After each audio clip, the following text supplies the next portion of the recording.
leg day. Kick it like I'm Pele, I never care what they say. Put myself on Spotify, so every day my payday. That's right, I'm coming back like OJ, like a running back in his old days. Still rocking those OJs. My paychecks get a little bigger, but that don't change me or make me richer. Money come and the money go, but my God's here and he's staying with you. Blowing up off the internet. All these haters need to introspect, cause they been hating while the rest love him. And I start to go and doubt they intellect, cause I've been a threat since day one. No money or bank funds, since y'all been saying you can do it better, but none of y'all ever made one. That realness, don't feel this, but I've been sick, that illness. I've been fresh like Will Smith since 94, man, I built this. Stressed out, X'd out, missed calls from my ex now, but I'm staying focused in the lab, baby. I don't need your calls or your text now. God say the boy blessed now. Who am I to say Rondo? And the way that I sell ticks, they been calling me Rondo. 23 in my prime though, finna ball like Lonzo. Go and tell everybody talking stage better be in that convo.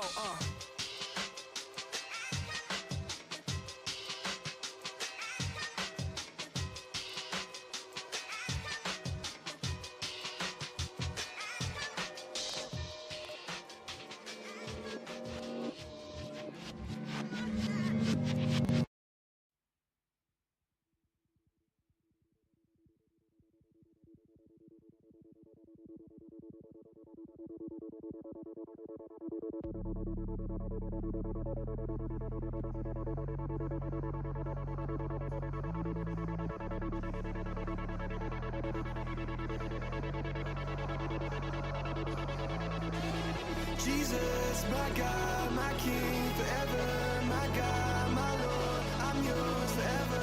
Jesus, my God, my King, forever.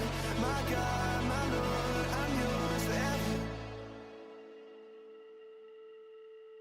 You're more close to me than air. I breathe, God, I wanna see your face. Nothing stolen, cause you're holding me out, wrapped in your embrace. Both things are gone and they gone, though. I died to the past and the wrong, though. You the love that I'm standing upon, though. You my security, yeah. You so good, save me when I never could. On my own, I was never good, yeah, I never had a clue, though. Now you love making me new. Just teach me, I'll go back to school. As long as I run into you, going up is the way that we move.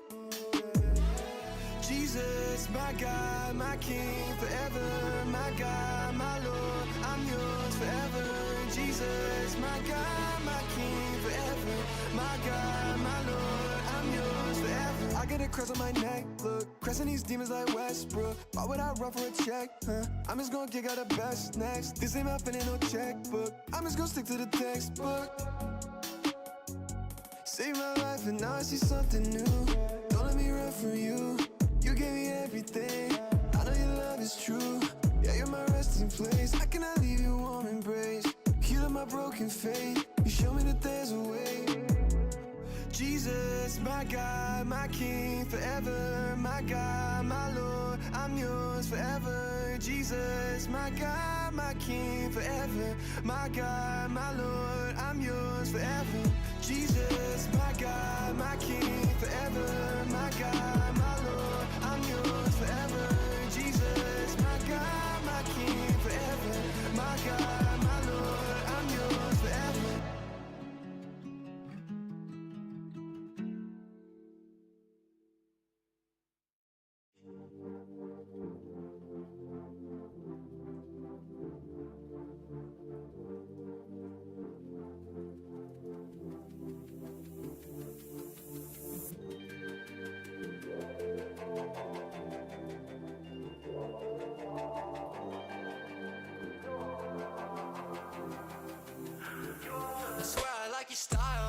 You in Chanel cause it's just perfect for your smile. Girl, I swear for you I'd run the world, I'd run the miles. The way you look at me, I think I'm going insane. It's crazy how we started out to what the love became. You need me, say my name. Don't ever hesitate. It's 2 AM outside, when I'm with you I feel way too high. You know you got me going crazy, baby. I just need to know that you will stay, please, yeah. With you I feel too high. I feel too high. Yeah, it's going on with you, I feel high.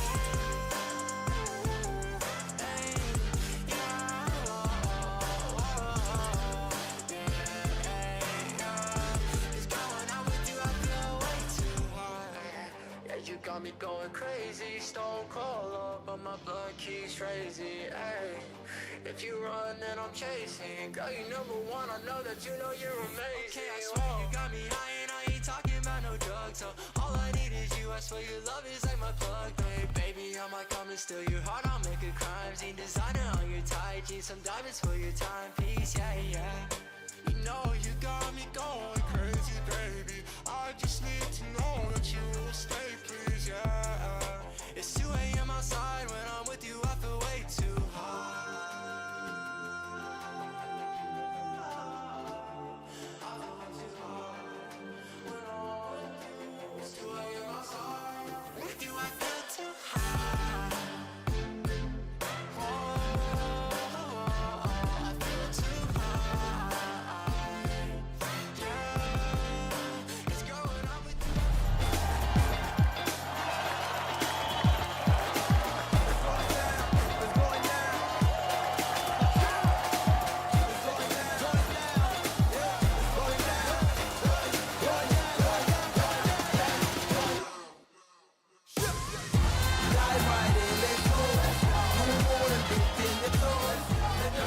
Gamers and ballers, we are back again. This is eFIBA Season 3, baby. It is bigger, it is better, and the competition has grown so much. Over 60 countries competing. 1 out of 3 of the nations in the world are here with us trying to become the eFIBA World Challenge Champ.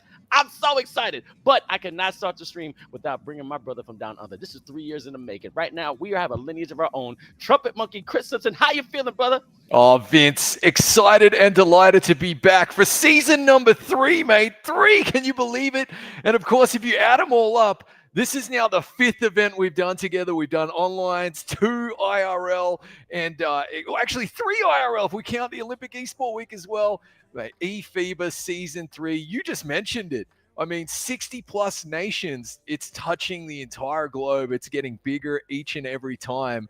And those world finals in the Philippines, early December, sign me up, mate. It's going to be absolutely stellar. It's going to be stellar. And me and you have traveled all over the world. We started in Denmark, then we visited Sweden, then we're in Singapore. And like you said, Philippines is next. And we're just expanding this NBA 2K world every part of the globe. And I know the competition is just getting heated up because we have rivalries from last year, rivalries from the year before. We got the juggernauts of Europe. We got the champions of USA. We got so many different talents from each piece of this beautiful globe we're on that I can't wait to see the talent. And I know you're excited about it too.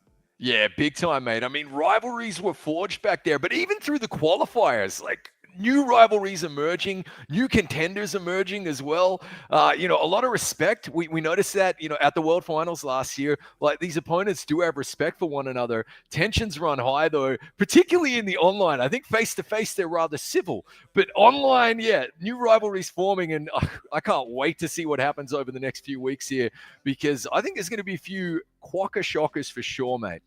Ooh, quokka shockers. Hey, man, I can't talk about that. You from the down under. I'm up there in New York City in North America. But now let's see who's going to participate in eFIBA Season 3. We're going to break down the regions right here. Let's check it out, Chris. Yeah, absolutely. As you mentioned there, the entire globe touched. Vince, we've got every continent represented, 6 teams out of North America, 4 out of South America, 17 out of Africa, including a whole bunch of newcomers.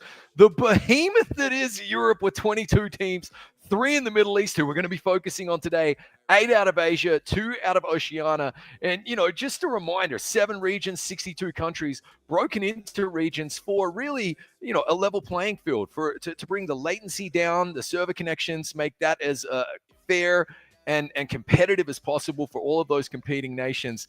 But yeah, it's pretty exciting, Vince, and it continues to grow. Yep, and we're going to go right to the Middle East. We got Lebanon, Oman, Saudi Arabia. We already know about Saudi Arabia being the champions of so many years when it came to esports and also eFIBA, but Lebanon was the one that got all the way to the World Finals in eFIBA Season 2 when we went to Jönköping, Sweden. I mean, the talent in these countries is immense, and I'm really excited what they're going to do here. Yeah, definitely, right. I mean, those have to be the 2 favorites coming in. Oman, definitely the underdog, but they'll they'll have something to prove, Vince. And they already, made it through qualifiers. They're here for a reason. Saudi Arabia were undefeated, I believe, 4-time champions in a row, and we just got so used to calling their name on trophy day, didn't we? But then Lebanon came through when the world final spot was on the line last year, and they peaked at exactly the right moment. It's going to be fascinating to see what happens here. And what I love is we're going to know our winner by the end of today. Yep, and then we got to go all the way to Asia. Now, as you see, all the countries that are great out there competing in the pre-qualifiers, which we started October 1st, and now we're into the regional qualifiers. But as you can see, we have Philippines, Mongolia, Indonesia, and Thailand. But you got to give credit to Kazakhstan, Malaysia, India, and Macau. I mean, Chris, these teams here really put on a show in the pre-qualifiers. Yeah, they did well and truly. And shout out to Kazakhstan especially, because I have a few colleagues that I work with who are Kazakhstani and Kazakhs. And look, it was fantastic to see them competing this time around. They don't make it through to the next round of games, but Philippines and Indonesia, you have to be thinking, Vince, we've seen them play so many times. Philippines got to the World Finals, and some of the scrimmages and the warm-up games they had face-to-face in real life against the likes of Team USA. I know they got a win there, an unofficial win. That was pretty massive. So, yeah, really, really excited to see Mongolia coming back twice in a row, though. Yeah, and they're definitely an offensive prowess. But now we're going to Oceania. 2 teams, Guam, New Zealand. You're from Australia, but we already know about those Kiwis. They know how to play. But what do you think is going to happen here? Yeah, this is, New Zealand have to be touted as the favorites here, only because they were at the World Finals last year. Again, very young, hyper-talented team. Some of the individual performances in particular, you and I know well, really actually caught the eye.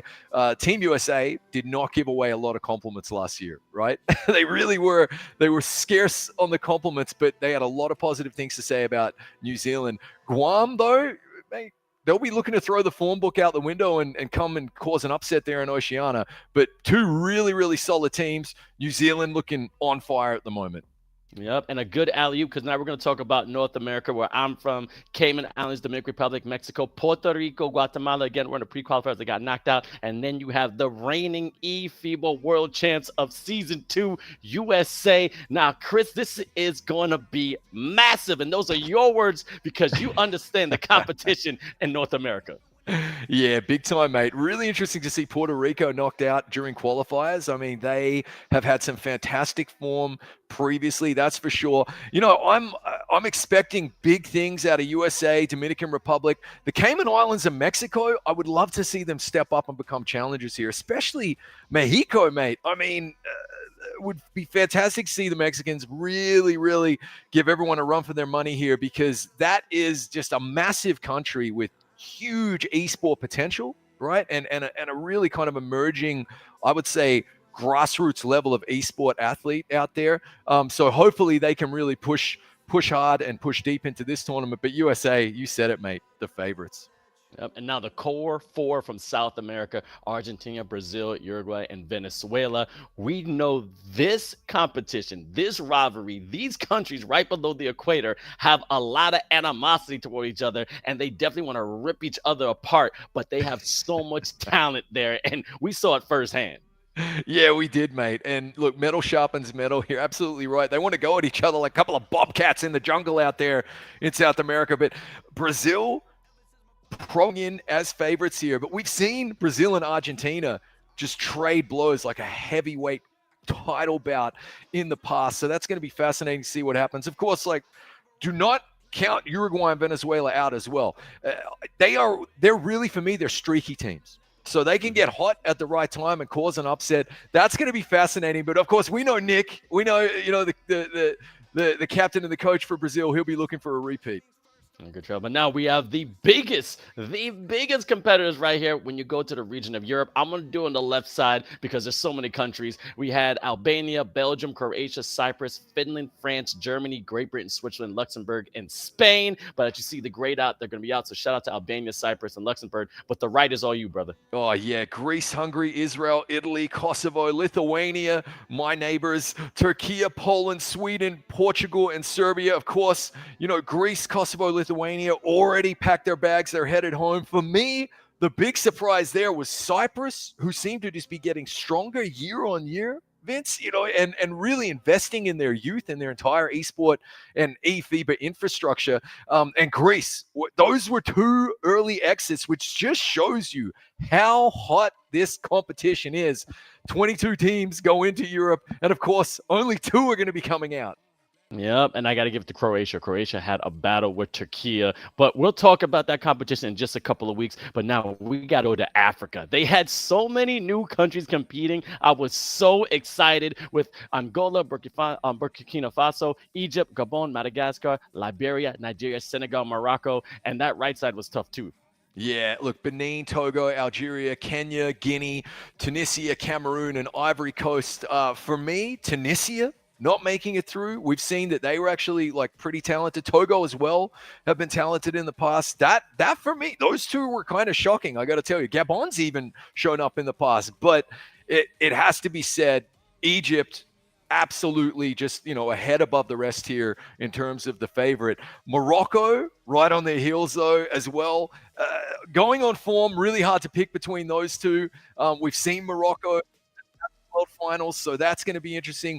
I'm just as it stands right now, those 2 are the clear front runners, but I'm tipping the hat to Egypt right now. Yep, Ibraxo, Marquino, they are powerhouses from Morocco. But me and you are not the only people going to be helping with this stream. Let's introduce our other talent. As you see, there's a decent-looking guy in the front and a better-looking guy right there toward the end, Mr. Chris Simpson. But also, we have Renard Sensfield, a.k.a. V, and also Zunaid India Suleiman. These are some top-notch commentators. I can't wait for them to join us. Oh, mate, no better team to have on the mic. That's our dream team right there, absolutely. Why am I the only one not smiling, though, Vince? That's against Cats going against the grain. Sorry about that, lads. But yes, mate, no better man to be on the mic than with yourself, Mr. Vince Chang. I cannot believe this is number 6 for us, and it'll be number 7 when we head, to the Philippines. But Renars taught me everything I know about casting. Phenomenal caster. And, of course, India joining the team last year. Great to have him back.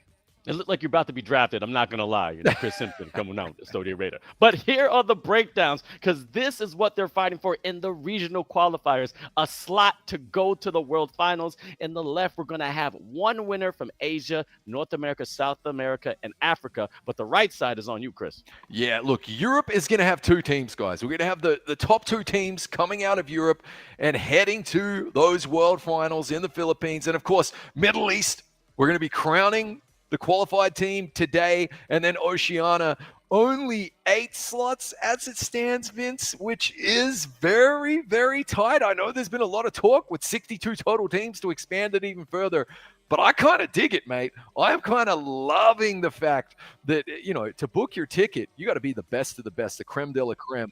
Pretty exciting.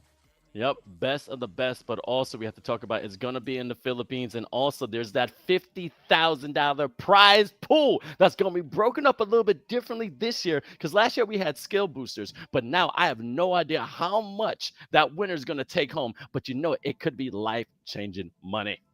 Big time. I'm like so impressed with FIBA. They continue to hand out the money bags. That's really fantastic. You're donning your digital jersey for national pride, and we've met all the players now, Vince, and we know how much it means to them, how much it means to their families, their fan bases. It's a true privilege. But to be financially rewarded is really nice as well. I think it's fantastic. And yeah, like this is exactly what we want. We want the best possible competition. That's what we're going to get with those 8 teams that do head to the World Finals. And there's something different, obviously, about the face-to-face competition and competitors getting face-to-face in the same room when you can reach out and touch each other. You're not allowed to. But that's how close they're going to be. And of course, so much fun, everybody in the same hotel, lots of antics, lots of hilarious stories. Watch out for the Netflix special. That's all I got to say. I can't wait for that contract, but we're going to talk about where it's going to be streamed. You can watch us all on YouTube. Go to eFIBA_official, but we want the viewers, the fans, to definitely get on our side, okay?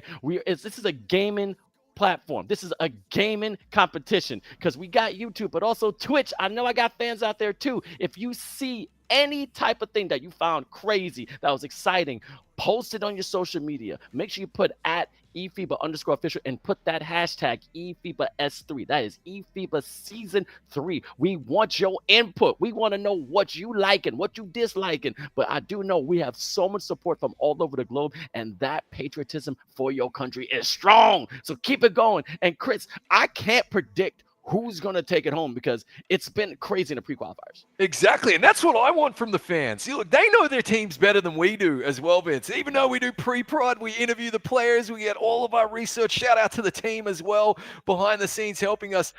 The fans know their teams better than anyone. So I want the predictions right now in chat, whether it's on YouTube, Twitch. You can get on socials. You can tag us both. You know, there's at VChang21, at Estonian_Raider. Let us know. We love the opinions. I want to know that for me, the predictions and the banter are absolutely the best. And I'm expecting the fans from the Middle East to show up big time today. Yep, and shout out Jana. We got one person from YouTube saying what's up. But now let's go to the schedule. This is what's going to happen today. Middle East is going to compete, and we got 3 countries: Oman, Saudi Arabia, and Lebanon. Chris, break it down.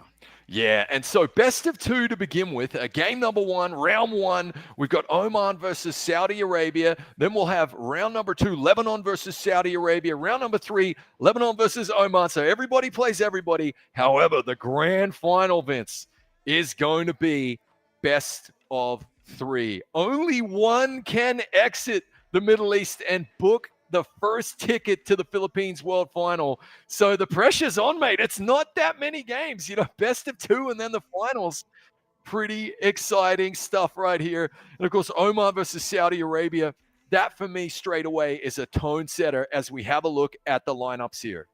Yep, and we're going to talk with Saudi Arabia on the left. We got V Chopper Mohammed Al Masaraf. Then we got V Holston Hamad Asarani.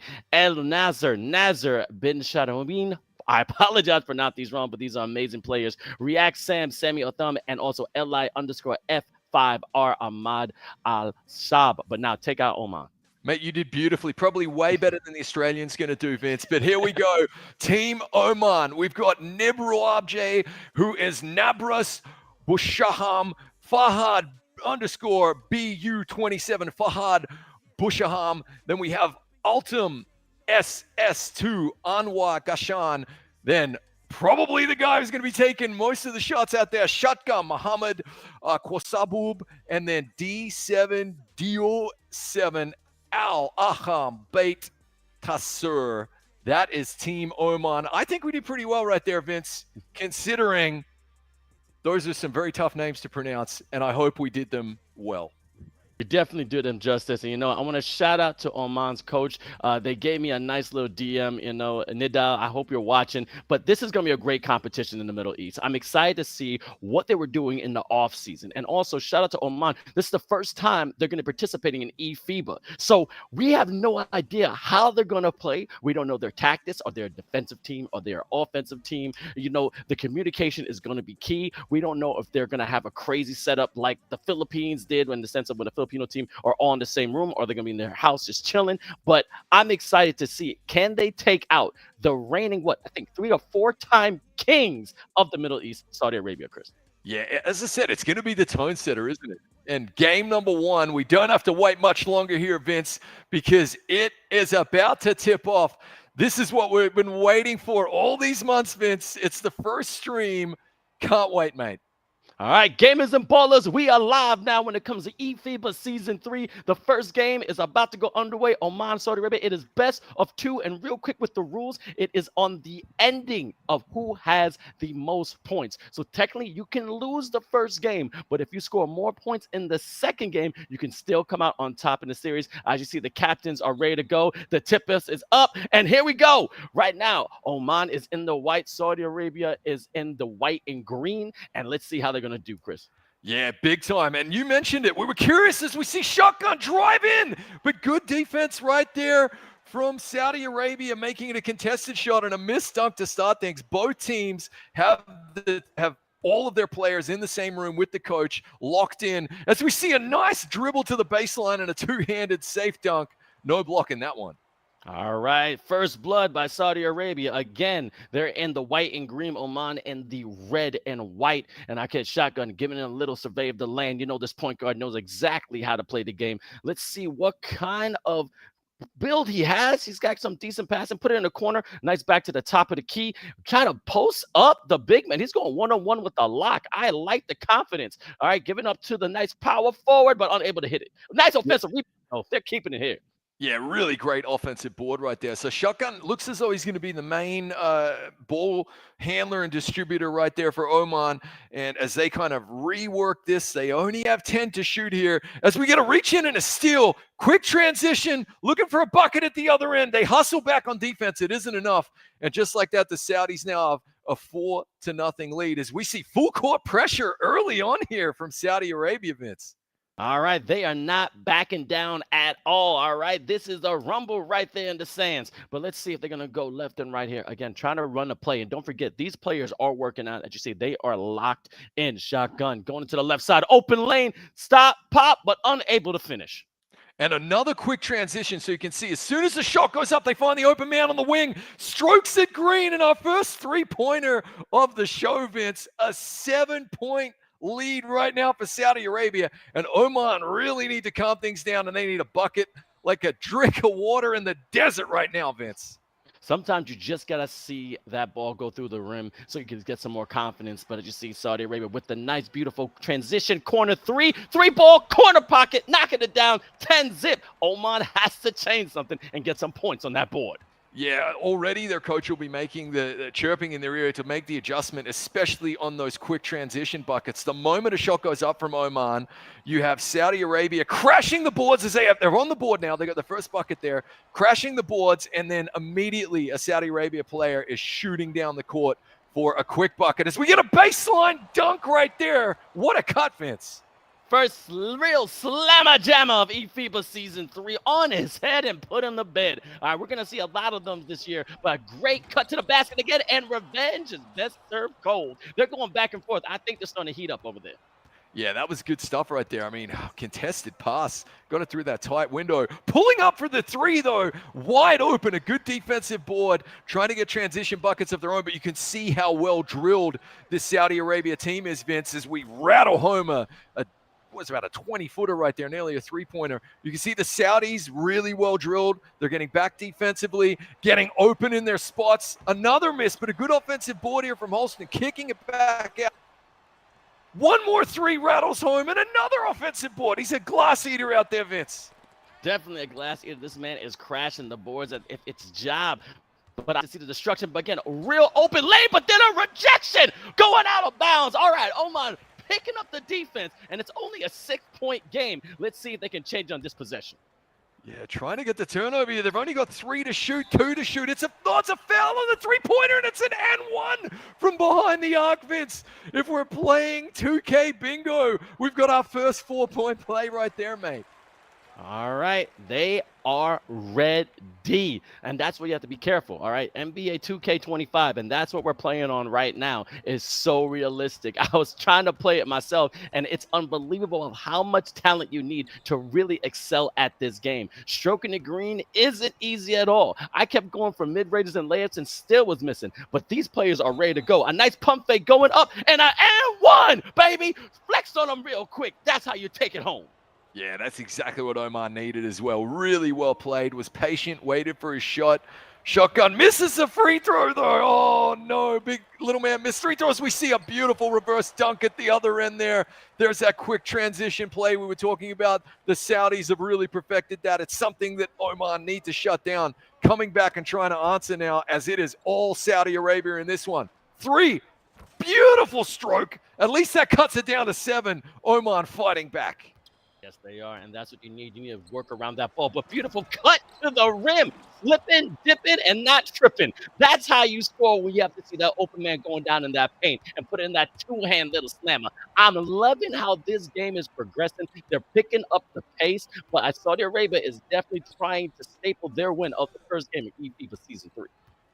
Yeah, good defense as well. Getting in the passing lane. There's Chopper feeding his man as we got a glorious gliding dunk right there. They're just making it look so graceful, effortless out there, Saudi Arabia. Their transition game as we got full court press and another turnover. Trying to find the 3-man. Banks it home, and just like that, they got 25 on the board in this one, Vince.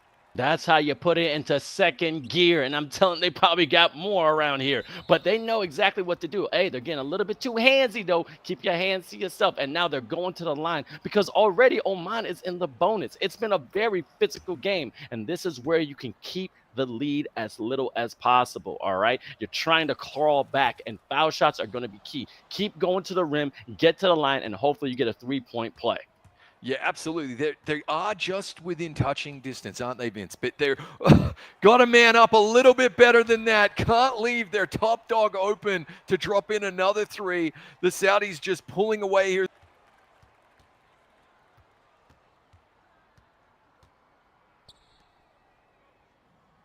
Offensive side. I'm excited. It's beautiful. Yeah, big time.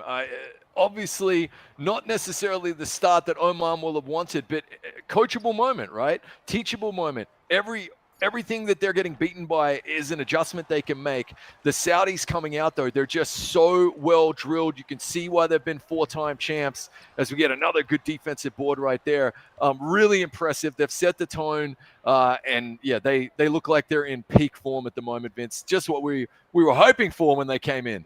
Exactly. 4 minutes left in the second. Again, let's see. Oman, that is an open three. Stroking it green, baby. 16-30. Again, it is a uphill battle. They definitely digged a pretty deep hole. You want to at least go into the half down by single digits. Maybe by 11 points could be cool. But when you got something deep like that and shooting crazily, they have a chance. But Saudi Arabia still has hold of that lead, and they're not going to let it go.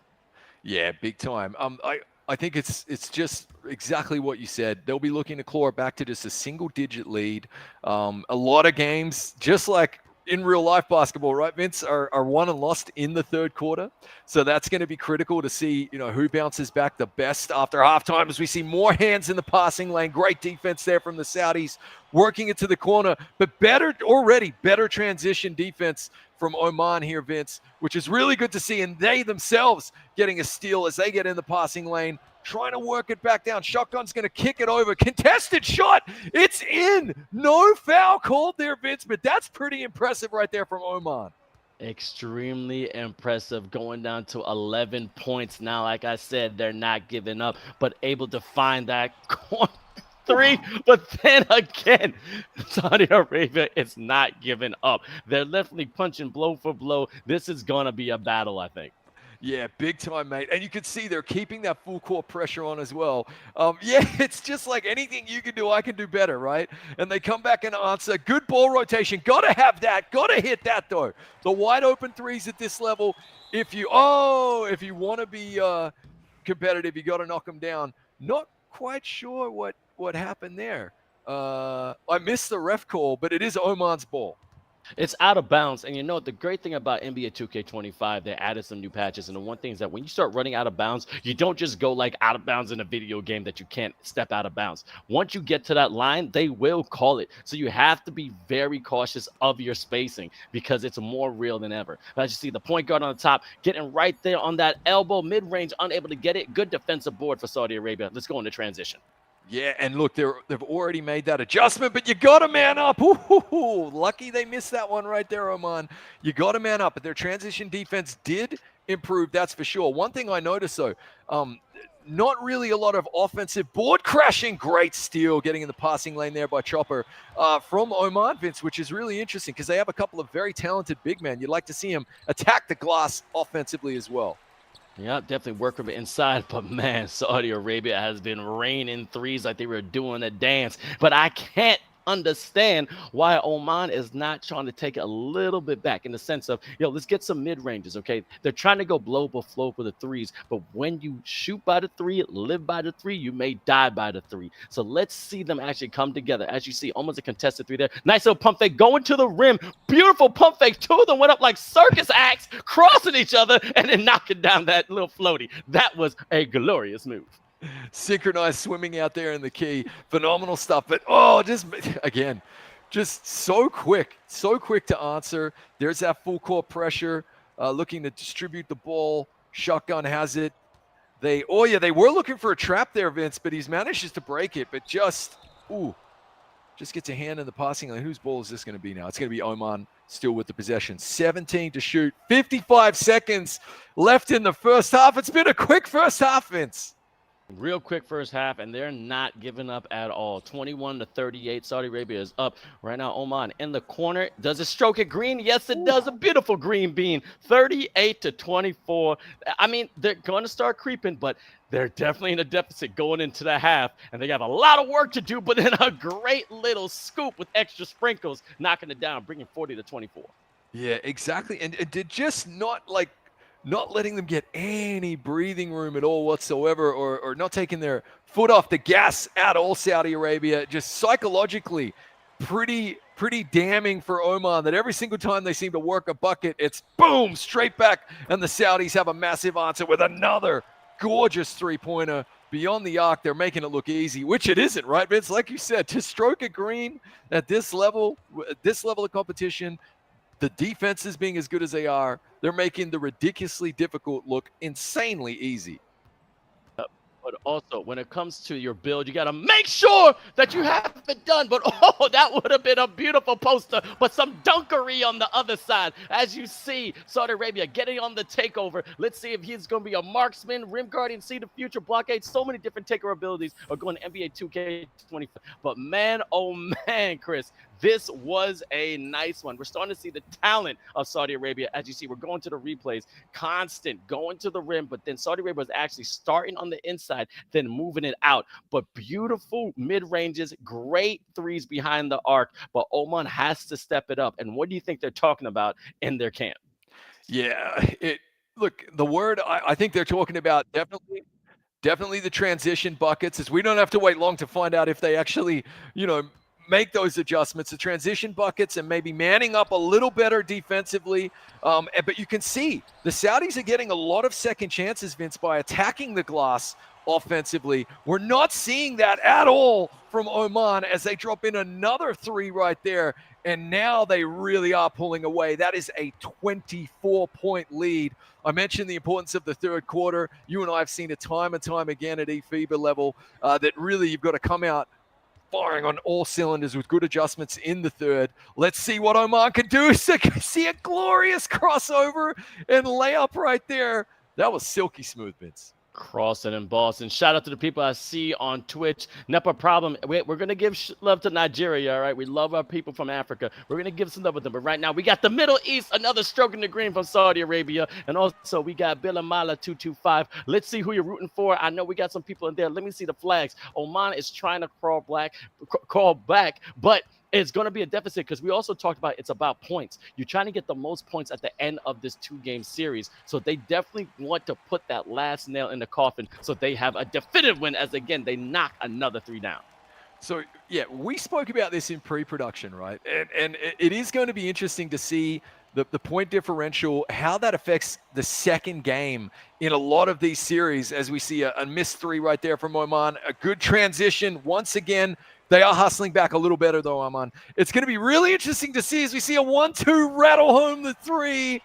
Oh, glorious stuff there from the Saudis. I think game two is going to be interesting. It wouldn't surprise me to see necessarily like the pace slowing right down, especially considering they are pouring in the points right now, Saudi Arabia. Definitely pouring in the points. And now shotgun. Let's see who he's going to do. Okay, this guy's the floor general. He has to make sure he finds an open man. They love that corner three. Three-ball corner block it. Nothing but net. All right, they ain't giving up, but they're going to need a lot more plays like that to get back in this game, or at least bring that lead to at least 15 points so they can do a little bit less work in the second game. Yeah, absolutely. That was probably the best sequence of play we've seen from Oman this half. They got a three at one end. Defensively, they get the board, go right back, get another three. But, as we see a couple of I would just say, out of character misses here for the Saudis. And opportunities, good steal. An opportunity there. Commentators curse, Vince, for Oman to make a play as we see just another effortless two-hander reverse dunk right there from the Saudis. A little rock of the baby there, okay, trying to put him to sleep. But Shotgun having a decent game, about 9 points with 6 assists, but he's also 100% from the three-point line. Let's see, again, giving a little pump fake. Have great defense by Saudi Arabia. Almost a 3-on-1, but you can't leave that open in the corner, and Oman makes them pay today. Now 35-59. Yeah, that was really good work from Shotgun there. As we see more cutting to the basket, their defense off the ball, Vince, Oman, is something that they'll definitely want to address before game number 2. And then, of course, later on before they play Lebanon. But Shotgun just showing why he is one of the best players for Oman. He does a great job of drawing in the defenders and freeing up his men to make those shots. And to be fair, mate, they are stepping up and draining those threes, trying to get back into this game.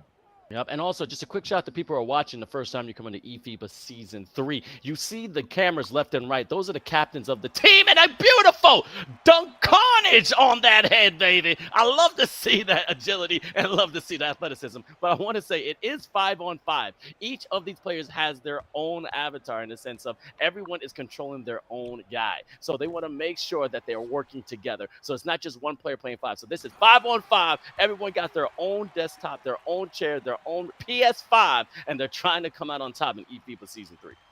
Yeah, absolutely. Well explained, Vince, because everybody being in the same room makes for fantastic comms. They still got the headsets on. You'll see coaching staff. Oh, went up for the big dunk, would be denied. You'll see coaching staff over their shoulders, walking around, talking tactics as well. You know, a fully pro setup, which is great to see. And of course, you know, it means it's a team game as we see the Saudis drop in another 3. Oh, they're starting with the Sellies, Vince. 30-point lead right here in this one. 30 and doing them dirty right here. Oman have got to try and claw back. But we mentioned, you know, you might lose the game, but if they can keep relevant on the scoreboard and keep pouring in points, it could help them later on. They need to remember that and go down swinging. Now, Mr. Trumpet Monkey, Chris Simpson, I think you just had a beautiful hashtag of one of these. 30 going dirty is definitely going to be said again and again because they're going to try and pour as many points as you can so they can win these series. But you're absolutely right. Now, you got to have some swag in this game. You got to have some trash talk. Your opponent is not across from you, but sometimes when you're in your headset, you could talk a little smack. But you got to show that you're the boss when it comes to this gameplay. And Saudi Arabia is definitely showing it because when you see the other team celebrated too early, that can definitely demoralize you or put some heat underneath your feet so you can step up. But this right here is coming away from end of the third quarter, 43-68. Oman better start praying because I think they might not be taking this game. Yeah, and we see his Aaron Rodgers impersonation right there, going for that Hail Mary. It would not be. Good ball rotation again from Shotgun. You can see, you can definitely see the outline of a world-class team here in Oman. That's a heads-up timeout, so we don't get the offensive 3-second violation. You can see the makings of a real world-class team right here. They've got the pieces, I think, Vince, of the puzzle. They just got to put them together the right way. But when you're going up against a team like Saudi Arabia, 4-time former champs. You know, we were expecting them to go all the way to the World Finals last year. They didn't. It's really difficult game number 1. You're about to find out just how tough the eFIBA contest is. Saudi Arabia still raining it down. It's just all wet with a lot of net. But 71-43. And also, I just want to take a second, Chris. Can we shout out the jerseys and also the polos and the beautiful apparel from both teams? They looking fresh and clean. How can we get some of them shirts? Well, we have our eFIBA hoodies, Vince. You know, that's what we have. And yes, they are looking fresh, mate. And that's the ultimate compliment coming from easily the most swagalicious, best-dressed team in yourself. As we see a good transition bucket right there again from Saudi Arabia. The lead is back to 30, doing them dirty. Oman trying to claw back here as we've got the final 4 minutes ahead of us. Good pass, open man in the corner. Got it banging home, misses it. Look how quick the transition buckets are. Hot potato basketball right there, Vince, and it is hard to beat. That's beautiful basketball because that ball did not hit the ground. You didn't see one dribble. Pass, pass, pass, score. And that's amazing teamwork coming from both teams. But right here, again, great in the passing lane. Now they're trying to do a little bit too much unselfishness. But again, 75-45, a nice little solid 30-point lead. But again, hands right in their face, going to that transition 3, a nice little pump fake, unable to knock it down. I'm not there to the corner. React Sams is now trying to make sure he finds his open guy. Now look at this screen. These screens are going to be crucial. Breaking down the D, a little contestation, but there's only 9 seconds left in the shot clock, and then they get a turnover. Yeah, I mean, wow. They are slinging it across the paint, which is something coaches don't normally like to see, but they're feeling themselves, Vince. I mean, the passes are getting home. That was good D from Oman. Another miss at the other end, unfortunately, as Nassar is going to try to work it in. A goal, good defense from big man right there. And a tip ball. It's going to be Saudi coming back with it, fighting for the ball in midcourt. A three, pulls up, rattles it home. 78 points for the Saudis. 78-45, 2:38 left in the fourth. Oman maybe being a little bit on the low end because now they're going, all right, this game is basically done. We have to regroup, recalibrate. What can we do for the next game? Because they're going to have to go on a offensive onslaught. They're going to have to score every point this next game because they have to score more than Saudi Arabia when it comes to the best of series of two. But a big header, two-hander slammer jammer. Just saying, you know what? We may be losing, but our fight isn't gone. Yeah, nice dunk right there. But you can just see rotational defense off the ball in particular. Saudis showing themselves to be really talented. The movement off the ball, getting open, and then hitting the shots when they come in. That's something I do like that it's coachable. I think definitely Oman have the skill level to be able to keep up with the Saudis in that regard. But it's just something that they have to hammer home from a captain and a coaching perspective if they want to come back in game number 2 of this best-of-2 series. But this is a pretty insurmountable lead at this stage and a whole lot of points for the Saudis as they give up an open corner three right there. And another nice shot. We've seen some good shots from Oman, and they have dropped 50, but it's hard to shut down this juggernaut that is Saudi Arabia. And I want to get another point you talked about, Chris, because you definitely said Oman has the pieces to the puzzle. They just got to put it together. And we're seeing a lot of great life from them. Final, right? How are we going to beat the Saudis then, right? So they're not out of it at all if they get beaten by the Saudis here in this best of 2, but they've got to learn from this so they can actually have a chance at topping them off if and when they do make the finals. Yeah, exactly, because it still got Lebanon in this crazy group here in the Middle East. And thank you, everybody's watching. We see everyone here on Twitch and also YouTube. Thank you so much for support. And again, another shot, 50-95. And again, 44 seconds left in the game. We already got a takeover by Saudi Arabia. And let's see. Oh, we got double takeover, actually. So these players are not holding anything back. They want to solidify their spot, trying to get to that regional final so they have their chance to punch their ticket to the Philippines. Another corner three, unable to get a great offensive board. It's so nice. You had to do it twice, and he did definitely knock down.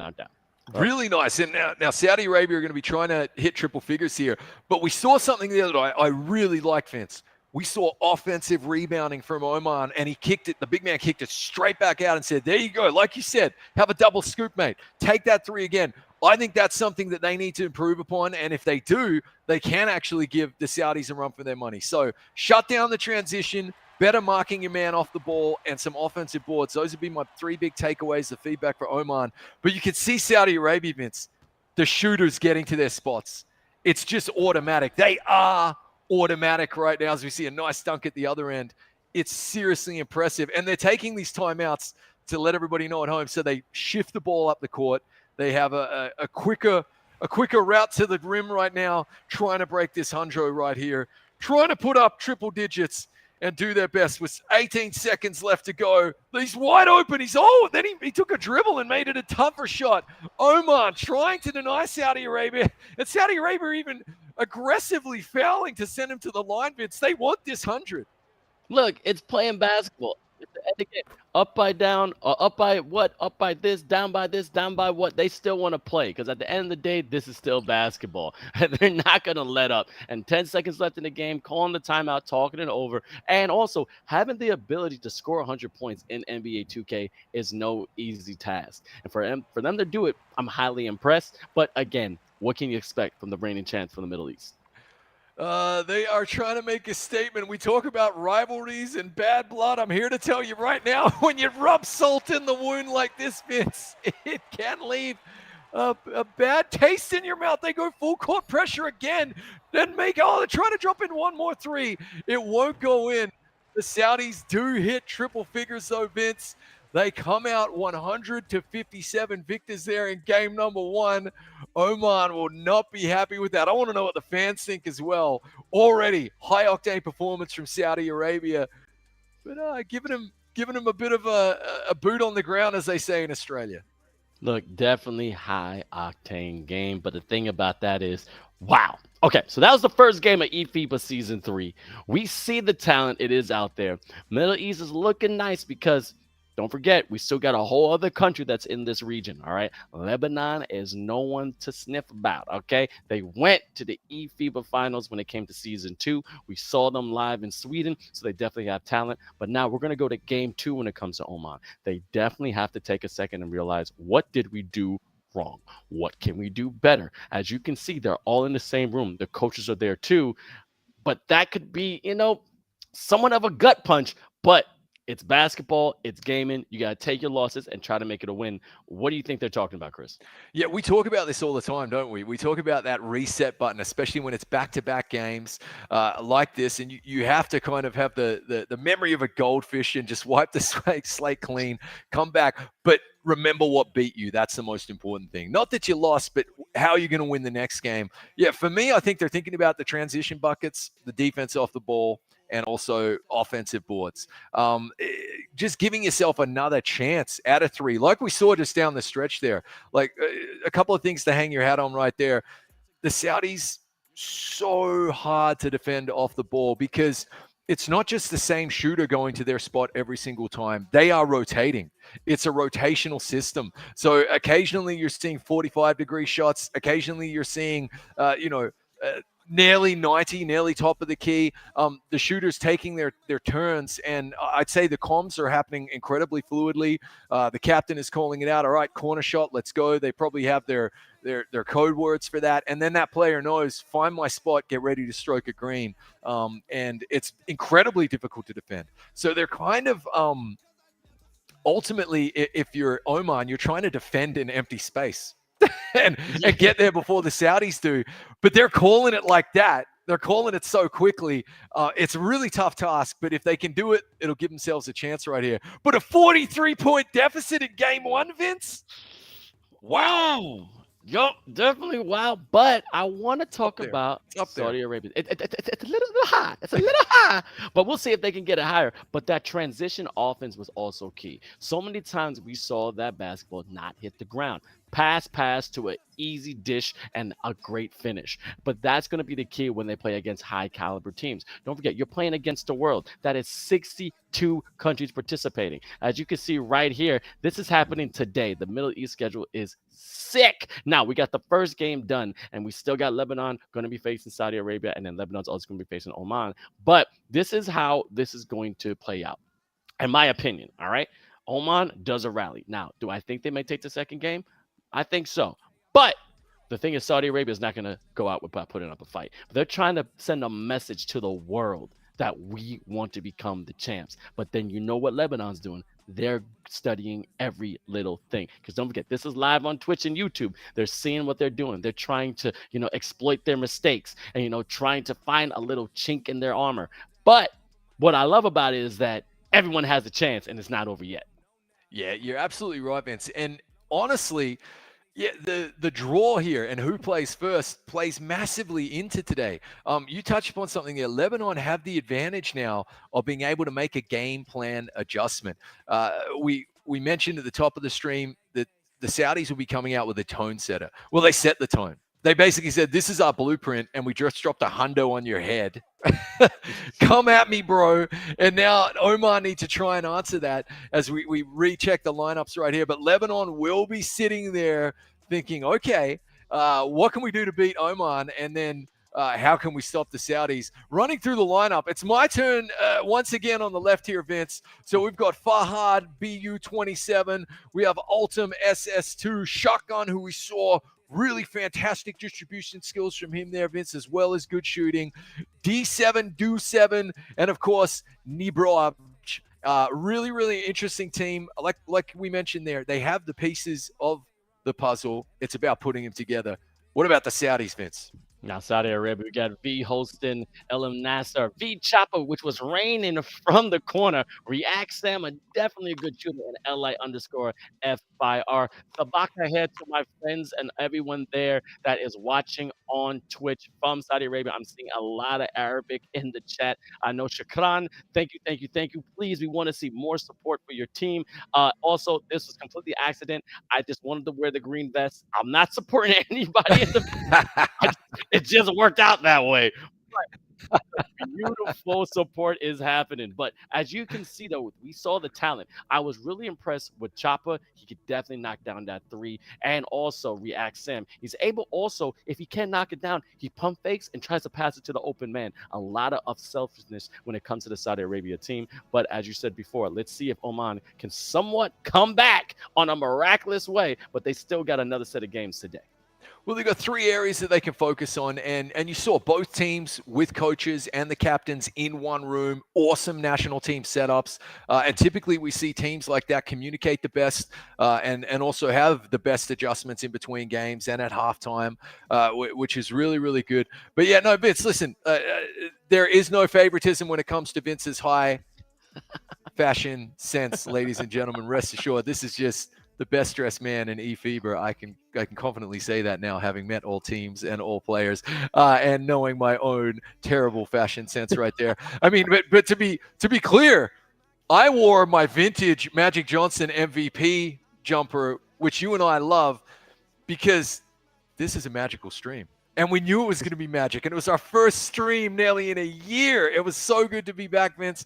Game one did not disappoint. I mean, the qualifiers have been out there, and we have been watching and taking notes. Was not ever expecting any teams to nearly score 300 points like we score in qualifiers. I thought that blew my fragile little Australian mind. I didn't know numbers went that high, let alone NBA 2K eFIBA scores. But we're seeing the Saudis keep their form. Look, teachable moment for Oman. Coachable elements there. Really impressed with Shotgun. That's my first time casting and commentating on him. And you and I have seen the best point guard shooters and ball distributors in the world. We've seen them in person as well. That is something really unique. The hand-eye coordination, like fighter jet pilots out there, it's incredible. They're so fast. He impressed definitely on a global level, and some good corner shooters as well.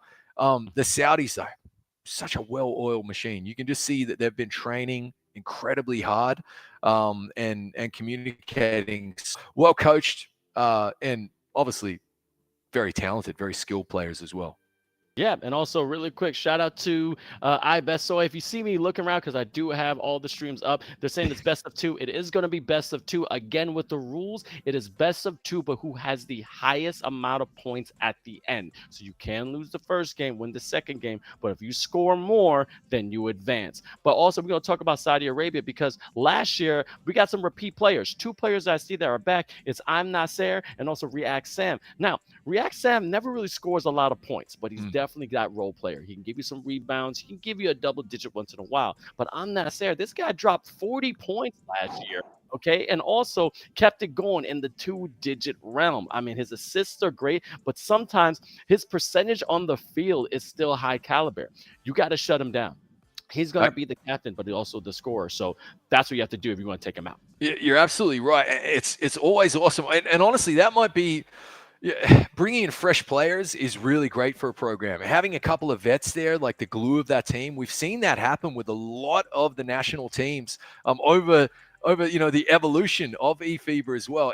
So bringing in new blood is great. Having those veterans there to kind of shape and manage the expectations in the high level. But you're dead right. And you touched on something that I love, and what's so great about the eFIBA contest is the Pro-Am mode. And 2K25 being the phenomenal game that it is, the 5-on-5, the role players. I love that, and you and I both hooped in real life. And sometimes Vince will be asked to, drop in 40 points. And then other times he'll be asked, look, just go and guard that big man and make sure he doesn't drop in 40. Role playing, just like in real life basketball, does find its way onto the 2K court. Pro-Am mode, 5-on-5, each of the 5 national players controlling their own player in-game, their own avatar is really, really cool. And that's why those setups where you have all of the players shoulder to shoulder, and also communicating, even though they're in the same room, communicating via headsets with the coaches walking around behind them. That's why we see the best results. But probably no one has, I think, the cooler setup than the Philippines team. I mean, they always seem to just have the. It looks as though they're inside like a giant auditorium and stadium every time they get up there. Very, very cool. And from last year, the young Belgium Lions as well. They had a pretty cool setup, if I remember correctly. But role players for sure. Everybody doing their job, kind of pulling in the same direction. So we touched upon it. Oman they have the pieces of the puzzle. You can see the talents there. They wouldn't have made it out of qualifiers otherwise. But going up against 4-time champs is going to test your mettle very, very quickly. I wasn't disappointed. I mean, they still dropped 57 points on a very good Saudi team. Yep. But they gave up 100. So it's just a case of tightening up the screws a little bit on defense, I think. Yep, and then also shout out to Wui Pok Ho on the love. They saying love the stream. Thank you so much for watching. Thank you. We appreciate everyone. We want to see the comments. Also put hashtag eFIBA. If you see anything, we want to make sure you also put at eFIBA_official on all social media platforms. If it comes to Instagram, Twitch, everywhere, we want to know your feedback, but also we want you to spread the love of eFIBA. Now, and Vince as well. Just that quick shout out about the clips. Okay. Yes. Vince and I will be retweeting, resharing our favorite clips that you make, in particular on Twitch. So make sure you're clipping your favorite plays and then tagging us and hashtagging, just like Vince said there, so that we can share your favorite plays over our socials as well. Yep, and I'm at Vince Chang on Instagram. I'm somewhat on Twitter, or X. We got call it X now. And my man to the right of me or to the left of me, I don't even know anymore. I know my left and right no more. This is gonna be, Chris Simpson, aka Trumpet Monkey, is on Instagram, and therefore we definitely want to share more. But I want you to talk about even more, because you said the veteran play. Now, what I want to get on is NBA 2K has been around for decades, okay? And the game gets better and better every year. Some people have the critiques on it, saying, no, I don't like this, I don't like that. But at the same time, it's still a game you have to practice. I have to announce that NBA 2K25 only came out a little bit ago, and everyone had the same amount of time to get used to the game, which is also something we have to talk about, because you can't perfect the new game so fast. So everybody's on the same level. And as you see, it was difficult to make certain layups and mid-ranges because you're still learning the mechanics of the game. Yeah, you're dead right, mate. And obviously with each new patch that comes out as well, the meta will, which is the most effective tactic available. That's a little e-sport and gamer talk to the uninitiated out there. It will change ever so slightly with each patch. But yeah, this is, they're in the lab. That's another expression. They are labbing, they are training. These national teams will train just as much as a real life national basketball team as well. So, we're talking 4 to 6 hours every night of the week, especially leading into the contest. So what you're seeing here are the fruits of a whole lot of labor for Saudi Arabia. And quite often they're getting into training camp, sometimes even 12 weeks out of the tournament. So 3 months, I should say, leading into the tournament. So a lot of preparation to come on and only have then, yourself, it's like 4 quarters to show it in game number 1. A lot of prep goes into it. Those veteran players, yes, the mechanics, the basic mechanics of 2K do go from season to season. However, it's incredibly S-centric. It's incredibly nuanced. And that's why they're in the lab and they are training so hard. And we're even seeing when patches come out mid-tourney, or even before, say, the World Finals happen. That's for me the part I like the most, and what you touched upon. The game's only just launched. Who can get in the lab? Who can train? Who can make the adjustments the fastest and come out with a winning formula, a winning strategy? It's always fascinating to see. I remember the Worlds. In your shopping. Remember the Worlds. You and I are walking around like a couple of tourists, taking in the sights. having you know, our fun. All the other teams, all the players, I should say, all the teams were in their rooms Yep. and training. Exactly. As we have a look again at the lineup screen right here, we mentioned Oman. Oman, they've got the pieces of the puzzle right there. For me, the name that really stood out, Vince, Shotgun. He definitely showed that he belongs on this stage and plays at an elevated level. In particular, the way he was able to draw in a couple of Saudi defenders time and time again and then find his man in the corner for that three was impressive. They still dropped 57. That's a lot of points against Saudi Arabia. So I was really impressed with him. Who caught your eye there from Saudi Arabia as we see the lineups in the game's about to actually tip off? Oh man, right now Saudi Arabia again. I'm always going to talk about Al Nasser. He's definitely showing out, but I mean, right there in that corner. I mean, we have to realize that these players know how to play the game as best they can. I want to shout out to people that are watching. They're saying, "Hey, it's taking a little bit." We have to wait for the connection between the players and also the teams. So when that happens, we got to fill in the time. But there's no more time left. We're going to go right into the game. Saudi Arabia versus Oman. This is game number 2, eFIBA Season 3 Middle East region. Let's see who's going to come out on top. Fantastic. Here we go. And trying. Oh, by the way, the jersey's a little easier to commentate on this time, Vince, as we have Saudi Arabia in the green, banging home the first 3-pointer of the game. No, foot on the line. I was corrected right there, Vince. Foot on the line. But Saudi Arabia in the green. Oman, I'm going to say in the red and white. It's kind of a maroon, isn't it? But there we go. What have they learned as we see a baseline two-handed dunk with authority? That was very Charles Barkley-esque right there. Oh my God, move your feet, you lose your seat. Beautiful pump fake, going baseline and finishing, as you said, with authority. But that's how I like it. But then out of bounds, unable to knock it down because it's not turnover. But now Oman, I think, is going to come out with a lot more fire. And as you can see to the left and right in the screen, we have the captains and the teams are playing in their own respectable units. But let's see if they can actually communicate more. A great transition offense to a nice little dunkery going from Saudi Arabia. And that's how you play the game. Absolutely. Gorgeous dunk right there in traffic. However, having to burn a timeout here before they get the inbound violation. One thing I'll note there, Oman have definitely adjusted. That was a highly contested transition bucket right there, Vince. So that's really good to see them come out here and address one of the critical areas of game number 1 for them in this best-of-2 series. As we have a reach in and a turnover, hustling back. Very difficult to defend that as they bang home the three. You've just got to react so quickly. The Saudis definitely not going quietly in this one. In fact, coming out firing on all cylinders. It's 5-2. Shotgun pulling it up, finding the open man, and just like that, we're tied up.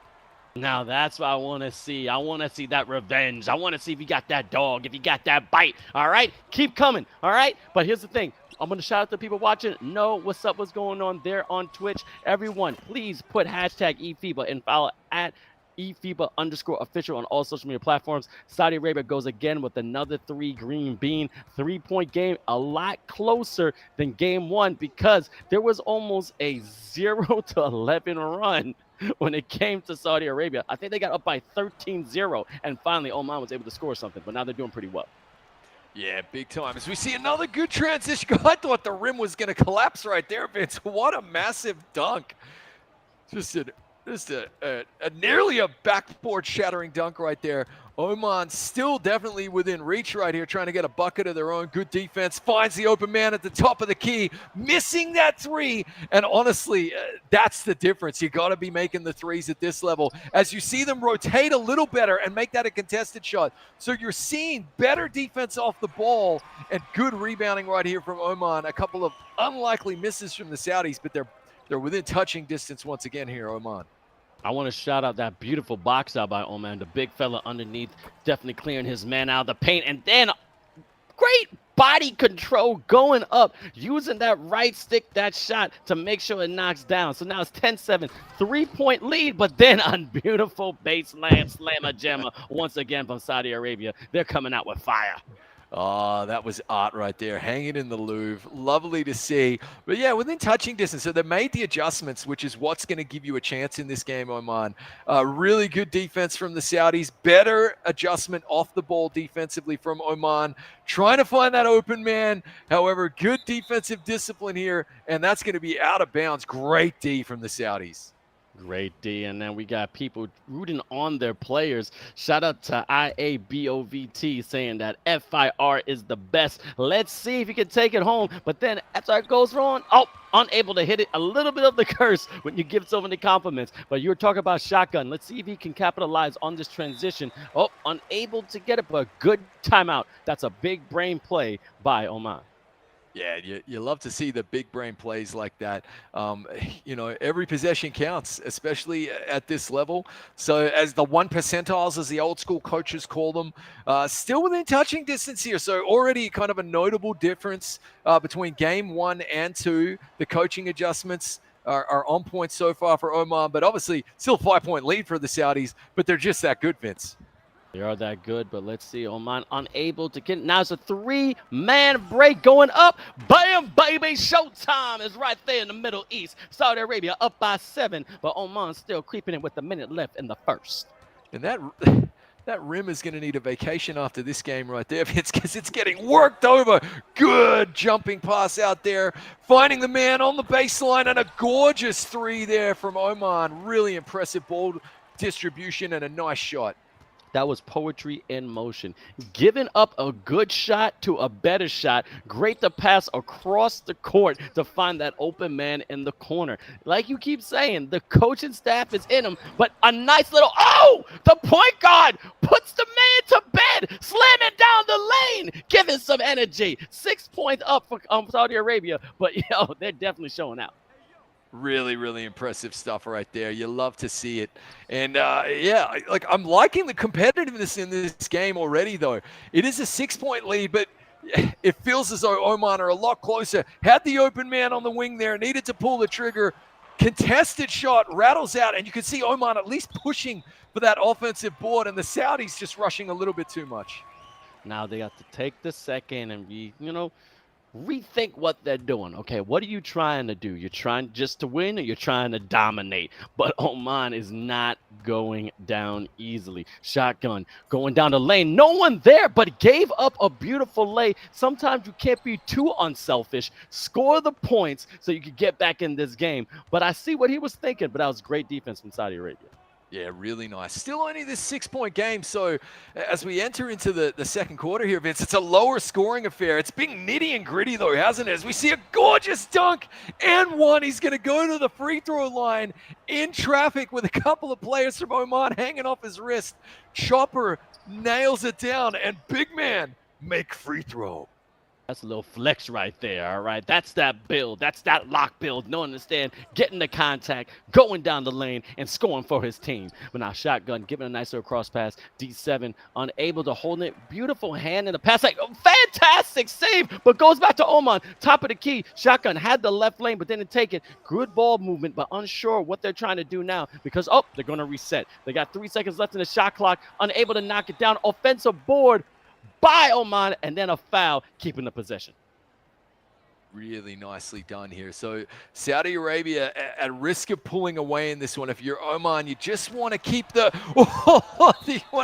buckets coming, as that was Crank the Elvis return to sender right there. Goodness gracious me, Vince, that was rejection. What? That was rejected harder when I tried to slide in Rihanna's DMs. They did not want nothing a part of me. That was gruesome. That's how you show defense on the other end. Wow, that was a volleyball spike.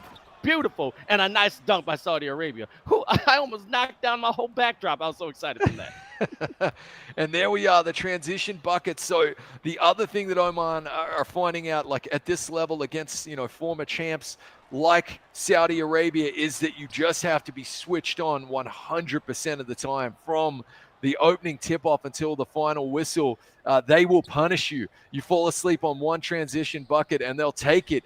Good cut right there. Faked him out of his boots and then popped it back in off the glass, making it look easy out there. Easy peasy. And also, as you see, one of the players on Oman right there, shotgun, has that little blue circle. That means he's a little cold, all right? He's a little icy. His shots are going to be a little bit difficult. His dribbling is going to be a little bit harder to do. But as you can see, now it's just breaking down mentally. But Oman not giving up, trying to get back. Now it's just hot potato. Who wants the ball? Who wants to score? Let's know. Alley tip. Oh, not even an alley-oop. A nice little fingertip for the point. That's right there. The nails are a little bit longer there. Absolutely. Really, really exciting stuff right here. They have pulled out the Saudis. Look at them getting up in the passing lanes. Really good transition defense. But if you leave the man open to shoot the three, he's going to take it. And just like that, Vince, it felt like a couple of minutes ago, it was only 16-10. And look at this. They've gone on right now what feels to be about a 14-0 run. Unanswered points. They needed that bucket, Oman. Putting the team on his shoulders, getting to and just stopping the bleeding a little bit there. That's exactly what they needed. Yes, to find a way to heat up to get Oman truly back in this game. And a great defense by Oman. Okay, they're showing some more life, giving a nice little transition. Oh, still got possession, but now they're just passing it to Saudi Arabia. It's supposed to be 5-on-5, not 7-on-5. What are you doing? Keep possession. You got to hold the ball. You got to have control of that round thing so you can put it in the round thing. This is why I love 2K, mate. The mechanics right there, the physics on the ball, that was fantastic. Swatting at the flies, getting it. Really, really awesome to watch as we see a nice finger roll, a good offensive board, kicks it out, three-pointer. They need more of that, Oman. We saw it towards the end of game number one. Case in point, gives yourself a chance at another 3 points. Really good to see. Very good to see. React Sam, we talked about him in the halftime report. Let's see if he could do what he can. But again, another from Poseidon Trident going right behind the arc. Now, let's see if it's going to expand on this lead. Oman is still not out of this game. We still got 2 quarters left and still a minute left in the second. They can go on a run. We just saw Saudi Arabia go on a 14-0 run. That means it's very possible in NBA 2K, but you got to be unselfish and be able to knock down that open shot if your man gives you that chance. But as you see, a nice little pump fake going baseline. Is it going to be a floaty? Nope. Oh, giving up a decent shot for an okay shot. I think he should have went for that too. I could see what they were trying to work there, but even then, it should have been a 3, not a 20-footer. Really good hustle and defense. Look at Holston ripping down that offensive board, finding his open man, and a floater off the glass. You love to see it. Very nicely done there by the Saudis. And you can see they're getting pumped. Look at the cam. You can see the body language. They're definitely feeling themselves, Vince. I call that Captain Floaty. He's here for duty. But as you see, shotgun giving up, still cold. He has to get some points on the board to heat up. Going again. Nice, beautiful pump fake. I should say synchronized swimming, but unable to get on that dismount. That almost was beautiful, but it was an okay thing to see. Yeah, just rattled out there, unfortunately. At the other end, the Saudis are going to miss a 3 as well. They're definitely still within kind of touching distance here. Good ball movement, fakes him out of his boots, pulling up, open 3, bangs it home. A little bit more needed of that from Oman. They're definitely making it a contest. I tell you what, they're moving the ball a lot better in this game as well. Definitely moving a lot more ball movement, a lot more communication. But I'm telling you, Saudi Arabia lives and dies by that 3. They are a beautiful shooting team, what I'm seeing here. Their builds must have at least over 85, maybe 90 on that deep range shot. And it's just great to see them actually execute, I think, what they wanted to do. High scoring games, all right? We want to make this best of 2 definitive. And again, it's your first time watching of 2, because what's going to happen is who has the best points out of both games will advance. And we're both doing the regional qualifiers and championship today for Middle East. And let's just see the replay here, man. This is crazy, Chris. Yeah, as we saw a buzzer beater right there at the end, rattle home for a 3-pointer for Saudi Arabia just before the half ended, Vincent. And yeah, they have been class. You mentioned the 3 ball. They find their spots. They make it happen. Obviously, we're seeing the same 3 there from Oman getting banged home. Really impressive stuff. So far, I would say so good as we have the tip off here to begin the third. I should say the inbound. And a nice drive from Oman trying to get that bucket, and they do. They're not completely out of this one, Vince. It's been a lower scoring, more contested affair, I would say. But defense is still an area that they need to improve in, as we're just seeing the Saudis make it look easy. They're making it look easy peasy, lemon squeezy, but we got to see what's going to happen toward the second half of this game. All right, we can see it's a 21-point lead, and it is possible to come back from this kind of deficit. But a beautiful full court press. Chopper unable to rain it down on you, but was able to get the offensive board, but couldn't finish again. Oman trying to keep control. I don't think I've ever seen that before. The attempted tip in off the offensive board, that was cool, man. I would have liked to seen that go in. But again, trying to get sticky with it. I think Oman have managed like the full court pressure and the trap definitely a lot better in game number 2 as well, Vince. You know, when you first experience that, it can be a little bit of a shell shock. Like it can rattle your confidence. They've done that a little bit better. Again, defense off the ball, really hard to perfect, but they have been better. I'm loving what we're seeing, though, from the offensive rebound perspective. Oh, he misses a second shot as well, but really impressive. And look at that hustle back to stop that quick transition bucket. The Saudis, though, they don't care, mate. They'll take it from anywhere. That one pretty much thrown up from the car park, Vince. Wow. All right, but I know right now they're definitely going to step it up. I mean, now they're just shooting from everywhere, okay? They have the confidence, they have the talent, and what I love about it is that they're not giving up. They are trying to stamp to the world that they're here to play, and they're going to do this today. Yeah, really impressive stuff. Just drifting down. Oh, a big rejection. The Saudis already back offensively, trying to get a quick bucket at the other end. Good hustle. Really nice getting back there from Oman. And Nasser will just reset things with that beautiful red throw, driving to the lane, hanging off the hoop like my 4-year-old on the monkey bars. He looked phenomenal up there. Very nice bucket from the Saudis. And what can Oman answer with here? There's shotgun in the corner. He's actually been a little bit quiet so far in this game. I like to see him, get to the top of the key as we see an offensive 3-second violation. That's a killer right there. Shotgun, a little quieter in this one. He really stood up for me and stood out for me in game number 1. I think Oman want to try and get him a little bit more of the rock down the stretch right here. Wide open 3 off the ball, though. So Saudis continue, again, to move to their open spots. They're well-drilled, well-trained team and taking turns in getting their shooters open. The passing is fantastic. The man is being found open, and they are stroking it green each time. So we see good hustle inside, but 2 defenders crashing the boards, pulls it behind the arc, drops in and misses the 3, and just about does everything he can to win that ball back. But we have got a turnover. It's coming back the other way. Nassar finding FS Far, and he drops it in for another Saudi 3. It might be a lower scoring affair, but that 32-point lead there is probably going to be insurmountable at this stage. So Oman really right now have to begin labbing and trying to find something to hang their hat on for when they do take on Lebanon. Finding the open man at 45, another missed 3. Banging out back up the other end. Chopper from the corner rattles that out. So we're just going end-to-end missed 3s here. Trying to find the open man again, Oman, and that time, well, that's what we want. Money from the corner. That's exactly what we want, Chris. 52-23. This is solidifying their win, but they're actually showing out the first 2 games of eFIBA Season 3 is competitive, and you're going to see some of these games. The talent is out there, but then when you start crossing the region, seeing how people can really play harder, and sometimes they have different tactics, you start to realize how to pick them apart and try to beat them. Saudi Arabia, as you're seeing, they're a transition team. They're a great 3-point shooting team, but also able to find the man who's always moving. How many times have we seen them slip, get to the paint, go to a backdoor to a dunk? They have great basketball IQ, and that's what makes them a king of Middle East. Oh, really nice drive there. You're dead right, though, Vince. I mean, like just really well-trained, well-oiled machine. You have a couple of veterans come back. Oh, you got to make your free throws, though.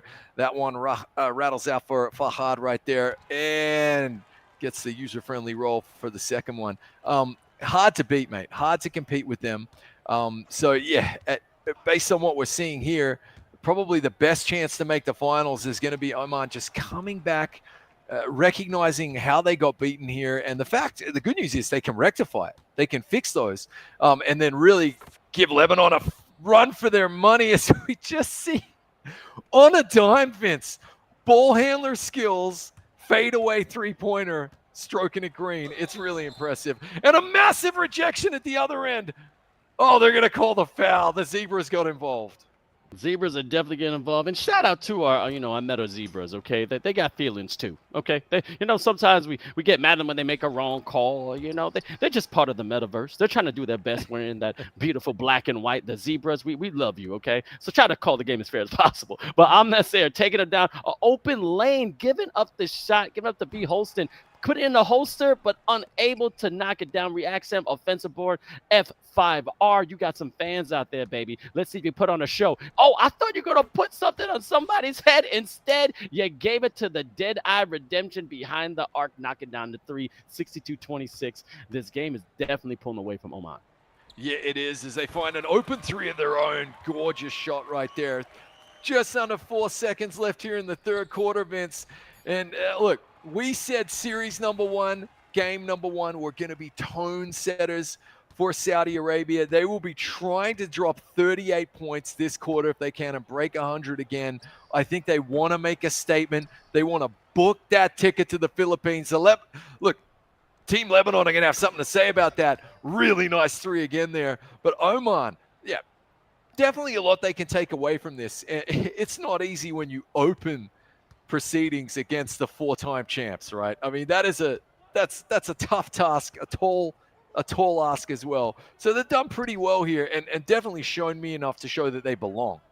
Yeah, and also let's talk about this. It's the first time they're competing in eFIBA. It's been 3 seasons. Again, you did an amazing job when it came to the esports, but the nerves, you got to realize they're also real people, okay? This is a game that actually emotions is involved.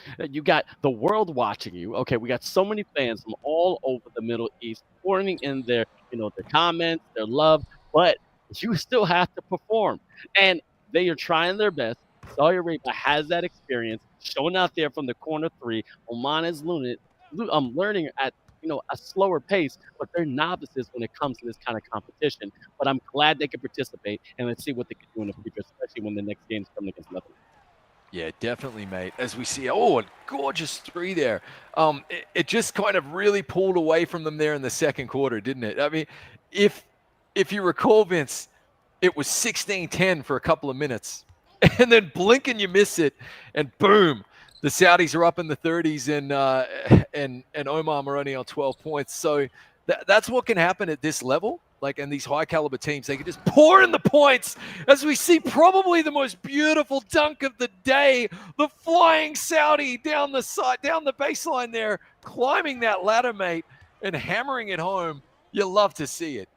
That right there was an ankle tanker to a backboard breaker. I love seeing it, man. But understanding the mechanics of the game, predicting what your opponent's going to do, get him up in the air. If he's going left, where you got to go, right. But still unable to knock down that shot for Oman. Transition offense, again, beautiful. A nice little whoop, slammer, yammer for the Saudi Arabia. And let's see if they can basically extend this lead.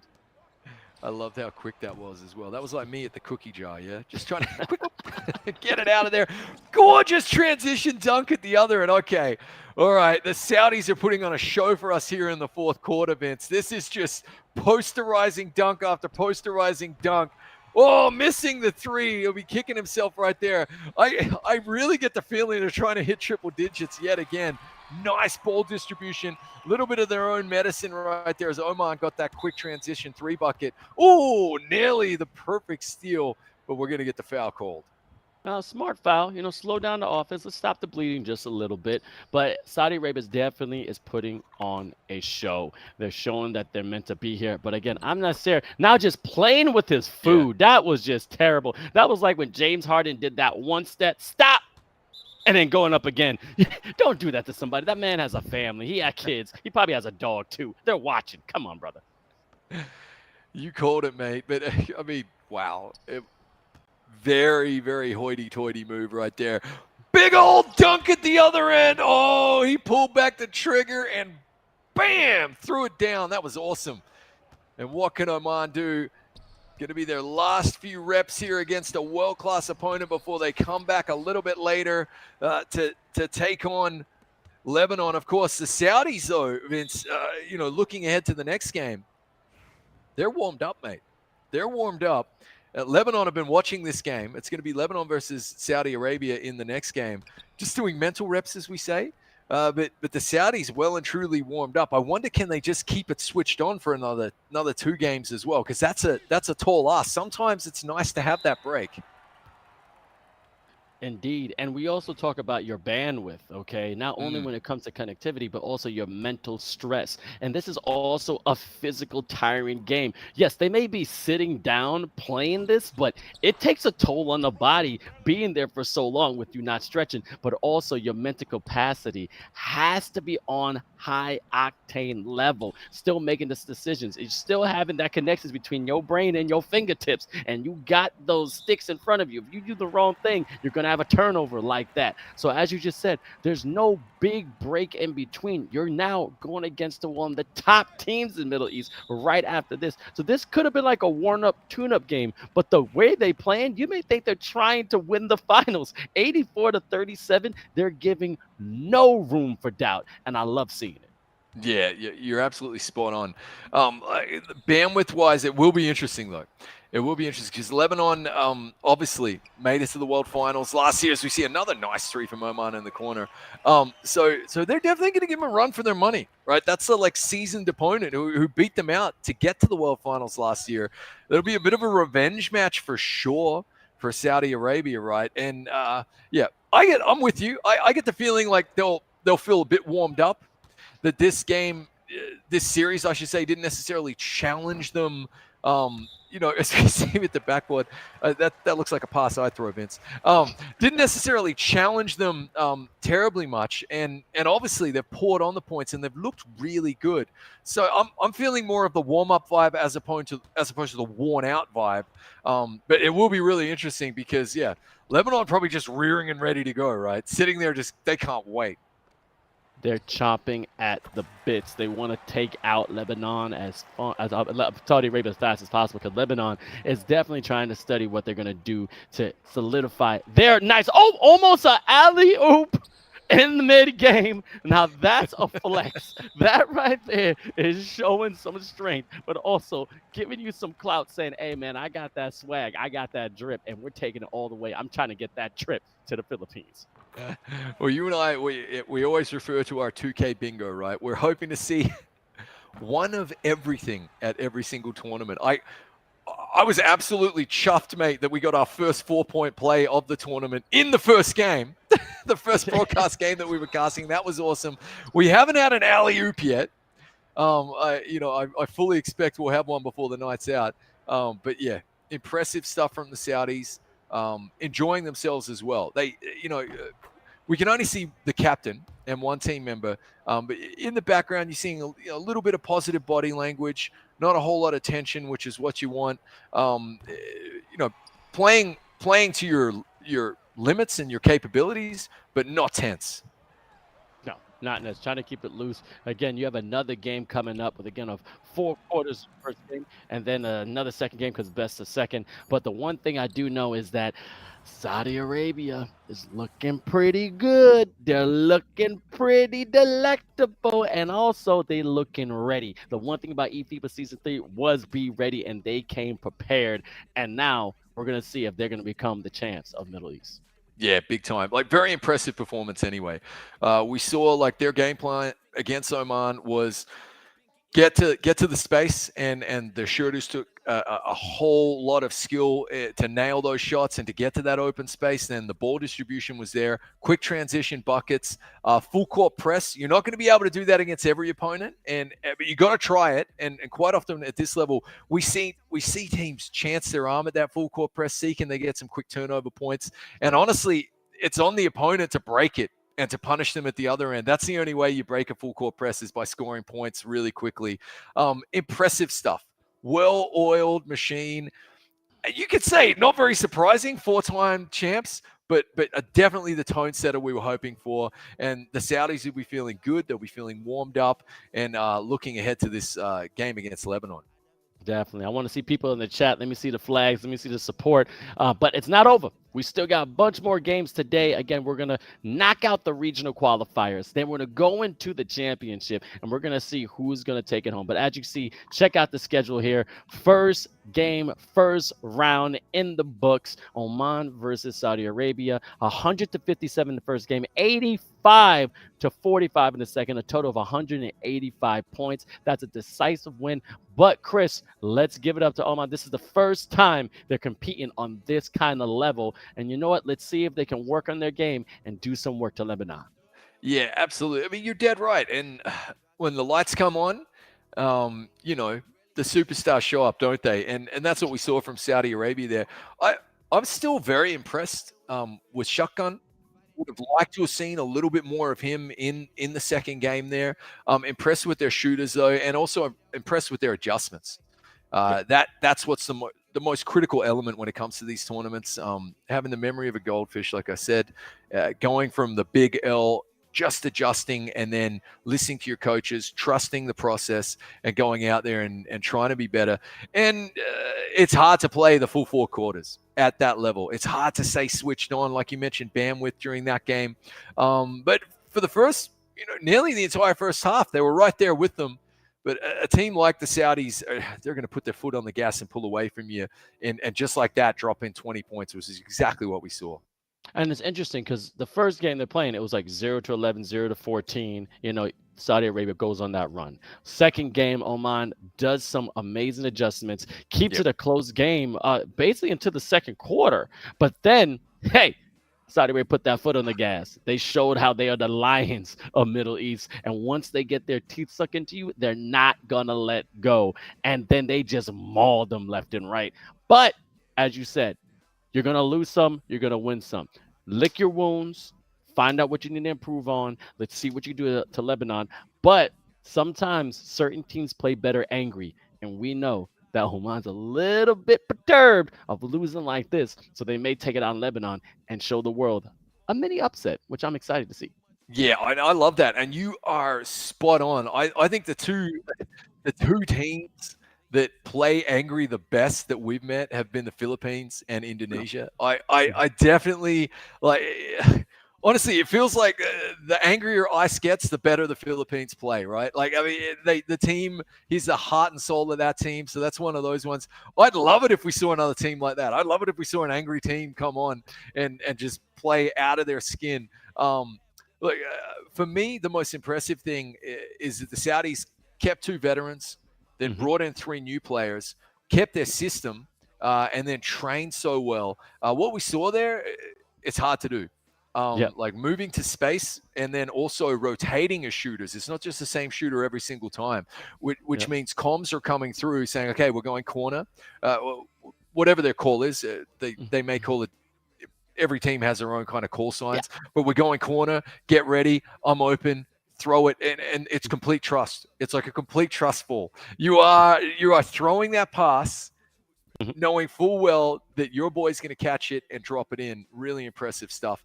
The transition buckets, impressive as well. They're not going to get away with that against like bigger powerhouse teams, but I was really impressed with the way they executed. Very impressed in how they executed that transition. Was absolutely beautiful. But now we got to talk about the winner of Saudi Arabia. We're coming in live. My man, how you feeling? Can you hear me okay? I hear you. Oh, man, how does it feel? Welcome. Thank you so much for participating again. Let me know, how do you feel participating in eFIBA Season 3? The sound is a bit lagging, but I will answer already. We're so happy to win this match, pass to the next one, and hopefully we win this finals. And look, it is lagging a little bit, but that is the beautiful thing about eFIBA. We've got every single continent represented here. Hopefully you can hear me, and hopefully my question gets in. What did you find most impressive about Oman, considering it's their first time on the big stage?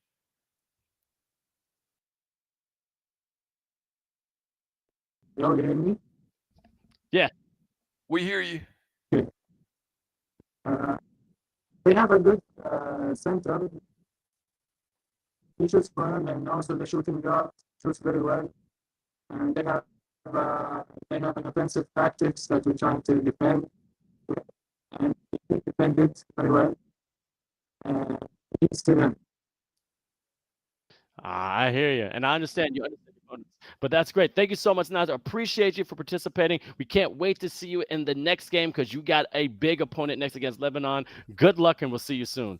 Whew, Chris, he knows his opponent. I mean, he's giving credit to the big man. Yeah. He's credit to the defense. So they knew what they were getting into, which I love, but they were just a better team in the situation. Yeah, absolutely. I mean, really, really respectful, and great to hear him speak so highly of Shotgun as well, who caught our attention and looked really good out there. And then their big man, as soon as they started crashing the boards offensively, he became a little bit of a nuisance. So I like that. A couple of key role players there for Oman, getting a shout out from a very, very talented, multiple champion opponent like that. Was really great to see. I wish we could ask some more questions, but we have to step away because they're getting ready for game number 2, I should say. Game number 3 for them and matchup number 2 against Lebanon. Going to be fascinating to see that though. Yeah. So Lebanon having to watch that. And we know that Saudi Arabia can have game plan A, B, C, and D. They're multifaceted. They can do that. They'll probably be prepping for what they saw the Saudis do against Oman. So it's just going to be interesting, just taking mental reps as well. We mentioned bandwidth, and we mentioned, like, are the Saudis going to be worn out? I'm with you in your answer there. All right, he seemed calm as a cucumber. And rearing and ready to go for this next matchup. I feel like they're warmed up. This is going to be absolute fireworks. This next matchup is going to be monstrous, and I'm very excited to see what's going on. I mean, we got Saudi Arabia versus Lebanon. I'm just going to talk about Lebanon first. We got Two-Face Baby. I like that. Joseph Amarad, he just hit me up on Instagram. Also, he has some beautiful videos. Go to eFIBA_official talking about different builds. It was fantastic. We got Dima Sheik Muhammad. How you doing? 𝐂𝐄𝐊 𝐎𝐔𝐓, two AKs. Adam Corey. Okay, the Anthony Sefer, okay, Anthony Sefer, that's creative. I like it. And ain't on my level. What? Carl Musalem. That's one of the best names I've seen. Lebanon's coming out with some swag on there.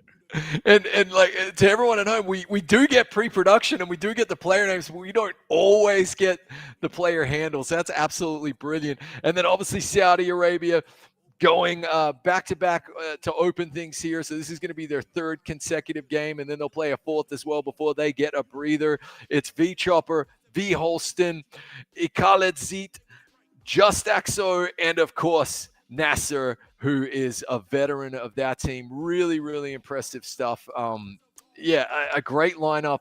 And yeah, mate, look, ain't on my level. We're going to find out real soon whether or not the Saudis are on their level. This is going to be fireworks. Fantastic stuff ahead of us here, Vince. Yep, and we met a couple of these blokes over here when we went to the beautiful Sweden. They're amazing. They're fantastic. A great personality. I love partying with them and just talking about how they love 2K. We got so many Lebanon fans right now in the chat, but we said, let's go Two-Face. Also, Saudi Arabia is giving some love. I see it's great. So we're about to get the game started. Now, Chris, your take. You know the talent both these teams have. What would it take? And we're going to start with Lebanon taking out Saudi Arabia. What do you think they got to do? Yeah, so Lebanon probably caused one of the bigger upsets of the qualifying tournament last year and booked their seat there to the World Finals in Jönköping, Sweden, where we had the pleasure of hanging out with the team by beating Saudi Arabia, who at that stage had won 4 times in a row. So, I mean, that says it all. 4-time undefeated champions. It was really, really impressive work from Lebanon. I think they're going to give them a run for their money again tonight. The one advantage that the Saudis may have here is that they are warmed up. They did just put on a really impressive performance against Oman. It seemed to drain them either emotionally or mentally. Honestly, it looked like they coasted. Their tactics worked. Hats off to them. What is going to be interesting is to see, are they going to be able to adjust? Because we know Lebanon are good. There is going to be a little bit of give and go, and we don't have to wait too much longer to find out, as it's going to be Lebanon in the dark and Saudi Arabia in the white. This is going to be really fun, Vince. Red versus white, let's go, baby. As you see, the matchups are up and going. I mean, you got two face fans here. We got React Sands right there, averaging 5 points with 6 rebounds. Let's see if they learn from the previous game what they could do to take out Saudi Arabia. Now, Lebanon goes up, but then it's Saudi Arabia winning the tip, and the point guard surveying the land. Here we go. Nassau trying to dictate things immediately. And yeah, this is round 2. We will have 3 rounds, and then we'll have the grand final. And one of these teams out of the 3, Oman, Saudi Arabia, and Lebanon, is going to be booking a seat to the World Finals in the Philippines, where we'll be hanging out with them, Vince, as we see a work 3. Oh, no foul. Off balance. Drains it. Impressive stuff to open the game here from the Saudis. I think that man took some ballet classes because he definitely had that balance, but beautiful way to finish down the hole. That's a fantastic play. Now, let's see this. We got 𝐂𝐇𝐄𝐂. All right, we got some different gamer tags here, which is interesting, but we'll figure it out later. But 𝐂𝐇𝐄𝐂 going up here. Now, the Anthony, we know this man. He could definitely do some work. Beautiful shot behind the arc, unable to hit his mark, and 𝐂𝐇𝐄𝐂 getting the offensive rebound. So nice. He did it twice with a nice little redemption behind that beautiful three-point line. It's tied up 3-3. Really like what I'm seeing here early on from Lebanon there, Vince. They had 2 players crash the offensive board, and then counting on their team winning the board, that shooter moved to his space really, really quickly and then bang home that open shot. Really impressive stuff as we see a hard-fought basket at this end. And yeah, there's Lebanon just breaking that trap in 2 passes, and that's what you have to do. They didn't capitalize by getting points, but impressive stuff as we see a reach-in foul. Loving what I'm seeing early on in this one. I know it's only the opening minute, 90 seconds here, Vince, but I'm loving it, mate. I'm loving the competition is high. I like it. I love it. I need more of it. Let's see what this guard's going to do.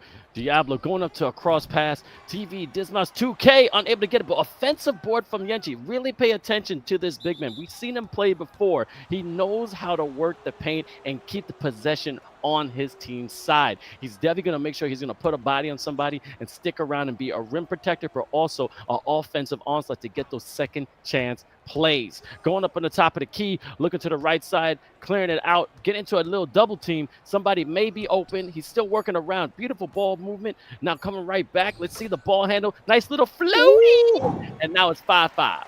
Oh, mate, he had to climb the invisible wall right there and get that over the big man. That was gorgeous, Vince. And I tell you what, really good discipline on defense from the Saudis. So you can see Lebanon just really trying to kind of control the movement of the defense, but they're not falling for it at all. They're staying home. They're staying disciplined. Impressive stuff. At the other end, a gorgeous 15-footer gets banged home. A little midi maestro right there. And I love that mid-range game. It's a lost art when it comes to in real play, IRL, and also when it comes to NBA 2K. But I think it's highly effective if you're able just to get it off that dribble and knock down the corner elbow. But beautiful slammer jammer right there on Saudi Arabia's head. Lebanon showing they're here to play, showing that strength. Let's go, Middle East. Love to see it. We're tied up here at 7 apiece. Nassau trying to find that open man. Good defense as well. What a brilliant rebound and put back dunk there, Vince. That's one of your slammer jammers, mate. Oh my goodness. I'm liking this game already. The competition is off the charts and they have some revenge in this air. But a beautiful run for the ball, keeping the hands, but a little foul to stop that transition play. That was a beautiful, beautiful foul right there. And you'll see that. You'll see Lebanon literally give a foul as opposed to give up the easy transition bucket as Nassau was standing there waiting. Just shows you how dangerous he is, Vince. That was phenomenal. A man actually got up and got a hand on that, but he was ready to stroke a green, and that's where that comes. That's where that will. We wondered would they be phased. We predicted they'd be warmed up, and we're seeing it now.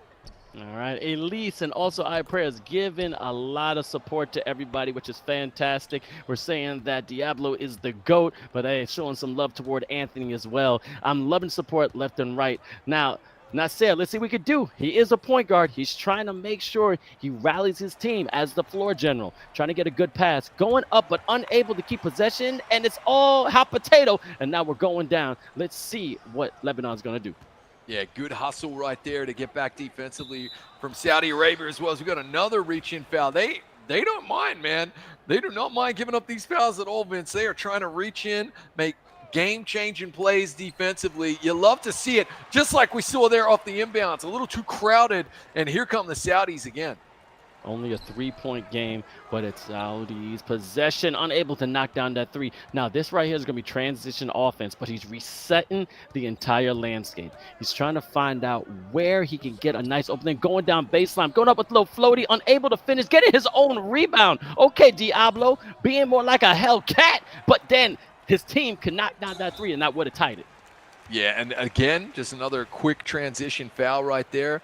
We are going to go to the bonus right now. I don't know if we've seen a little man miss a layup and get his own ball before, Vince. That was impressive effort right there as big man miss free throw, then big man make free throw.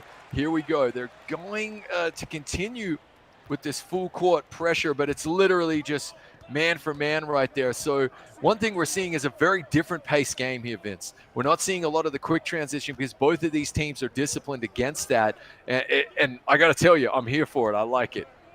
Hustle. Take over this point guard. Anthony right there. Back to Diablo.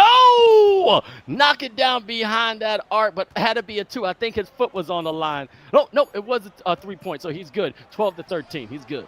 And it's our first, Vince, end of the first quarter, I should say, but it's our first 1-point lead. And you know I love a 1-point lead, mate, because anything can happen.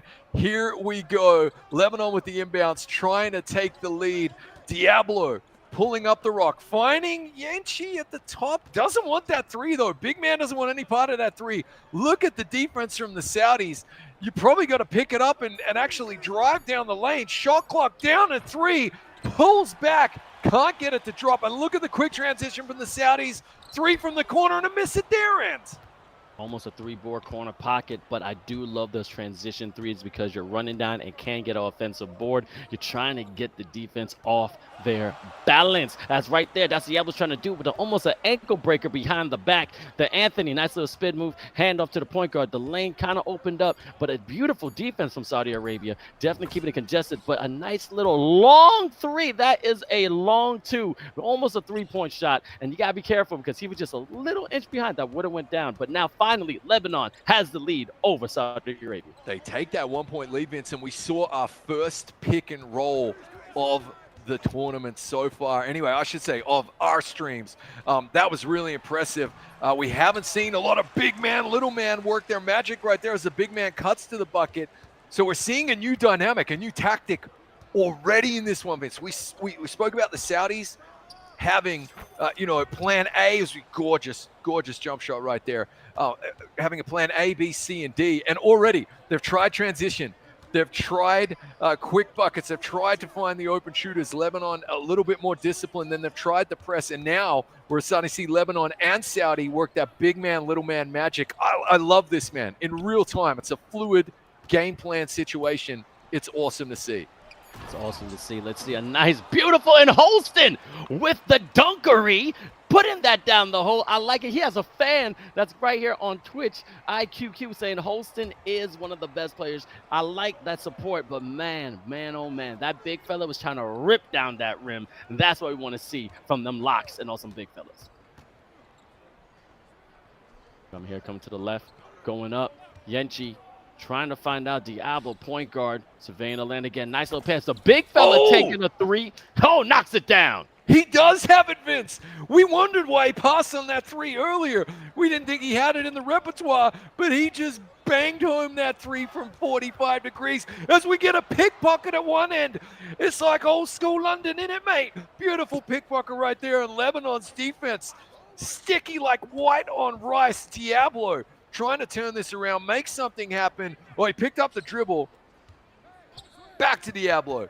Look at the pick and roll, Vince. They're working it to perfection. Open man 3. He missed. You can't miss, but they do get the rebound and the reset right there. Big man following the ball to the hoop. Oh, this is high-octane stuff and really world-class. As we see another miss, and this time the Saudis will be able to answer.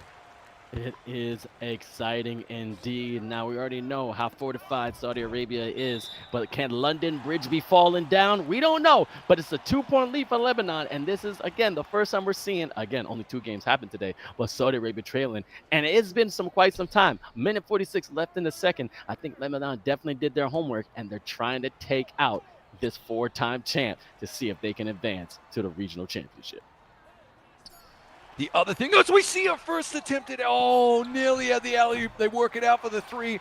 It's a miss. Holston with the board off balance. Got that to drop somehow. It's tied up at 19 apiece. A real humdinger of a game.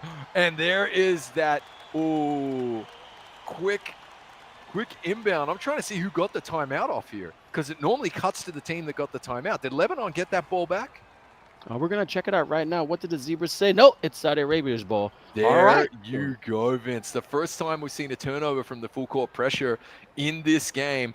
We did mention to the viewers that, Lebanon and Saudi Arabia know each other incredibly well. This is a different beast of a game in terms of Oman and Saudi Arabia. Good ball rotation, great defense off the ball. We're seeing here is a gorgeous 3 lines up. He banged it down pretty much.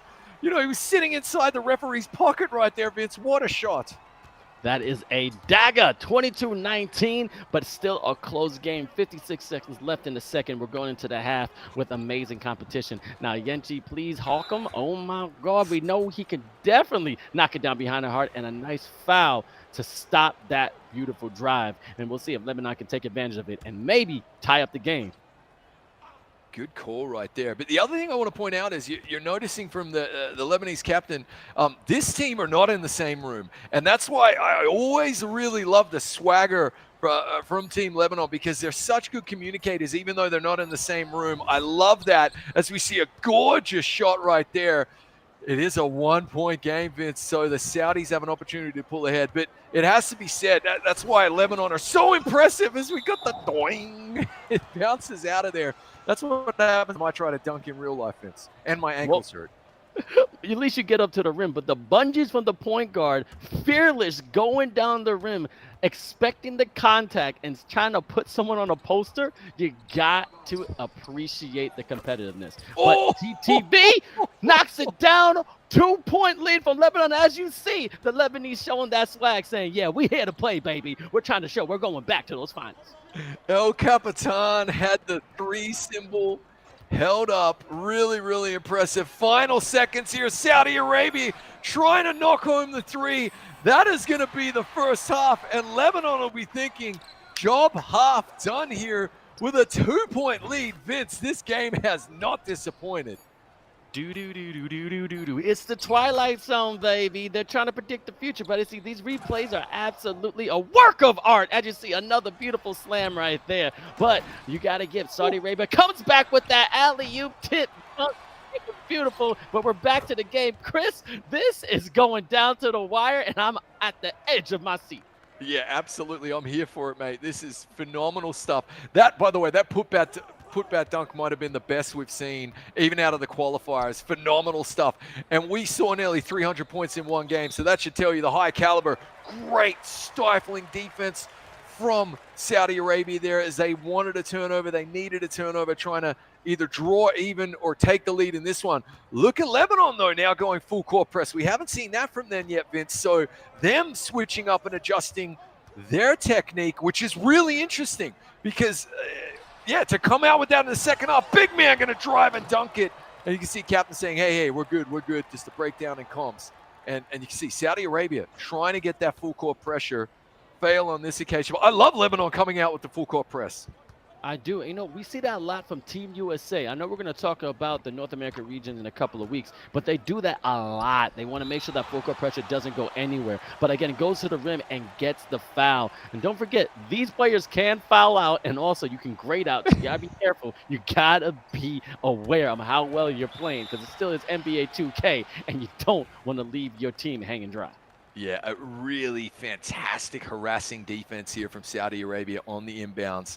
Lebanon again, just trying to be sticky, icky, Snoop Dogg style and get that ball out of there. There's a mini trap and a reach-in foul. Got to be careful. Yeah, and now you can see the captain. He's talking to his teammates saying, guys, yeah, no fouling out, please. There's no subs. There's no 6-man sitting on that pine, is there, Vince? It's just the 5 you see in the beautiful back alley cut right there. You love to see it. And Saudi Arabia, just like that, has scored 4 straight and have that 2-point lead. But it's a nail biter, Vince. It's low scoring, and I love it. And also, I want to touch on a point you're saying is the communication. All right, they're talking to each other, especially with the Lebanese not being in the same room, so it's all through the comms. And also, Saudi Arabia, you see, calm as a cucumber, trying to make sure they show no emotions to the world. But when you have a beautiful MIDI magic like that, you got to get a little bit of sweat underneath that brow. Tied up, 26-26. Let's see who's going to come out on top. Yeah, and look, the contrasting styles of leadership that are on display here as well. That's, you know, Lebanon, very emotive team. Absolutely a very big momentum team, right, Vince? You know, and that's what pushed them all the way to the finals. And then we got to hang out and meet them IRL, and it was exactly the same thing. As we get the and one, no, 3-second violation. Oh, I thought that was our and one right there. Big man with the power hook. Yep. Here comes Lebanon trying to take back this lead. Exactly. You got to have court awareness. This is all real rules if you're playing real basketball in the NBA league. Okay, 3-second violation on both ends. It could be a technical if it's on the opposite end. So you got to be careful. Get 1 foot in that paint and at least get 1 foot out so you won't get called. The referees in the metaverse, they ain't playing. They're getting salaries like everybody else. I don't know if it's $3 or Bitcoin or whatever. But crypto going different amounts. But as you can see, a great shot with the offensive board, but then a timeout. And let's see what's going to happen here. The thought of those refs checking on their Dogecoins accounts at halftime has me absolutely laughing here, Vince. Here we go. Again, it's just stifling, though. Here comes that full court pressure, not able to necessarily do anything with it. Low-scoring affair in this one. It's the third quarter, Vince, and we're tied up at 26 apiece.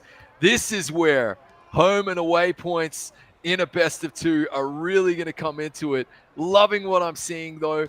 And I tell you one other thing, Vince. Oman will be taking notes because right here, you've got Lebanon giving them the script.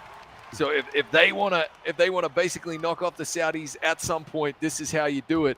Likewise, the contrast in style of play from the first set of matches to this one is really interesting. So Oman will kind of be trying to keep notes on Lebanon, which is really hard because they're just playing such a tight game. Yep, it is a tight game, but it's a really smart game. The basketball IQ is out of this world. Yenchi, please, Hawk, I'm trying to get to the regular guard that can triple cross boss and showing the sauce. 29-26. That's confidence when you're stroking that green bean. And that's where that big man, little man play is coming into it. Oh, I just love that. Just being a nuisance, just creating just enough of a pocket for your shooter to get that shot off. Man, the patience, the shot clock went all the way down, and it's a 3-point lead for Lebanon now. So, yeah, they'll be feeling pretty good about how this is going so far, Vince. Really good movement on and off the ball. Great drive. Nice bucket. And don't forget, this is just game one. Yeah. This is the first game between the two. Okay, it is best of two, but man, they're going out with all the offensive power, all the defensive prowess. I am very, very impressed. But Yenchi, the big fella, keeping on top of the key. Diablo has been a fantastic point guard to see if he can get an ankle breaker crossing, trying to get the big man open and wide, just like going through the side door of your best friend's apartment. That was great to see, 31-28. Awesome. And I just want to mention, I spotted something there that Lebanon did against the full court press, which is a lot like real life basketball. They had the 3-man come down to be the ball carrier. Mate, I love that as we see a gorgeous open 3 in the game tied up there, knotted up at 31 apiece. Watch this here. There's additional help on the inbounds. There he is. And it just means that press doesn't work. I'll tell you what, if you're Oman, you need to be taking notes because that's how you break that press. Man, more ties than Men's Warehouse. I'm telling you, this is going to be a fantastic game because no one's giving an inch. But let's see if they're going to find that big man again. Anything you could do, I could do better. And I'm going to go right down with that dunk carnage on y'all. That's what I want to see. Big fella, confident in the body, getting the and one, 33-31. That was awesome, mate. Big man. Missed free throw, but still Vince in traffic. Team hanging off of him, and at the other end, they're just going blow for blow here. I love this, man. And also the people that's going to be in those two cameras, as Nas, we had the interview with him from Saudi Arabia, but also Dima from Lebanon, and they're definitely focused, all right? They're locked in. You don't see them blinking. I don't think I see them take a deep breath yet. I'm kind of concerned for their health, but you know that bandwidth is definitely going on top notch with so many megabytes and gigabytes trying to process what's the right play, and then you see a turnover from Lebanon. Let's see. Oh, As I just jinxed it, that's the commentator's curse. I talk about bandwidth, and then there was just a glitch. He kind of went, I don't know what happened. It happens, man. But, I mean, it's a high-pressure situation. Final seconds here in the corner, trying to get the three up. That had to be a foul. What? Okay, no foul call. The Zebras stayed out of it on this occasion. We actually also need to point out that the referees are no longer Zebras. They have different uniforms. But that when we mention Zebras, that's who we're referring to. Saudi Arabia with a gorgeous quick bucket to kick things off here in the fourth quarter. All to play for as they're going to get a transition, steal, and dunk at the other end.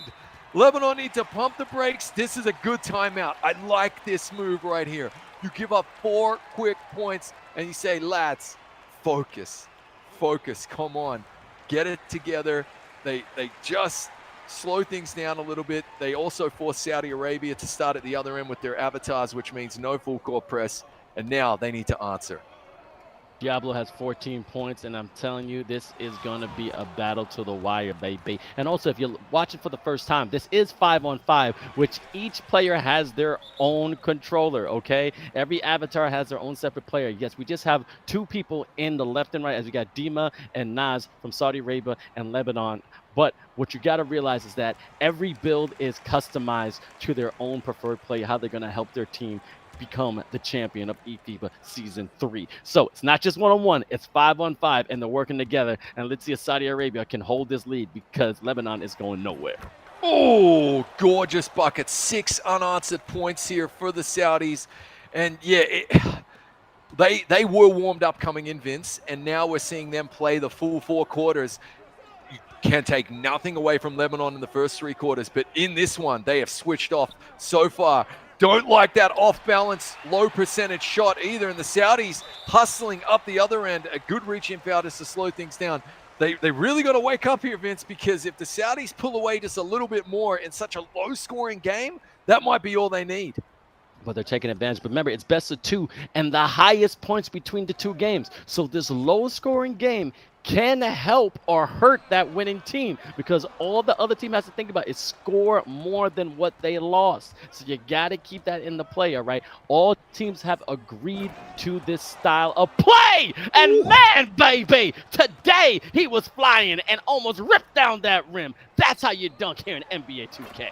Oh, and right back at the other end. They're just not allowing one another to be outdone there. That was literally Clyde the Glide Drexler at one end and Dominique the Human highlight reel Wilkins at the other. Fantastic stuff here. I hope the viewers appreciate the show that's being put on. It is still that 6-point deficit, though. Finding the open man for the 3, banging it home, and cuts the deficit to 3.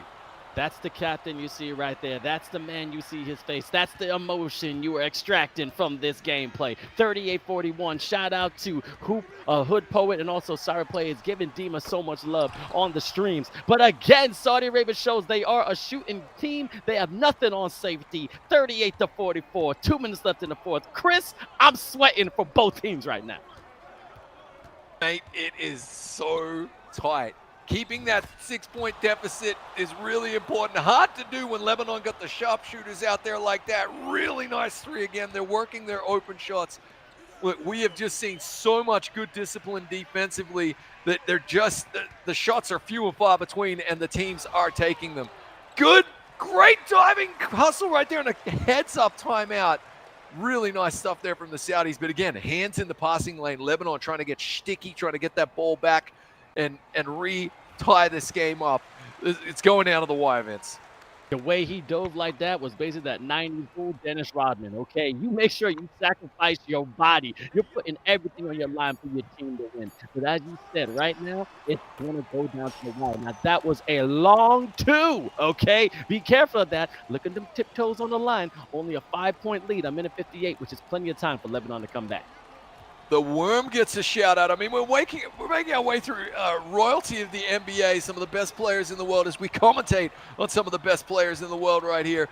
The 5-point lead, under 2 to play. Really good defense. There's that pick and roll, trying to make a nuisance of himself. Kicks it out for the long 3. Missed. That could be a big one, Vince, because time is ticking away. And at the other end, the Saudis take full advantage of the transition bucket. Look at the captain saying, calm it down. play our game, play the defense. 8-point lead is huge right now, Vince. Oh my God, that was exciting. But you see how Saudi Arabia takes advantage of those transition threes, okay? They're going to pick you apart and find that open man just lurking in the corner and then going to try his best to get that green bean and just hit it even more. Beautiful mid-range there. 43-49, minute 13, 6-point game. Chris, I don't know which way this is going to go anymore. Yeah, look, sometimes it's not about, Vince, you know, we've said this many times, how many points you score, but when you score them. And that three came at exactly the right moment. And it was the type of transition bucket that Saudi was having time and time against Oman. Lebanon have done fantastic work to limit them. But to give it up in the fourth quarter, oh, that was huge. Nice shot right there. Finds the open man, but contests it. And here we go. Lebanon down the other end. Oh, pulled it up. Pumped the brakes, handed it out to the captain. Oh, risky pass across the paint right there. Big man trying to set a pick. Gotta give it in. Gotta take that, big man. Take your points. Oh, nearly a 3-second violation, but cuts the lead to 4. Definitely a little scary there. I know it's October and Halloween's around the corner, but we don't need nothing like that right now. I'm still trying to be in my house without getting spooked. But here, the clock is your friend. Technically, it's a 2-possession game. It's a 4-point game. Let's see what's going to happen here. You need to get a stop. All right, Lebanon needs to put on those clamps. Let's see who has that defensive prowess. Puts a hand up. Oh, timeout. Going which way? Oh, Diablo. Okay, so Lebanon has a chance. They're going to recalibrate. 12 seconds left. What's going to happen here, Chris? Yeah, smart play. So this moves the ball down to the Saudis' end of the court, right? We're going to have the inbound here. They need 2 buckets to win or draw. So look for a quick inbound and then hopefully a quick bucket right here and then a full court press from the corner. Got to have it. Missed it. Needs a quick putback. And now it goes full court press. What do you got? No full court press at all. An instant foul. Interesting, Vince. I think that might have been a breakdown in communication because you absolutely want to be bodying every man on the inbounds right here. That is going to be all she wrote here in game number 1 between these 2 powerhouses. Saudi Arabia come out victors 49-47. Not quite sure what happened with Lebanon at the end there, but a fantastic photo finish, Vince. We were not disappointed. I need to take a second to reset my bandwidth, okay? I need to unplug my modem. I need to make sure I understand what I just saw. We just saw high competition when it comes to the second set of games of eFIBA Season 3. These 2 dominant gauntlets of Middle East are showing out. They understand competition. I loved everything about this. The transition threes, the suffocating defense, the crazy at the end of the game, heroic actions from both squads. This is what 2K25 is about. But in all, the 2K community is loving this competition, seeing there's more talent around the world. Shout out to you, to my people in the Middle East. Yeah, phenomenal stuff right there. And of course, that's like a really, really nice revenge game right there for the Saudis. Lebanon knocked them out of the tournament, took that plane ticket to Jönköping, Sweden in the World Finals last year. So coming out and making a statement in that one, really interesting. Could that be our grand final preview right there, Vince? I got to tell you, 2-point differential right there. Oman will be sitting down, taking notes, studying Lebanon, right? Because if they can get an upset and make their way to the Champos, and maybe they got the formula to take on the Saudis. But this series right here, that matchup, that was Lebanon's game to lose, I felt like, going into 3 quarters, right? And then the Saudis were really switched on. They came into the 4th quarter. They had that 4-point rally unanswered. And honestly, it just looked like Lebanon just fell asleep at the wheel for about just 1 minute there, and the damage was kind of done. Yep. Now we have to talk about how the series goes. You just said it was a 2-point lead, correct? The thing is, if Lebanon even wins, but only wins by 1 point, they still lose the series. So you got to be careful of this. This is when tactics are going to come into play. You're going to see some crazy deep threes going down. You're going to see some insane tries to get and ones because it's going to be a point matchup, and I can't wait to see how they're going to be tactical for this next game. Chris, I'm already jittering right now, which is great. Yeah, absolutely. I mean, hopefully we can have a look at the schedule there in a moment. It's all framed up to be absolutely just a photo finish and really exciting stuff for the viewers. As you mentioned right there, Vince, you know what was interesting? It was only a 2-point game, and it felt like that one time that Lebanon gave up that transition three-pointer. And look at that. That was the difference between victory and defeat. Phenomenal stuff. So what I love about games like that, and also this best of two format, is that the 1%ers in tight games are really, really important. Nearly every single possession is vital. You can't take a play off, and we saw that there. That was the difference between the two teams. Really, really enjoyed it. I got to say, like, very contrasting styles of leadership and play as well. Would you agree, Vince? Like the two captains. I love that the Saudis are in one room there and the captain is very calm. But I also love that Lebanon are spread out geographically, right? And it's really, really cool to watch. And you can see the emotion. You can see the heart. We met the lads in real life as well. I loved it. It's competitive. It's competition at its highest form. And what's also jarring about this is that this is just the first day.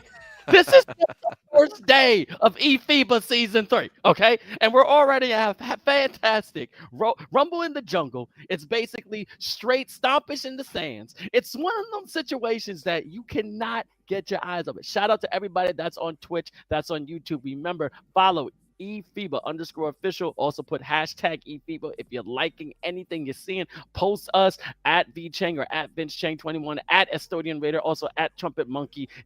Thank you so much to everybody who's been in the background. But I'm already excited. Like, I'm feeling like we're going to a championship round right now. And it's only the 4th game of the day. And you know how my energy can get. I'm trying to slowly go up, but I need to go to Super Saiyan 3 here. This is going to be fantastic for this grudge match. Yeah, well, it's easy to get excited when you've got such high caliber, 2K basketball right there like that. I absolutely loved it.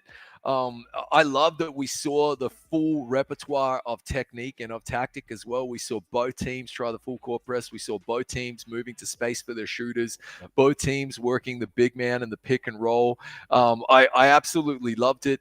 The press breaker as well that Lebanon put out there. Everybody in the tournament should be paying attention to that. It was basically taking a page from the real life press breaker playbook, which is to bring down your 3-man, bring down your small forward, typically at half court. So I like what they did. The pick and roll finally showed up. Well, it was less a pick and roll and more just a big man getting in the way of the defense. And I'm here for it, man. And then that requires fantastic shooting as well. The defensive discipline, arguably across all qualifiers, and we know that sorts like the newcomers out and the championship caliber teams out from the lower quality teams while everybody gets better. But that was probably the best defensive discipline we've seen so far in eFIBA Season 3. And we don't have to wait much longer to find out who is going to win this best of 2 series, Vince. Look, I think Lebanon will be warmed up now. And I do think that will have been a mentally draining game for the Saudis. So, look, I'm picking Lebanon to come back in this one, mate. I don't know about you, but either way, we got a real exciting game ahead of us as Lebanon come out firing on all cylinders and dropping in a 3 from the car park, Vince. That's how you start with the statement, all right? Deep 3, knocking it down, all green. Now, I want everyone to watch. I'm Nasser Indiana. I think there's going to be a battle of the guards when it comes to this matchup between Lebanon and Saudi Arabia. As you can see already, getting the mid-range, a 3 and a 2, for both of them being 100% from the field. And as you can see, full court press already, only less than a couple of seconds in the game, Chris. They're holding nothing back right now. Yeah, really impressive. Discipline. I love the way that we saw 2 Saudis crashing the defensive board right there, but also Lebanon have typically had two men crashing every board as well, so that might have just been a breakdown in comms. Look, it was a 2-point game because these teams are very similar in their tactic and in their discipline. As Saudis drop in 5 straight there and take a 2-point lead, really, really impressive stuff. Backing themselves there on the actual point guard handoff, I should say inbound on the full court press. Nice cut, faking him out of his boots, finding the corner man, dropping it in, and it rattles home for a 1-point Lebanese lead. You love to see it. Two-Face, baby, got the 3 downtown. I like it, baby. That's all I want to see, all right? And now real quick, as you see, we have DMS and also Nas. Right is Lebanon, left is Saudi Arabia. So right will be Dima and left will be Nas. And they're watching their team trying to navigate how they're going to coach them. But a beautiful transition defense, F5R. Stopping, popping, giving to Holston in a timeout. Let's reset that offense. And as you see, the captain. Now there's more. What did you say to them, Chris? Because now Saudi Arabia is being more vocal. They heard you, man. Well, this is going to be their biggest test yet. The Saudis have now played, this is their 4th game straight. I don't care who you are. You play 4 games in a row. You are going to be mentally strained and trained. That's why I was predicting this is probably Lebanon's a really good chance for them anyway. Yeah. Look, frustrations will have been kept in order. They're simmering maybe to the top right now. It depends. I don't mind emotions, though. I mean, every single champ in the world has emotions as he climbs the ladder. Little man says, put me on a poster, ma. What a beautiful dunk. And there's that press breaker again. It is Halloween. I think that was Chucky right there because that man took out 3 people in one drive. He didn't care. Call the Avatar. There's no airbenders. That's an airwalker. That was destructive. That's what I want to see with the confidence of Saudi Arabia. Only a 1-point lead, and it's only been a couple of minutes in the first, and it's still exciting as if it's the 4th. This is the competition of eFIBA Season 3 with so much on the line. But we have to say real quick, they're playing on all PS5s. It's not cross gameplay, okay? Everyone's on a PS5. Everyone has their own avatar, and they're showing out they belong to play on the world stage. Chris, this is something. Gorgeous 3. You handed me the mic just as we see Lebanon pull ahead by 2. You're dead right, mate. And what's so cool about Pro-Am mode is not just that it's 5-on-5 with each real-life player controlling an avatar as we get another 3 at the other end. This is the title bout we were promised, the fight we were promised right here, Vince. I love it. What is also cool about Pro-Am mode is all the customization options. Look at the court. Look at the eFIBA logo on the court. Look at the team names at either end. You know, look at the actual uniforms and the froze all in their national colors. That's what's so cool about Pro-Am mode and the eFIBA tournament in general. I love it. Oh, this shout out to all our graphic designers, by the way, who made this custom court. Real quick to everyone behind the scenes. Beautiful 3 right there. We cannot not talk about that. But as you see, even right there at the scores desk, eFIBA official right there going up like its own commercial. The court was also edited from last year. Remember, it was black, but now we put the regular hardwood with a hard dunk coming up from the Saudi Arabia. So this year is going to be even more, detailed, but beautiful to watch. And also gameplay is going to be high competitiveness.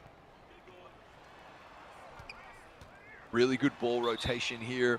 Again, heads up timeout. In case you're wondering why they're doing that, it's basically to avoid the 3-second offensive 3-second violation. So it's a heads up play. You can't take those timeouts with you at the half, right, Vince? So you may as well use them and hold on to a possession.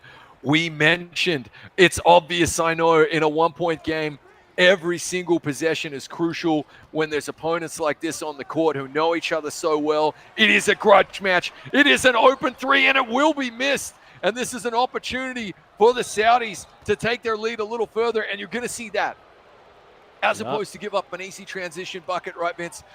Look, Lebanon will be happy to give up that foul. Happy to give up that foul, trying to keep that ball in their hands as much as possible. And remember, this is going to be a scoring game. Lebanon can still take the series, but they have to score more than Saudi Arabia by 2 points. So they got to win by 3, okay? That is key. Now, Diablo is that guard that's going to control it for Lebanon. Let's see what he gets. This Two-Face, baby. Got a lot of fans online. You got to show something. Let's see some kind of work. Let's see a show. Pump fake, a little foul. Oh, getting little handsy there. They got to calm down and go into the line because they're in the bonus. Yanchi, please hook him. Big man shoot free throw. Big man swish. You love to see the big man who can stroke a green, Vince. This is not Shaq. I was going to say, this isn't Shaquille O'Neal build. Maybe more like a Joel Embiid, maybe a Giannis Antetokounmpo. But the one thing I know is that you got to make sure you knock down them foul shots, because shots win games, but free throws win championships. And now Saudi Arabia's going down, getting fouled to go into the line for bonus. Look at this. We're talking about free throws, and Nasser misses one. That's wild. He banks on the second one, tied up, knotted up here in the first quarter. Still only the first quarter, Vince, because you have several timeouts. 13 apiece, another low-scoring affair. You touched upon it, right?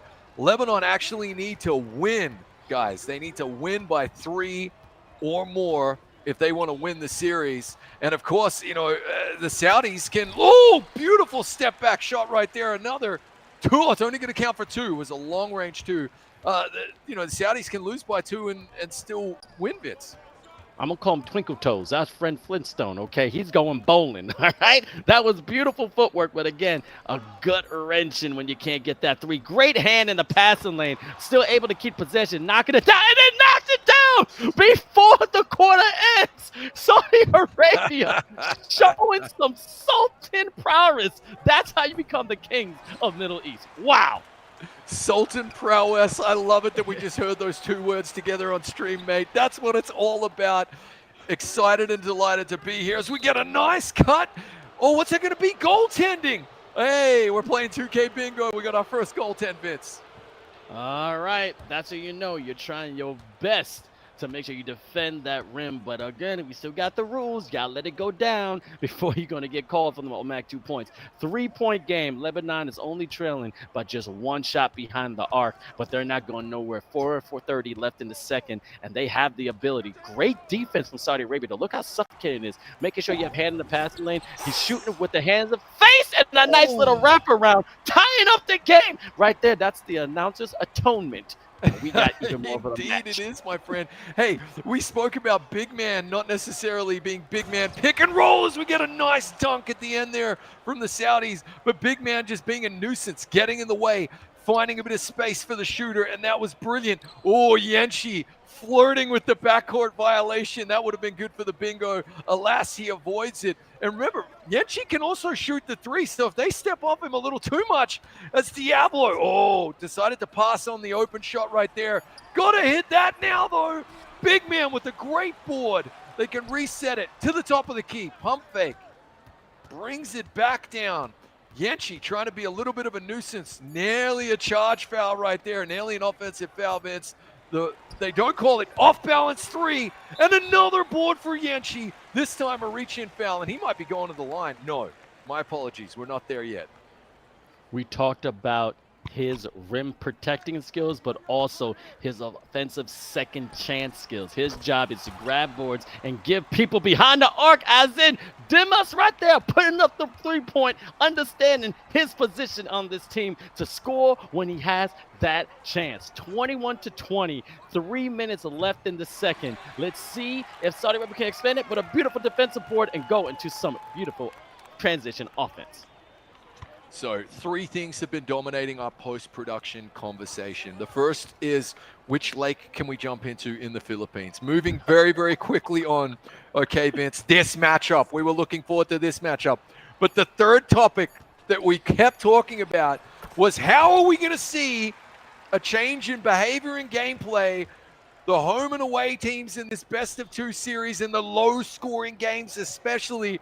And we didn't have to wait long for our answer. This is fascinating to watch, Vince. It's the game within the game, the tactic within the tactic, and a beautiful 3 from the corner for the Saudis knots it up at 23.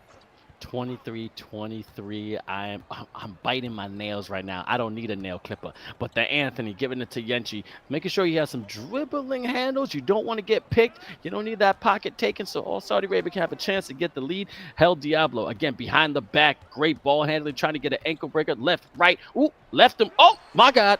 Don't know what's going to happen. Going up behind. Confidence.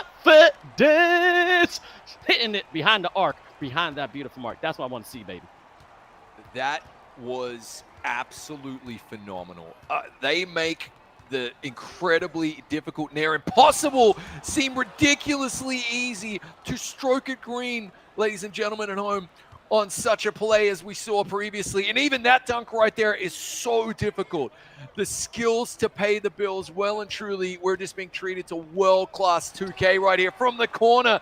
Looking to bang it home. A great defensive board there from the big man. And here we go. A 1-point lead. My favorite kind, Vince, because anything can happen as we get a reach-in foul. This is phenomenal. Only 1:16 to play in what has been just a back-and-forth seesaw of a first half. I love this.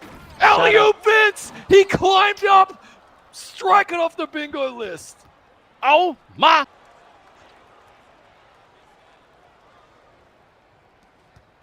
Contested game like this at such a high level blows my tiny little Australian mind, Vince. I was so impressed with that. And the skill and timing required to pull it off, yeah, threading the needle, quite literally. Honestly, there's NASA engineers who couldn't write the algorithm on that. That was so awesome to see. And yeah, a 1-point lead for the Saudis here. Corner three, bangs it home. It's a 4-point lead. Wow. Wow. Oh, wow. That right there shows some stones in that bag he got. He is showing that he knows exactly what to do in those situations. You know, the top players always say, look, they may have the will to take the shot, but you have the skill to make the shot. But as you see, 𝐂𝐿 𝐎𝐵 going for the rebound. Beautiful offensive board, but unable to get it. Ditmas going up, getting blocked again. And we got the play of the half. Man, we got to watch these replays, baby, because this has been amazing. Yeah, big time. What a half as well, man. Well, I honestly, I'm just blown away, Vince. They're playing at such a tremendously high level here. Game one was so impressive. And look at these shots that are being made here in game two, though.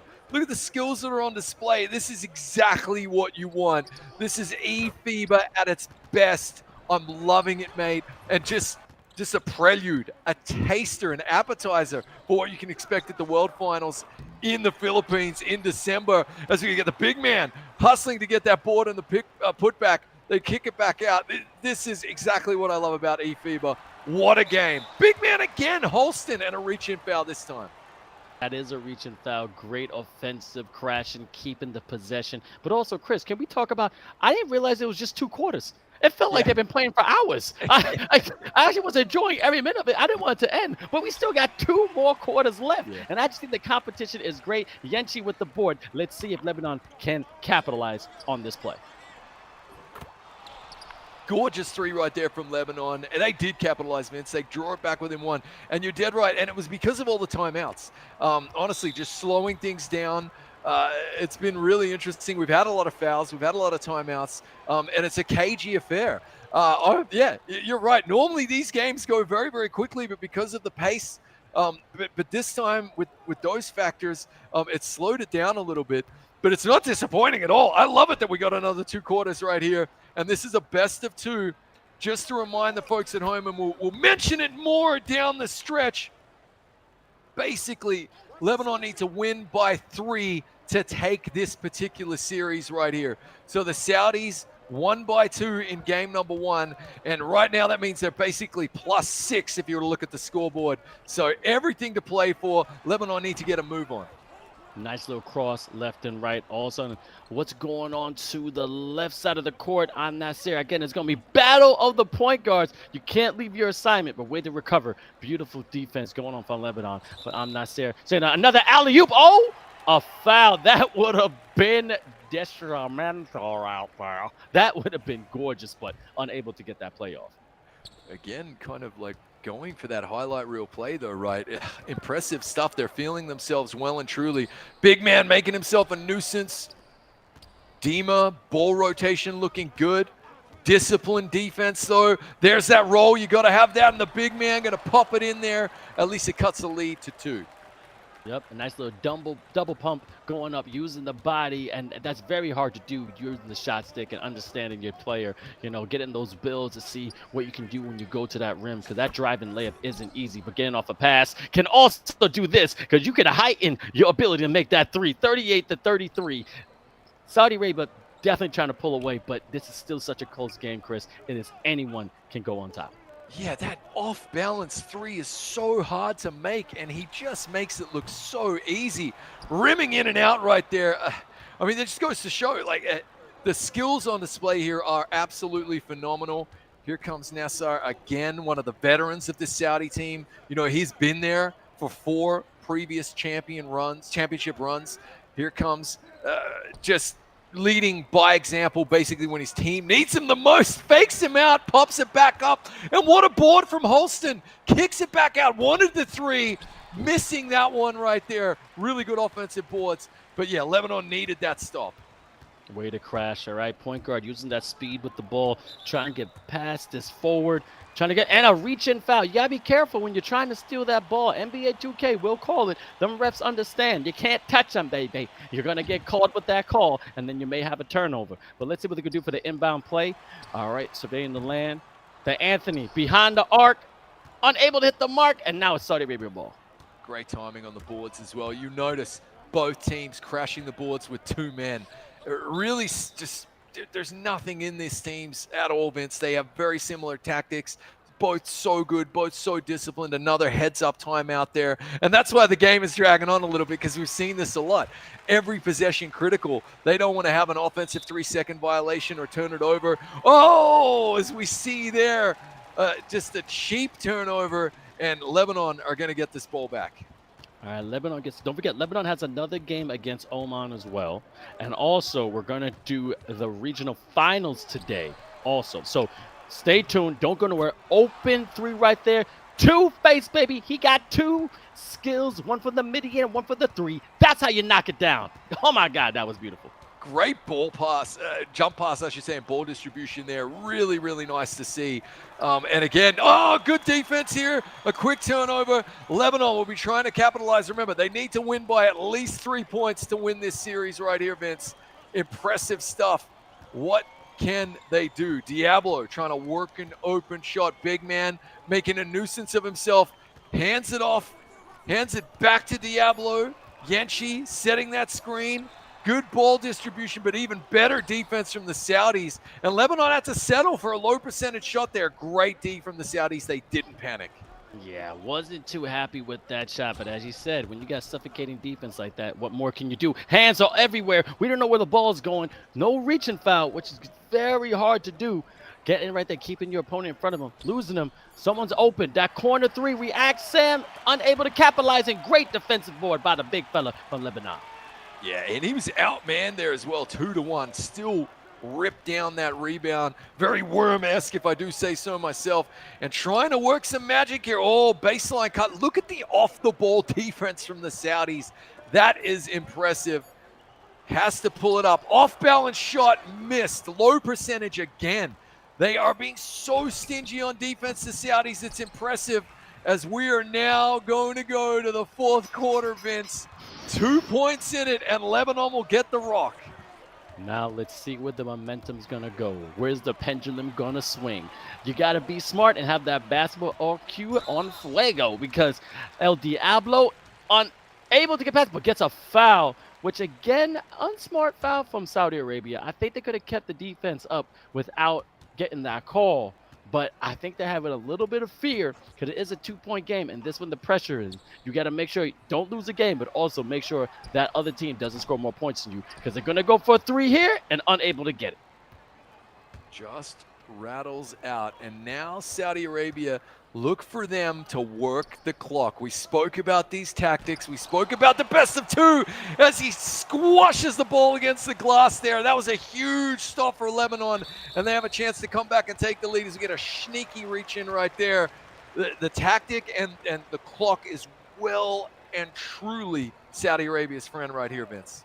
All right, shout out to Majib AQ. I don't see you saying good stuff to your team or to me and Chris, but we're trying our best. But anyway, make sure you're following eFIBA_official on all social media platforms, and also put hashtag eFIBA anytime you get a chance. You see something that you like, keep supporting your team. We want to see the flags. We want to see the love. Keep it clean. But as you see, you're stroking it green. 41-36, Saudi Arabia goes up, and man, it's going down to the wire, Chris. Yeah, it is indeed, mate. And that 3 right there might just be the one that, oh man, that breaks this game wide open for the Saudis. It just feels as though Lebanon have missed about 5 threes in a row, and the Saudi defense is clamping down. So they've just got to get back on track here. They need a bucket of any kind with only 6 to shoot from the corner. It rims out again. That's a few too many bricks, and there's that breakdown with the reverse dunk on the quick transition bucket at the other end. Great stuff from the Saudis. They are really stamping their authority on the Middle East right now here, Vince. It's impressive to watch.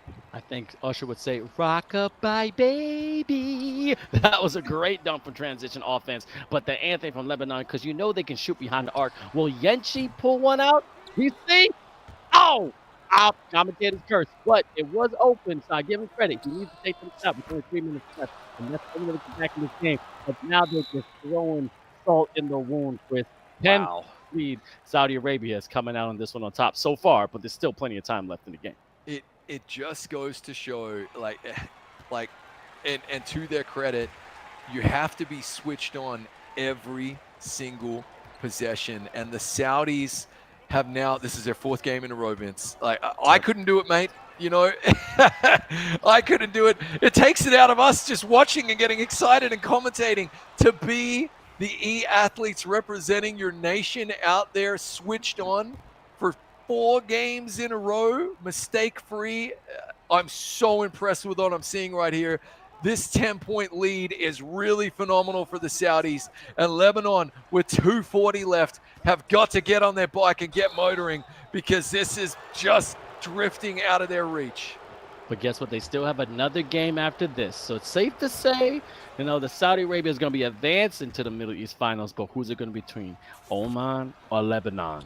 Again, I'm not saying who's going to win, but no matter what, it's going to be exciting. Right now, Lebanon can get back in this game. Don't get me wrong. 2.5 minutes is a lot of time in NBA 2K, but they got to be smart on every play. And maybe with a stroke of luck and a lot of skill, they can come out on top and win by 3 points. But we got to see until that buzzer hits to see what's going to happen. Draws the foul. This is their first attempt. If they knock him down here, Yenchi's been pretty good from the free throw line. Okay, I'm just going to be quiet. But this is their first points in a couple of minutes, Vince, and when they needed them the most. And what's been interesting is both times we've hit the 4th quarter here, it's been the Saudis who have managed to just stay on course, and Lebanon have switched off just a tiny bit. And again, that just speaks to preparation.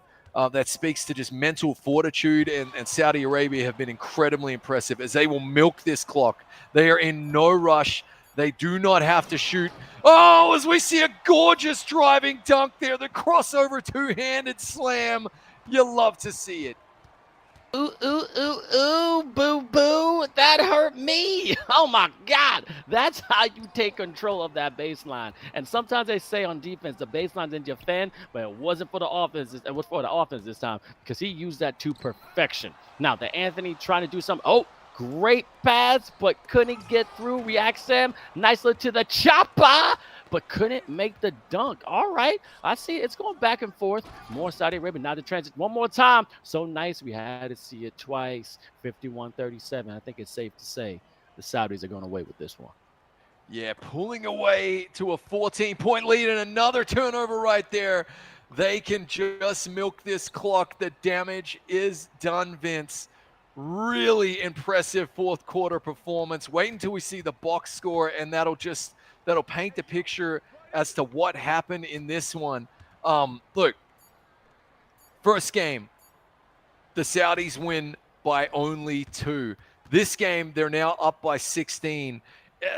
The wheels just falling off a little bit for Lebanon, but they are still the world-class team that booked the ticket all the way to the World Finals last year. So, you know, hold your heads high, lads. But they now need to really wipe the mental slate clean, Vince, and come back rearing and ready for Oman, who have been sitting there patiently waiting, taking notes, and did make good adjustments in between game 1 and 2 against the Saudis, which means they know how to prepare. They're a pro-national team. This is going to be fascinating to watch the next matchup that we see straight after this one between Lebanon and Oman, who will be fighting each other for a place in the finals against the Saudis.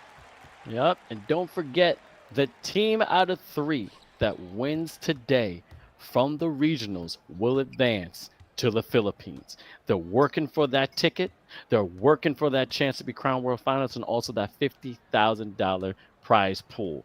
I am excited to see how this is going to go, but man, oh man, Saudis definitely put on the show, Chris. Yeah, they did. Wow.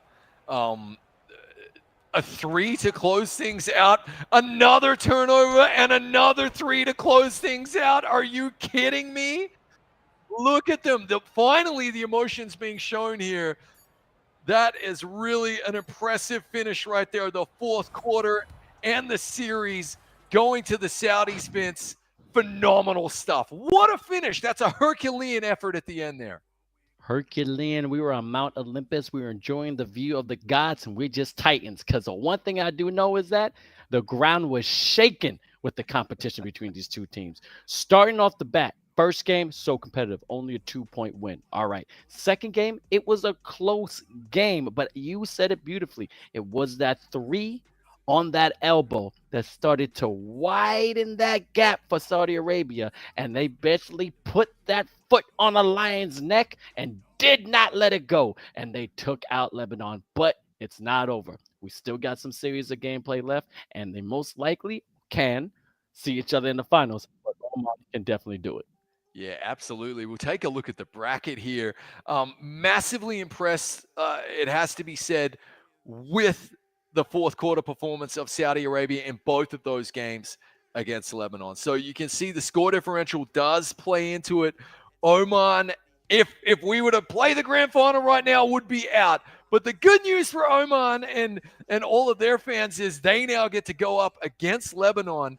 Point differential going to play a massive role in this, and of course, look to win that series. But the Saudi Arabian team have booked their ticket into the grand final, and which is going to be best of three, Vince. So there'll be no draws there. We'll be crowning a winner, and somebody is going to be packing their bags and their carry-on luggage and one of those little puffy, pillows around the neck and those eye masks for a flight to the Philippines and the World Finals. And like you said, a chance at that $50,000 bag.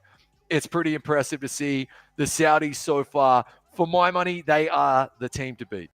Definitely, definitely, definitely. Shout out to everyone who's been watching on YouTube and Twitch. I mean, the Saudis have so much support. I'm seeing the flags. I'm seeing the thumbs up. I'm seeing the salutes. It's been a great first day, okay, so far. We have another set. But the one thing I want to know is that we have to talk to some of the players even more because there's been some definitely bandwidth that's been going crazy. We have the captain from Lebanon. We know this man. Dima, how you feeling, brother? Yo, I'm feeling good, bro. I'm feeling good. Thank you for having me. Oh man, you look great. You guys definitely played your heart out. But I have to ask, going against Saudi Arabia, they're not easy. What did you do to prepare for this game? Because you were the second game of the day. Well, actually, it's been very tough preparation. We gathered like really late. Um, and like, I don't know if you heard about the situation in Lebanon now. The situation is really, really bad. Of what's going on. So like we have two players already now in our starting five playing from Lebanon. Shout out to them, Two Face Mhm. Baby and the Anthony Sphere, our Yep. SG and Lockdown. They're playing in this situation, hearing stuff all the time, but still making it to make it out, practice with us during this very tough time. So shout out to them. Really, it's been very, very, very hard for us to prepare, and that's for sure. Yeah, mate, thoughts and prayers go out to you and the team. And the one thing that we commented on immediately, the one thing that we love about you is genuinely the personality and the leadership style. And I don't know if you have the commentary on during the games, probably not because you're locked in and focused on Yeah. communicating, but we love how you communicate. And we love the fact that you're not all in the same room. You are so fluid and you are this unit. So hats off to you in that regard. You came out rearing and ready to go. And I really enjoyed the fact that Vince and I were talking about it. You had about 4 different strategies. Look, when you potentially meet them again in the grand final, you got Oman to go through first. What is the one area you think you're going to focus in on to try and get that dub? Well, trust me, like okay, it's a tough loss against Saudi Arabia, that's for sure. but already in the comms at the last seconds, we were discussing already. We forgot about this game. We forgot about the Saudi Arabia game. We already looked in for Oman. Always our focus on the Oman game. I guarantee you, we 100% locked in for Oman game to go to the finals against Saudi Arabia later on tonight. And we're not down. We're still up, and we're so focused for Oman. So that's what matters. Love Our that heads are answer. really up. Yeah. Beautiful, beautiful. I'll just let you know you got fans in the chat. People are rooting for you. Thank you so much for participating. I'm gonna let you go Thank you. prepare for Oman. Hopefully, we'll see you in the finals and maybe see you in the Philippines. We'll see you soon, all right, brother? Hopefully. Thank you. Thank you so much. No problem. No problem. Man, oh man, talking about a true captain, talking about perseverance. That's talent. That's focus, and they're gonna do everything they can so they can go to the Philippines. That grand final. If Oman doesn't step up, though, Oman can still step up. It's gonna could. be electric. They could, and look, you're talking about camaraderie, you're talking about national pride, and you're talking about friendships, and really it means a lot to those players. And I really love that. That's probably one of the more special interviews we've ever done through the several years of eFIBA. Awesome to see. But yes, I loved what we heard there at the end. They're focused in on Oman immediately. Wouldn't even answer the question. I forget about the grand finals. We'll be there for that. It's Oman all the way. Love that, mate. And that's exactly what you and I talk about all the time, having like this real short-term memory when it comes to the L's. Yes, you need to be coachable, and yes, you need to be focusing on the areas that you're going to improve upon, and taking away the positives, but also then moving very quickly on, mental refresh for the next game. I got to tell you, he still seemed pretty upbeat there, mate. So now they're warmed up. I take nothing away from Saudi Arabia going 4 games in a row and against an opponent who knows you well, who's planted that seed. They've probably been living rent-free, that Lebanese team, in the Saudis' minds ever since they knocked them out of the Champos last year and booked that place out of the Middle East to go to the World Finals. Really, really impressive effort from the Saudis. But yeah, Lebanon looked locked in, mate. Very, very impressive as well. Love it. Now let's check out the schedule, because I already saw we had 4 games on for today. And now we got 2 more in round 3. Again, best of 2. Again, let's repeat. You need to score more within 2 games. So you can technically still lose the first game, but still come out on top of the series if you score more. The previous games, you can see 47-49. Saudi Arabia definitely got it. But then, the Saudis came out again 59-41. So that's done, but Oman still has a chance, okay? They could take out Lebanon, and then they will advance to the grand final, which will be happening today. Again, 7 regions have been participating in eFIBA Season 3, over 60 teams. We're talking about 1 out of 3 countries around the world are participating on this global scale of talent of NBA 2K. I'm still amazed that I'm a part of it. I'm with my brother from down under, Chris Simpson. We got many more of the games that's going to be happening throughout the amount of weeks until we get to that World Final in December. So make sure you stay tuned all through October. Follow eFIBA_official. Put that hashtag. Make sure you comment. And also tag us in any post. We'll repost. But Chris, you said this beautifully. Mind of a goldfish. Memory of a goldfish, tactics of a goldfish. That what Lebanon is definitely keeping in the back of their cerebellum. And how you think it's going to affect them going against Oman, because I'm kind of scared of the carnage they may bring on them. Yeah, they seem fired up. They seem locked in right there. The one thing that we touched upon towards the end of that game, speaking about Oman, was that they did really show a good job of adjusting in between game 1 and 2 against the Saudis. Yes, the Saudis still just went out there and dropped another 30-point victory on them in game number 2, but the adjustments were there. It was that tactic and that ability. I think they will have been taking notes. In particular, I'll just mention it again, if you're just tuning in, the full court press was pretty devastating for Oman against the Saudis. And Lebanon and Saudi Arabia both pressed each other in that game, but both of them showed how you beat a press, which is bringing down your 3-man to somewhere around the half-court mark and basically just immediately past the halfway or thereabouts.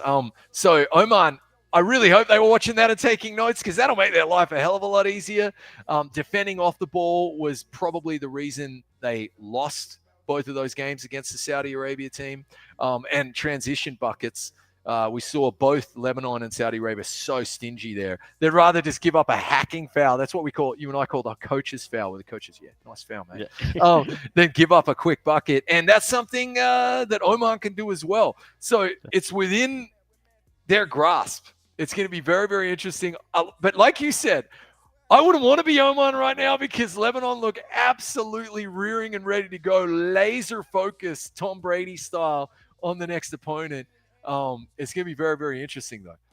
Yep. Now, everyone that's watching Gamers and Ballers, we're going to take a quick intermission break. Make sure you don't go nowhere, but get your water, get your juice, get a snack. We're going to have the third round happening in just a few moments. And stay tuned on YouTube and also Twitch. It will be in the waiting, and it's going to be a little bit of a great break for us, our commentators, as well. So thank you so much for tuning in. Make sure you follow us on all social media content, eFIBA_official, and we'll be back with round 3 and also the grand final here, eFIBA Season 3, the Middle East region.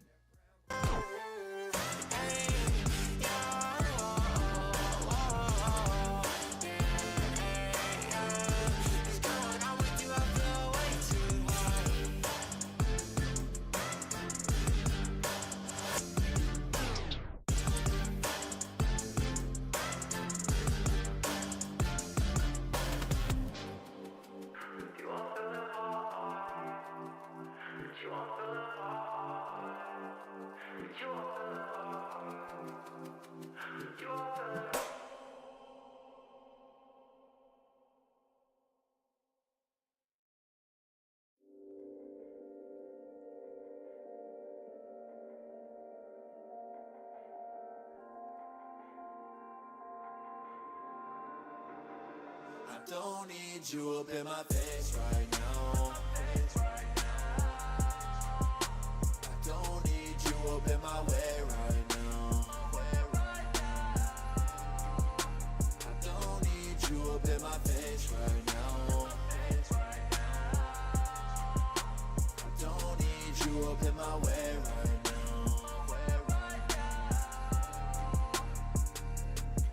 In the moment that it happened, I can tell by your reaction that there's nowhere left for you to hide. With all these things you kept inside, so we face it and determine as of right now it's not working. So just leave me by myself tonight. I need some space to clear my mind. I said it's okay, so much that I won't say. Miss me with your games, guarantee you that I won't play. Tryna live this thing out, you ain't what I need now. Balling off a rebound, you can't touch the team now. All of the time, you took my mind into a place I couldn't stand. So won't you just leave me by myself tonight? Leave me alone. I don't need you up in my face right now. I don't need you up in my way right now. I don't need you up in my face right now. I don't need you up in my way right now. Yeah, I can tell the truth, but I just keep it suppressed. Harder to be humble when they feel you the best. Harder to believe you when they say you were next. All your business pushing past you while you waiting in mess. Crazy I do lately, why I'm feeling so bad. We two different systems, I may need a reset. Things my pops have never taught me, let me in stress. I've been praying for forgiveness for decisions you get. I need my space, I need a way, I need to pray, I need to escape, I need to read, I need a thing, I need His grace. Sorry but please, I need my space, I need a way, I need a break, I need to escape, I need to read, I need a thing, I need His grace. Sorry but I don't need you up in my face right now. I don't need you up in my way right now. I don't need you up in my face right now. I don't need you up in my way right now.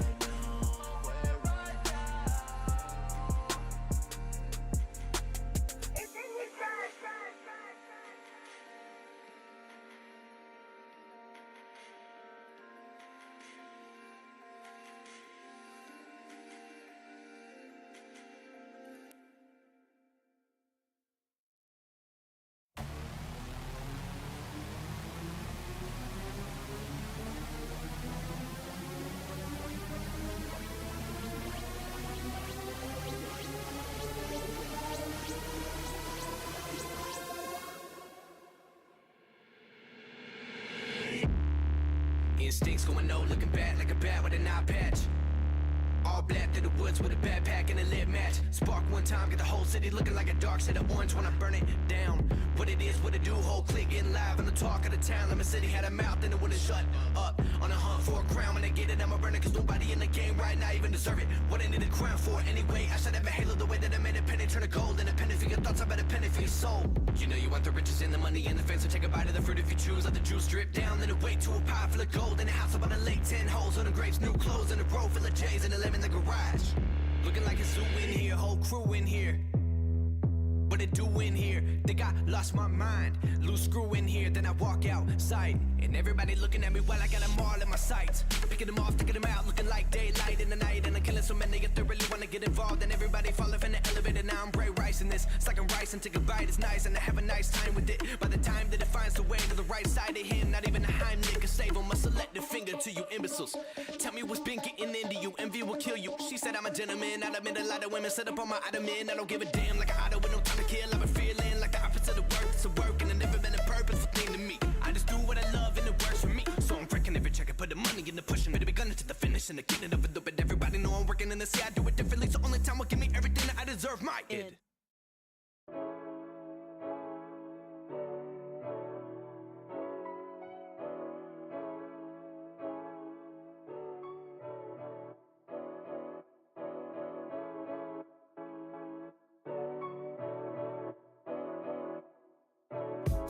I just bought a new whip.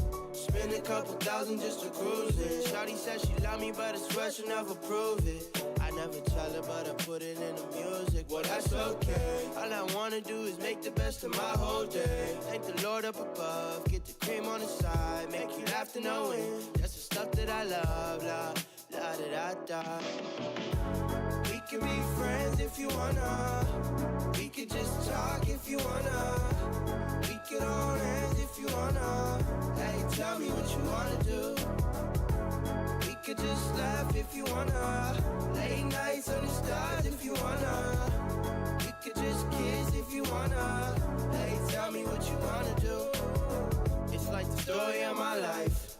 Best friends, but we rockin' all the same things. Say you need me, but you really tryna change lanes. Well, I don't even care. In my life, I don't battle with no fear.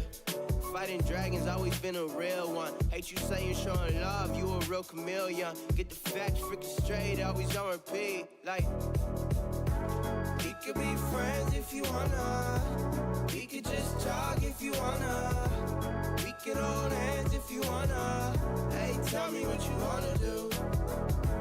We could just laugh if you wanna. Late nights under stars if you wanna. We could just kiss if you wanna. Hey, tell me what you wanna do.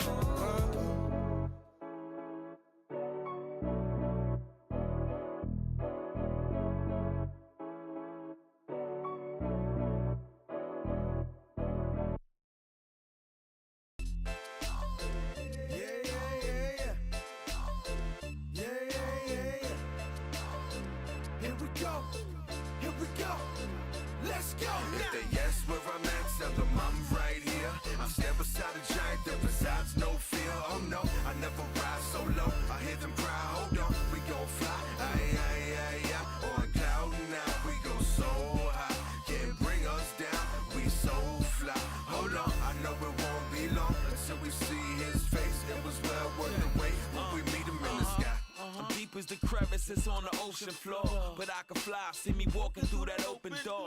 I'm no longer reminding them how I broke the law. So dope before I left a ball with a broken jaw. So much more I can focus on. I'm noticing hope is gone. Y'all beat us in the head with these bogus songs. They ask if I really believe in God. Why would he let evil people eat while his people starve? I tell them every question asked don't need to be solved. Like when they ask why I named myself after Vietnam. No need to be alarmed. I might not can't read a palm, but I can see the future as clear as tomorrow. I'm damn surrounded by murder by the pound. Death row, the boat further down the Nile. The Nile is the P-Nap. They have it in the air till he see that. For years off top like a real freestyle. If they ask where I'm at, tell them I'm right here. I stand beside a giant that besides no fear. Oh no, I never ride so low. I hear them cry, hold on, we gon' fly. Aye, aye, aye, aye. On cloud now, we go so high. Can't bring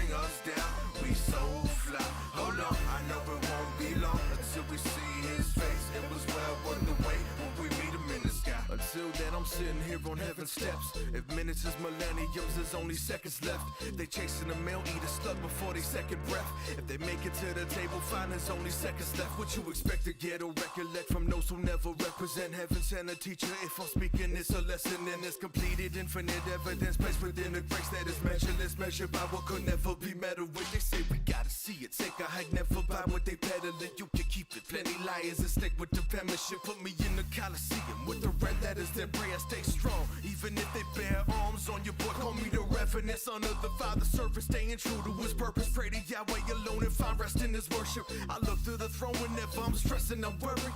He leads me by the still waters, I'm never hurried. If they ask where I'm at, tell them I'm right here. I stand beside a giant that resides no fear. Oh no, I never rise so low. I hear them cry, hold on, we gon' fly. Aye, aye, aye, aye. On cloud now, we go so high.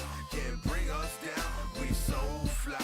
Hold on, I know it won't be long until we see his face. It was well worth the wait when we meet him in the sky. Our people perish due to lack of knowledge, not of macroeconomics, but of God's solid promise. More relevant today than it can never be tomorrow. And we don't fear your pistol, so that tip you want is hollow. Hoping the resurrection, so that pit you dig is shallow.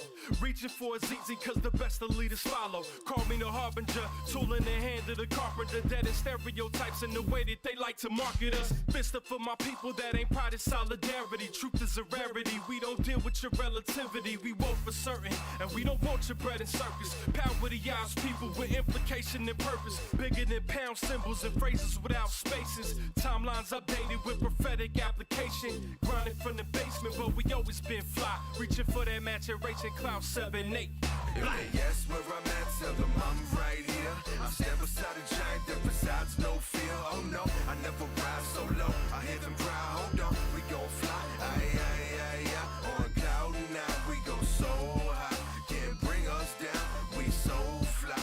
Hold on, I know it won't be long until we see his face. It was well worth the wait when we meet him. If they ask where I'm at, tell them I'm right here. I stand beside a giant that resides no fear. Oh no, I never rise so low. I hear them cry, hold on, we gon' fly. Aye, aye, aye, aye. On cloud now, we go so high.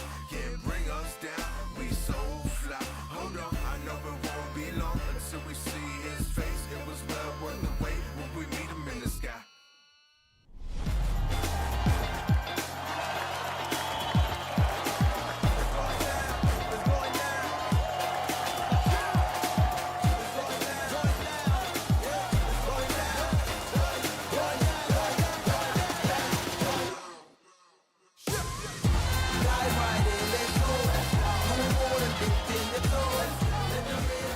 Gamers and ballers, this is the second half of day one. We have already had an exciting first 4 matchups. It's been crazy. We have 3 teams in the Middle East trying to go to the finals and get their ticket all the way to the Philippines. Chris, how did you like the matchups today so far? Yeah, absolutely loved it, mate.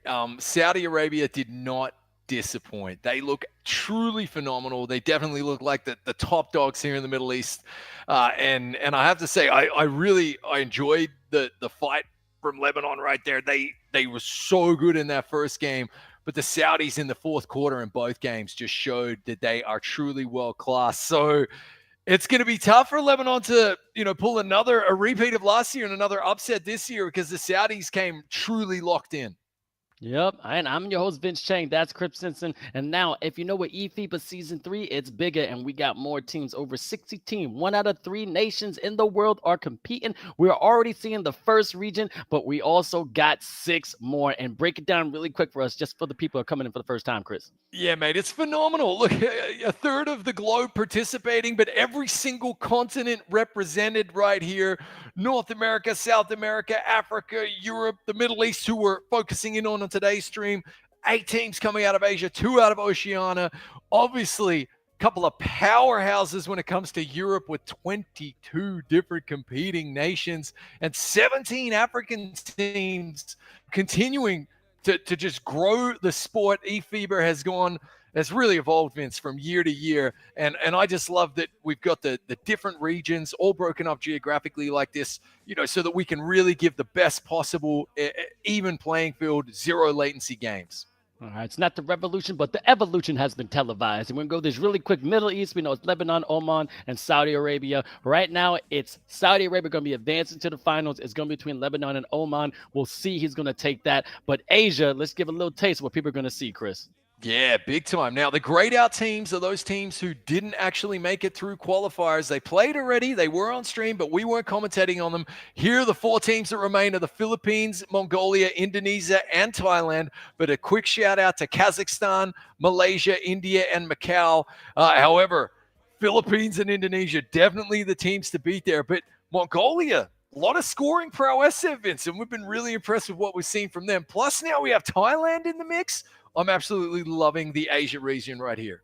Beautiful. And we got a duo from Oceania, all right? It's going to be Guam and New Zealand. We know what New Zealand can do. They went to the eFIBA Season 2 finals in Sweden, but Guam may have a chance as well, right, Chris? Yeah, definitely. Look, Guam are in there. It has to be said, New Zealand turned a lot of heads. One of the few teams that I ever saw got a compliment from Team USA. So, I mean, that tells you absolutely everything you need to know about them. It's going to be really interesting to see who punches their ticket from Oceania, but exciting stuff and an opportunity for the Kiwis to go back to the World Finals if they can. All right, I'm from New York City, so you know I'm representing North America. We got the Cayman Islands, Dominican Republic, Mexico, Puerto Rico, and Guatemala did get knocked out, but the reigning champs, USA, are trying to do it again. That's going to happen later on in this month. This is a monster matchup amongst the 4. Yeah, it really is, Vince. And I'm excited to see what Mexico and the Cayman Islands can do. Very, very interesting to see Puerto Rico knocked out. Obviously, they've been terrific in previous iterations of eFIBA. Going to be fascinating. But yes, you mentioned it, mate. To echo what you're saying there, the top dogs are Team USA. They are the reigning world champs as well. We had the pleasure of seeing them up close and personal at the World Finals last year in Jönköping, Sweden. So gonna be expected to win, but then heavy weighs the crown, mate. A lot of the weight of expectation coming down upon them. I'm going to let you take this away because I'm going to alley-oop to the core 4 who want some more from South America because these teams are ready to play, Chris. Yeah, big time. Argentina, Brazil, Uruguay, and Venezuela. Going to be very, very interesting to see how this particular continent shapes up, okay? Because Brazil, yes, at the World Finals, but we've seen Argentina beat them before, okay?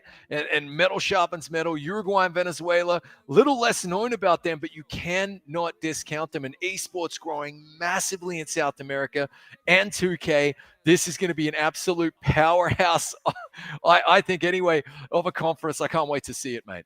Shout out to my boy 𝐂𝐄𝐄 from Brazil. But then also we got to talk about Europe. I'm going to take the left. Again, the grayed out did participate, but they got knocked out. Here's what happens is Albania, Belgium, Croatia, Cyprus, Finland, France, Germany, Great Britain, Switzerland, Luxembourg, and Spain. And the right side, all you, bro. Yeah, Greece, Hungary, Israel, Italy, Kosovo, Lithuania, Turkey, Poland, Sweden, Portugal, and Serbia. Very interesting, Vince, to see Greece and Cyprus check out already. Lithuania as well. Normally pretty exciting. The Lithuanian and Latvian teams known for their dunks and their alley-oops. I think they set the record with 20 alley-oops in one game two eFIBAs ago, I should say. Really, really impressive stuff. But I mean, 2 teams are going to come out of Europe with so many teams there and so many powerhouses as well. It's hard to pick, mate. Yep, it was a Dunkapalooza, and shout out to Luxembourg. I thought they were going to make it, but hey, sometimes it happens. But here's Africa. We have the most new countries in here: Angola, Burkina Faso, Egypt, Gabon, Madagascar, Liberia, Nigeria. I got to shout you guys out. A lot of people have been messaging me. Senegal and Morocco. And look at the rest, man. Yeah, we got Benin, I should say, Togo, Algeria, Kenya, Guinea, Tunisia, Cameroon, and the Ivory Coast. A little bit of a shocker to see Tunisia not go through, right?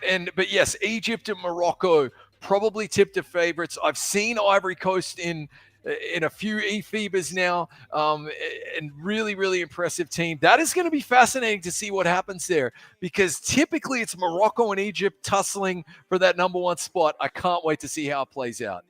Can't wait either, and there's a lot on the line. But before I continue, we still got to introduce our other brothers, the Dream Team, baby. We got other talented people here. All right, we got me and you, Vince Train, Chris Simpson, but also Renal Senfields, aka V, and also the one and only Zunaid India Suleiman. These guys will be joining us on other broadcasts, and they're just, or maybe even more talented than, I'm just going to say me, because you're a monster when it comes to this, brother. So I'm just going to give it to them. Well, Vince, you're easily the best dressed, mate, and the most energetic. It has to be said. Why am I the only talent not smiling here as well? Why did we go with the trumpet monkey mugshot photo? But anyway, look, no better men to be sharing the mic with than this Dream Team. That lineup that you see right there, those four. We always have a ton of fun as well, Vince. So I'm delighted for this team in front of the camera, but also the team behind the camera. Yep, and as we talked about, 62 countries are competing for this, and this is what they're competing for in the regionals, all right? A slot to go to the World Finals. On the left, we're going to have one winner from Asia, one from North America, one from South America, one from Africa, and the right is something a little different. Yeah, exactly. There will be a slightly different format for the European two winners that will qualify. Obviously, we are going to crown that Middle East champ, and they are going to get their slot to the World Finals tonight out of the Middle East, and then Oceania will be a little bit later on. Right now, everybody vying for the World Champos and those slots, hoping to pack their bags and head to the Philippines in December. You and I are already guaranteed seats. We're the lucky ones, Vince. There's a lot of sweat and tears that are going to go into picking the other 8, though. Phenomenal stuff. And what we're waiting for is that flight all the way to the beautiful Philippines, okay? That's what they're trying to get to. But as you can see in group stage, Saudi Arabia has been dominated. They advanced into the grand final. That's answering people here on Twitch and also YouTube. Fluke Steels, how you doing? Now you know they're going to be advancing. Lebanon versus Oman is the next matchup. Chris, what does Oman need to do? Yeah, well, we spoke about like the 3 areas ultimately that they lost the game against the Saudis, and they would have gone away, licked their wounds, spoken to the coaches, and they'll be coming back with a game plan now. Shut down the quick transition buckets, break the press, and then off the ball defense. The Saudis showed that they could move to open spaces, pull up and make those shots. If Oman can shut that down, then they'll have a really good chance here. We saw how to beat the press, so they definitely had to see that. I mean, I said it to anyone that was listening, bring the 3-man down to halfway, beat every single full court press and trap. It's easier said than done. Defending off the ball and shutting down those transition buckets just means you have to have stellar communication and lightning reflexes. We said when we were watching them play that the talent's there, right, Vince? They've got the pieces to the puzzle, just putting it together. Shotgun looks phenomenal out there. He's a really, really nice point guard. They got a good big man. It's going to be interesting. Either way, a learning opportunity against the Saudis. You just have to learn those lessons quickly so you can come back and really give Lebanon a run for their money. And also, when it comes to Lebanon, they're not known to score a lot of points in certain games. I mean, they did have one game back in season 2 in which they got to 135, but the thing about it is that you got to keep them at what they're decent at. And the thing about with Lebanon, we're going to talk about this amazing squad right here. Two-Face Baby, love that man. Dimas, Keith, we saw him in the interview. The Anthony Safier is awesome. Hell Diablo, been like a Hellcat back and forth. And Yenchi, please Hakim is a problem down low. Also, one of the nicest guys you ever met. But you got to keep them within the mid-range. Make sure you have that defense, and Oman may have a shot, but I want you to break them down for me. Yeah, look, Oman, a young team, untested. We hadn't seen them come through. For me, Shotgun was the guy who stood out the most, Vince. Really fantastic lineup right here. I dare say they've got what it takes, like we just touched upon, but Shotgun is going to have to be the guy who stands up and has a truly amazing game. That's what I'm going to be looking out for the most from the lineup. Yep, and then they're gonna go back and forth, and they have a great coach, and Adele, they're hitting me up on Instagram, and they already got like their setup already been posted on the eFIBA_official page. Make sure you like it, make sure you put them fire emojis and put them thumbs up if you're enjoying the stream, and also make sure you're putting hashtag eFIBA on anything that you're posting and tag us as well.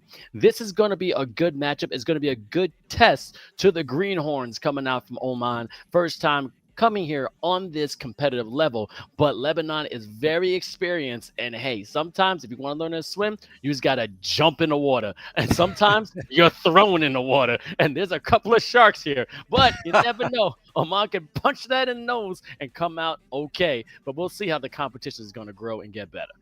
Yeah, jumping in the deep end, well and truly. But look, this is what it's all about. They fought hard through the qualifiers. They earned their spot here over other teams from the Middle East. It's their time to shine.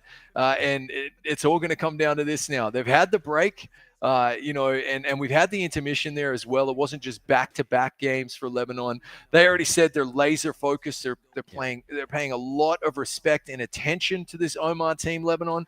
So that's fantastic when you have the respect of your peers. And now it's just, all over. The talking is over. It's time to get on the court and do it. Time to get on the court and do it. I'm seeing a lot of people showing support all through the chat. Again, we got one more set of names because then we're going to go to the grand final. All right. So one more set of games and then the grand final. But remember, it's best of 2. But when we go to the finals, it's best of 3. So it's going to be a little bit different. Okay. Still best of 2 in the finals. Those best of 3. Okay. That's my bad. I like to get corrected. That's why this man is. He is the specialist, but we got the game going on, and we're about to get this on because the one thing I do know is Oman is ready to compete, and also Saudi Arabia is going to be sitting back watching who's going to meet them in the grand final because at the end of the day, whoever wins the Middle East, this couple of games will be going to the Philippines, and it's exciting. And without further ado, let's get to the matchups. Chris, it's going to be a great round. Yeah, phenomenal stuff. And as we see, we're going to see Oman in the red top, white bottoms, and Lebanon in the all red here. Going to be huge. Oh, yeah, definitely. Okay, now we're going to the tip-off. The Anthony's ready. Everyone's ready. We got Nebro there. We got Dima ready to hit it. And how we go. Now, Lebanon is in the red. And also, Oman is in the white and red. So that's what we're going to make for which team is which. Hell Diablo hitting the 3 to start off. That's how you strike first blood, and that's how you start off the game.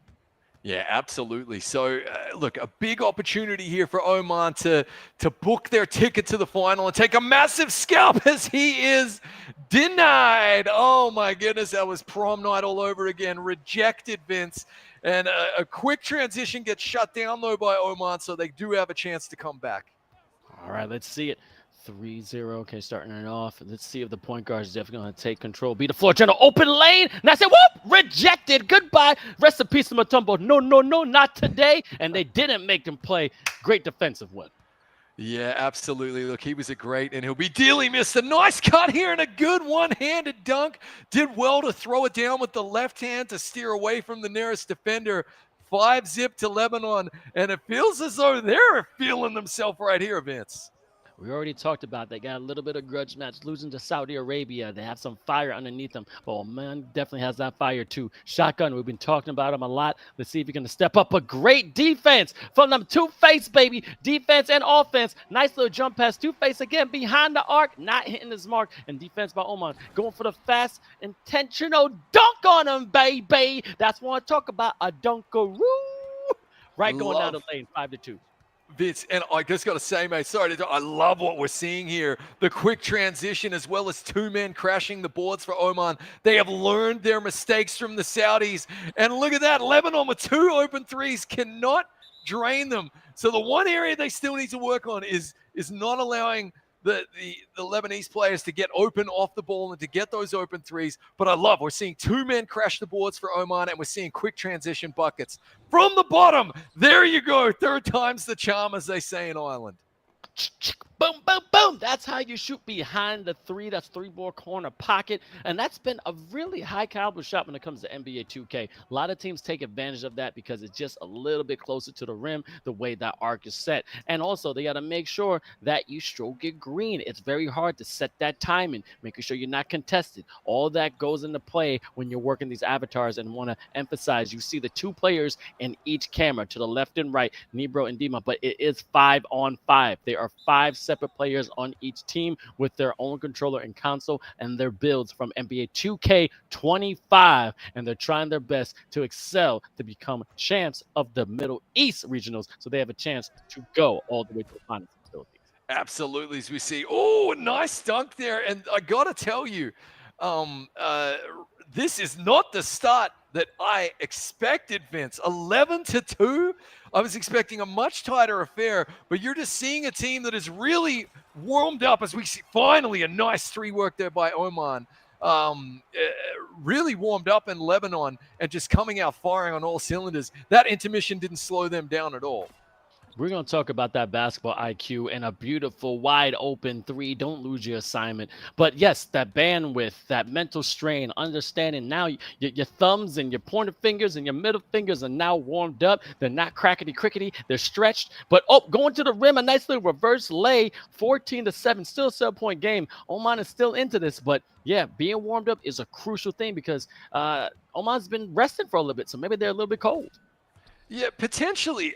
We thought that might be a good thing, right? Like to actually have that time off and be sitting there taking notes on the opponent. But yeah, what can you say? So far, all Lebanon in this one, as we see a nice dunk right there, a good 2-handed slam on a cut and great passing. So they're still within touching distance, but this is what happened against the Saudis. They got an early lead and then they couldn't ever catch up again. Better defense in the passing lane right there. That's what you want to see. You just want to see them getting better, basically quarter to quarter, Vince. Yep, and they were working on that patch with NBA 2K25. They were getting mad when it first came out that if your hand was just a centimeter in the passing lane, it was a turnover. But now as you can see, that arm has to be fully extended so you can get that turnover. But that corner 3, we talked about that green B, and as you see, 5-point deficit. Oman's creeping back.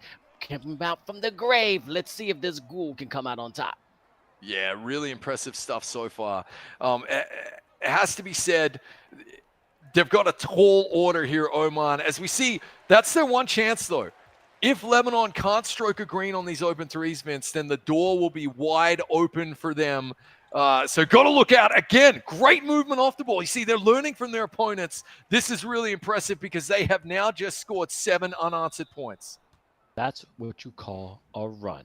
And now the confidence I just say they're a little bit more animated. Seeing right there in their headquarters for Oman, to the right, to the left is going to be our Lebanese captain, Dima. And also he's talking about how Two-Face Baby was new to the team. Let's see what he can do, what addition he can do to this great Middle Eastern squad. But Hell Diablo been like a Hellcat, quick with the hands. The Anthony showing the answer behind the arc, making it a 6-point game. Really nice stuff. Impressive as well. Just end-to-end, though, so they're kind of drawing a little bit closer now. This is what I love to see. Oh, yeah, definitely. And that's like they're not giving up the fight. Now, let's see. Oman trying to take advantage of this possession. Let's see if they can get to a 2-point game as soon as they can. Shotgun, we talked a lot. He has the open lay, pump fake, gives up the layup, passes out. You're slightly late, but that could have been a foul. Come on, Zebras, call it. They do. And finally, Lebanon finding, stroking a green. Just a little bit of a breakdown there and wide open in the corner. Hey, look, the Zebras are looking at their Dogecoin, mate. What are you going to do? I started it off. Okay, man, maybe get sponsored by Dogecoin. We don't know. But anyway, the point is, coming right here. Oh, beautiful pass. Dima, he's getting confidence, looking at it. Look at him. You see them? See them? Laser eye focus. He's not even getting excited because I think he has in his mind, hey, we need to win this game. We're not going to celebrate it because we should have won the first round. So now let's prove that we're meant to go to the finals. And that's what you get from a true leader. I'm not going to ask you to do nothing that I'm not willing to do, and I'm going to stay focused. You do the same. Ooh, nice three worked right there as well. And what I like that we heard in the Deemer interview is that they're not looking at the mountain, right, Vince? They're just going one game at a time, one step at a time. That's really good leadership as well. They're compartmentalizing. Great dunk right there. Really great movement off the ball. I love that. I really like that. He said, yeah, wipe the slate clean, lock in, laser focus on Oman, pay them the respect that they deserve. They got here for a reason. Let's beat them first before we worry about the final. Oh, nice little slam on his head, baby. Put on the bed once again. eFIBA Season 3 showing the bungees. That was a fantastic cut to the basket and a beautiful finish from a delectable dish. But then answering back. No, I'm going to keep my mouth shut, brother. 31-19. Wow. Impressive stuff. And I got to tell you, the dunks have not disappointed today, Vince. We were kind of interested. We were talking pre-show. We're going to see a lot of dunks, a lot of layups, as we see a really deep three. Okay, they're feeling themselves now, Vince. He's going to pull up there. He is activated, dropping it in from the second row of the bleachers. Are you kidding? This dude has more range than 5G. This guy can call himself Mr. Dutton. That's what you do when you have that confidence, and also when you have that takeover. Now, this guy probably has a beautiful ability that he can shoot way beyond the arc, but again, unable to hit his mark. So yeah, the takeovers are definitely changed in NBA 2K25. Definitely gets your ability to, the next level. But Dimas, let's see what he can do. He's trying to get activated as well. Takeover is activated here with Diablo trying to cross left, getting up again. Deep three. Oh baby, that's how you knock it down. Nearly from the eFIBA logo there, Vince, and that's hard to beat, mate. And again, so Lebanon are throwing the big man, little man, pick and roll. Big man, just get in the way, take up spaces. We see a nice block at the other end. Good hustle defensively. Mate, that is so hard to defend. Yep. And Oman haven't had to do it yet. So the fact that Lebanon just threw a curveball at them here in the second quarter while they have an 18-point lead, it's nasty, man, but it is what it is, right? I mean, Lebanon out here to win, not make friends. I'm really impressed with what we're seeing from them. This is a tough ask for Oman to overcome that.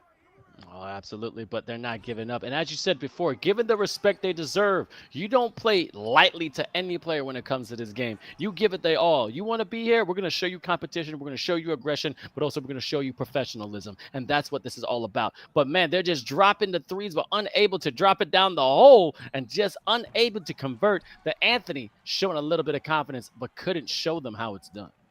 Yeah, not quite dropping in. And again, it's going to be those misses that give them a chance because the Saudis didn't miss. They are down 18 at the moment with about a minute to play here in the first half, working the good open shot. Got to have it, though, Vince. You got to have it. But wipe it clean, make the next one. All right, right here, El Diablo. He's activated. He got that deep three icon going on. Nice little cross and Boston. Little something with the sauce. Getting a little crazy with it. Putting it to the corner. And falling away. Great offensive board by Yenchi. You know he's a perfection when it comes to protecting that beautiful rim. Giving homage to the worm, Dennis Rodman. Finding out where exactly that's going to be dropping. And maybe if he's active, he probably has future sight. And you could see where the ball is going to be. But again, couldn't not.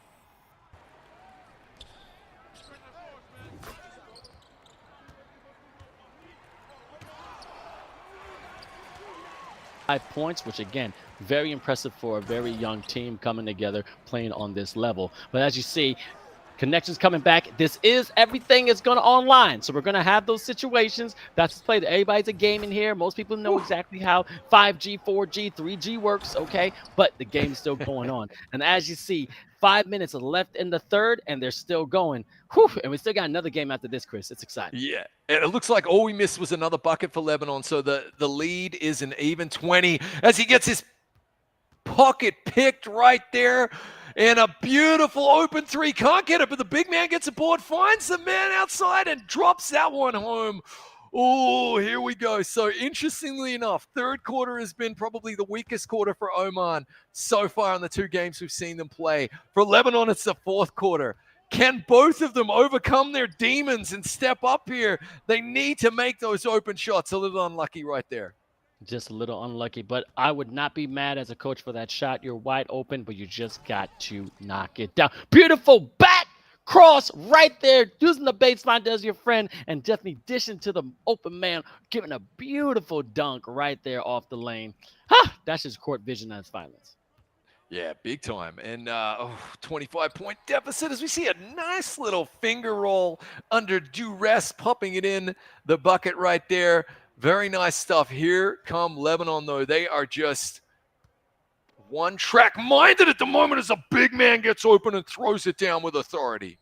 That is authority, as you're right, man. But again, showing out they're here to play. Another corner three shotgun. Bam, bam. That's how you knock it down. 3-ball corner pocket. All right, 46-24. Still in this. We got at least more than half left in this quarter. And if Oman can step up the defense, they need some crucial turnovers and have to knock down the threes. But almost a alley-oop, but a little bit of failure there. Yeah, look, it just shows you not really under a lot of pressure either. Really hard to time those alley-oops. I still cannot believe we saw one between Saudi Arabia and Lebanon. Yeah, gutsy plays. Very gutsy play, but hey, this is what we're here to watch, and let's give the viewers what they need. Here we go, right there, going up nice. Put a beautiful rejection from Lebanon. That's how you play defense at a high caliber level. A little tip, trying to find the three, good pump fake, making it go, bam. This man is a sniper. This guy is right behind that arc, just waiting to knock it down. I love it. That was absolutely awesome. So patient on the shot. And there we go. Finally getting their corner three, Oman. They just need to dial up a lot more of that. But Diablo is still activated here, Vince. I mean, mate, look out. They need to double team him and then rotate defensively. There you go. Big man gets his pocket picked and they stop. That's that discipline coming out. Oh, they actually got called on the flagrant foul there that time. But stopping the transition bucket. And big man, rattle home free throw. Let's see if he can do it. That's what I'm talking about. I mean, those builds, you got to figure out which one you want to do more. You want to take down, your mid-range game to get more free throws. You want to bring up your mid-range game to take down the free throws. That's a choice for every single player. But then you just got to learn how to stroke your green and stay in that gym and practice as much as you can in the rec and any kind of facility you are able to do when you're playing the game just on your own, getting better. And as you see, Dimas coming from the corner, unable to knock it down. Great offensive board by Oman. But have you noticed that Lebanon has stopped a lot of transition offense from Oman to make sure they don't get those evil buckets? It's real good. Ooh, yeah, nice little dunk right there. You drive in, and that's the discipline coming in from when they played the Saudis as well. So yeah, impressive stuff. Ooh, as we see a nice look right there. Great offensive board by Dima. Pump faking. Probably going to take a timeout right there. Oh, he doesn't though, and he does get that. Oh, they said he traveled. Okay, if we're playing 2K bingo, we got our first travel, Vince. Very rarely see that, but you know what? Can't question the Zebras. That the referees know what they're going to do. They're going to do. Also, shout out to everybody who's been watching. People still tuning in on all social media content. Don't forget, it's eFIBA_official. Tag us if you can and use that hashtag eFIBA as soon as you can. Put also at VinceChang21, also at Trumpet Monkey, or the at Estodian Raider or VChang21 on X, aka Twitter. We can't talk about it no more because somebody bought it out. But anyway, Oman back is here. Shotgun behind the arc. Can he knock it down? Unable to. They're getting the open shots, Chris. They just got to knock them down. Got to make them, and then that'll bring you within touching distance because at the other end, Lebanon are going to do that to you. Someone there in chat asking about when the grand final will be. Well, the great thing is about best of two, there's no overtime. So we know that the grand final is going to start in roughly 45 minutes or so. And right now, the Saudis are sitting there waiting to see who they will be playing. Is it going to be Oman? Is it going to be Lebanon? So far in this best of two series, this is game one right here. Lebanon looking pretty comfortable, Vince, up by 22 with only 40-odd seconds or so here in the third as we see another gorgeous dunk. Oman have a mount. Same thing with this video game. Going with the same thing with this video game. Going with the shot stick, using the square X button. I'm an Xbox guy, but I do love the PS. If I had one, shout out to Sony. I think we all need one. I would definitely practice on it. But yeah, it takes a lot of preparation to be good at this game. Yeah, it does, mate. Absolutely. What I do like as well is that we are seeing as the third quarter is going to come to an end. So they are one quarter away here from taking the first game in this best of two series. What I'm liking is that we're seeing them learn from game to game as well. That's that's really the sign, as you and I know, of a world-class team. So they've been able to turn it around, and improve already. We've seen that. Putting all of that together on the go, between games against some of the best teams, hard to do. You're going against the Saudis, 4-time previous champions of Middle East, and Lebanon, who defeated the Saudi Arabians last year and booked their ticket to those world finals in Sweden. These are two really good teams. Nice three right there we see from Oman from the 45-degree angle. Great reps. It's a lot to ask, though, to adjust, learn on the fly against such good talent. Exactly. And again, a beautiful cut to the basket net. Great rejection by Oman, showing the defensive prowess. It's beautiful to watch. Now, again, the people that are watching, again, as Chris said, about 45 minutes going to happen, but the games are going to be scheduled to go back to back, okay? So keep your stream open no matter what. Just stay tuned. We have a almost max of 4 games left. Technically 3 because we have a game going on now, and we want to make sure everyone enjoys the grand final. We have a lot of Saudis in the chat. I saw so many different flags. Lebanon, I'm going to see that support. Even Oman, let me see your flag in the chat. Let's see your support. Let's see your patriotism towards your nation because they're competing at the highest level of NBA 2K. But this man, he does a pump fake. Lose your feet. Move your feet. You lose your seat. Goes up. Defense go for the lay. A nice little kiss off the glass. That's how you finish. Yeah, absolutely. And at this stage, Lebanon are just managing the game, aren't they, Vince? They're not necessarily pushing the envelope too much. They know time is their friend. Nice look 3 there from Oman as well in the corner. Claw it back to 16 points. Don't call it a comeback. Don't let me get my 𝐂𝐄𝐂 on you there, Vince. But, Lebanon just want to make sure they take the authority in this game, and that is the way you do it. A big dunk in the paint for the big man. What? You are quoting 𝐂𝐂𝐄𝐂? One of the most, men in the game? Okay. But a nice little dunk again. They're showing a little sexiness on that play. I'm going to say that. I can't say the other thing. But, wow. That is right. You could call it a comeback because if they knocked down those threes they were missing, they would have been in this game a long time ago. Again, the missing pieces. But they're going to come back next year, hopefully, even better and raring for more. Oh, yeah, and from game to game as well. So if you think, oh, what a shot by Dima right there. That was phenomenal. And again, he's making something that's so difficult to do look ridiculously easy. To stroke that green is just out of his mind good. Look, they've really got to try and turn it around for game number 2, and they'll just be telling themselves, okay, guys, we moved off the ball and defended well. We crashed the boards well. We shut down the transition well. Make your threes. And we got a shot. There you go. Maybe they heard me. And they do. What you're looking to do is just bring it down to single digits here. Give yourself a shot. Play some good defense. The score really does matter as well. As Lebanon line up a 3 and they get the miss. Here we go. This is an opportunity, Vince. This is a really good opportunity for Oman to try and just finish ridiculously strong and maybe make a game out of this.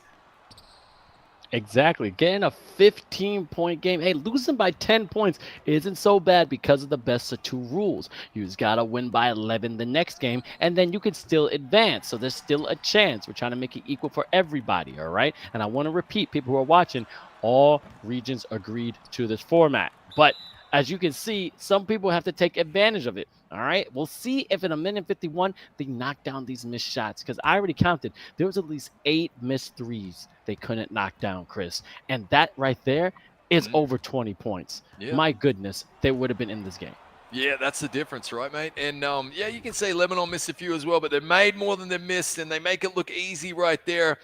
You can't necessarily, when you're down 15, just be trading missed shots from one end of the court to the other. You got to make them if you want to come back. But it's all like great experience, right? And I don't mean great experience for next year. I mean for next game. They just got to get their heads together and go, guys, come on. We were in it if we make half of those threes, Vince, right? They're within touching distance. So that's got to be the thought process, and just trying to finish strong here in the next minute 20.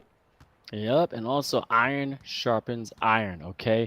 Basically, like you said, they're going to get better for the next game, and you never know. You never know at NBA 2K. Will I be amazed if they come out next game and win by 20? Yeah, but I'll be surprised? Not really, because it's anybody's battle. You can have a night anytime, and right there, knocking that down. Let's keep more of those coming, and let that transition into the next game, so maybe you come out on top.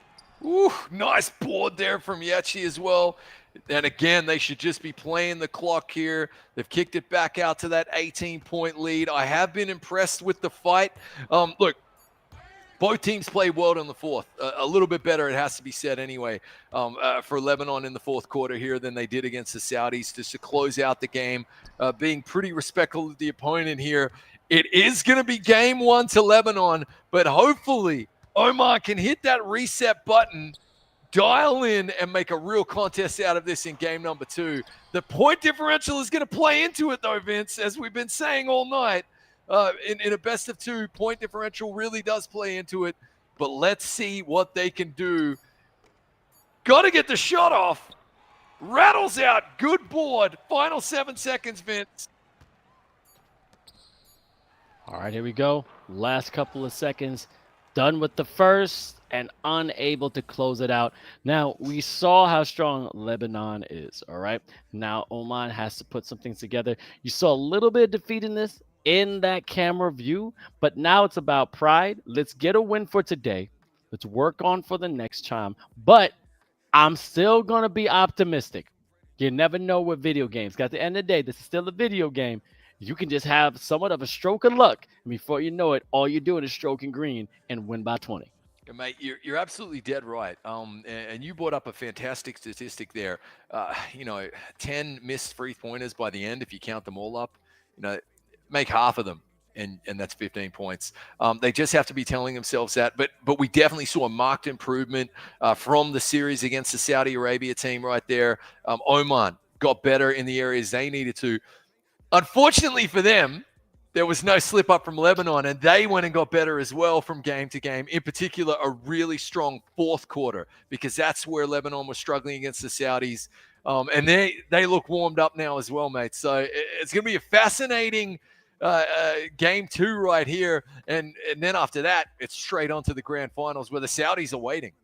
Again, and everybody's watching is back to back. So just keep that stream open and we're going to get to it. But the thing about this now is that, as you said, Lebanon's warmed up. They have a fire under them. They have something to prove. They also want to get revenge against Saudi Arabia. That's another thing people got to realize. When you play in this kind of round robin way, you can have a chance to get back at that team that took you out just in regular pool play. And now we're doing everything in one day, so you still have that energy. You still have that angst, and you still have that bitter taste in your mouth that you're trying to wash out with a W. And that's what I love about NBA 2K and what they did here in eFIBA Season 3 is given that ability to put emotion, put talent, but also that sense of realism that this is happening right now and time has nothing to do. There's no waiting a day.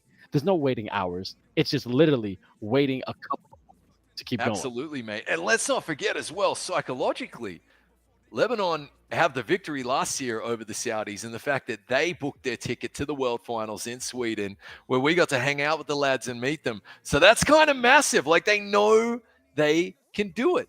That's the most important thing. Now, comparatively speaking, what's interesting here is, look, Saudi Arabia come out and put 100 points on Oman, and Lebanon managed to put 66. Now, it is an Oman team that adjusted, Vince. Absolutely addressed their weaknesses from that first series against Saudi Arabia. They're defending the transition buckets a hell of a lot better. They're double crashing the boards, 2 men each time, which is great. And they're also moving off the ball defensively to try to shut down the shooters.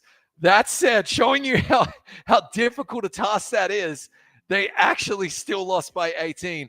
We have a look through the lineups here again. Yes, and right to the left, as you already know, these ballers can actually put it to the floor. Once again, Lebanon definitely had a good time. But we still got to watch out for Two-Face. We know we got the point guard that's doing great, but �ゃ 𝐎𝐿 is doing fantastic controlling the team. But I want to talk about Anthony. He's able to knock that open. But Oman, again, they got to see what they can do with their guards and their big man. But I think their big men have to start stepping up and be more dominant in the post. But as you said, knock down those threes. Yeah, definitely. And Shotgun there is going to be the man of the hour. The biggest stage they've ever been on, the Oman national team. They have a chance here against Lebanon. We saw some good things in game number one. They've definitely shown that they're able to learn from their defeat to the Saudis. What can they do? What can they put together here against Lebanon in game number 2. It's going to be Lebanon in the white and Oman in the predominantly maroon and red. Yep. Shout out real quick, everyone that's on Twitch and Twitter. This is the last game of technically pool play for the Middle East region. Give it up to Milso with the rating party of 39 trying to join us here. eFIBA_official for eFIBA Season 3. 1 out of 3 countries competing to go to the Philippines and that $50,000 prize pool. And Lebanon strikes first blood, knocking down the 2-pointer. Let's see if they can keep it going for the rest of the game. Yeah, nice jump shot from the top of the key as well. I like that. That looked awesome. I love about 2K, man. The animations are phenomenal. As we are going to see, I'm not quite sure what happened there. Was that a 3-second violation? Anyway, Lebanon are going to get the ball back here, and here we go. Good movement up the court. Good defense off the ball as well. There you go. There's that tactic we saw. Big man just getting in the way. Good defense. I mean, they shuffled well there, Vince, but that's how good Lebanon are. Still finding that tight gap and getting the ball in there. Lebanon is being like a Swiss Army knife. You're seeing everything on that court when it comes to defense, offensive transition, and definitely knocking down the open shot, especially behind the 3.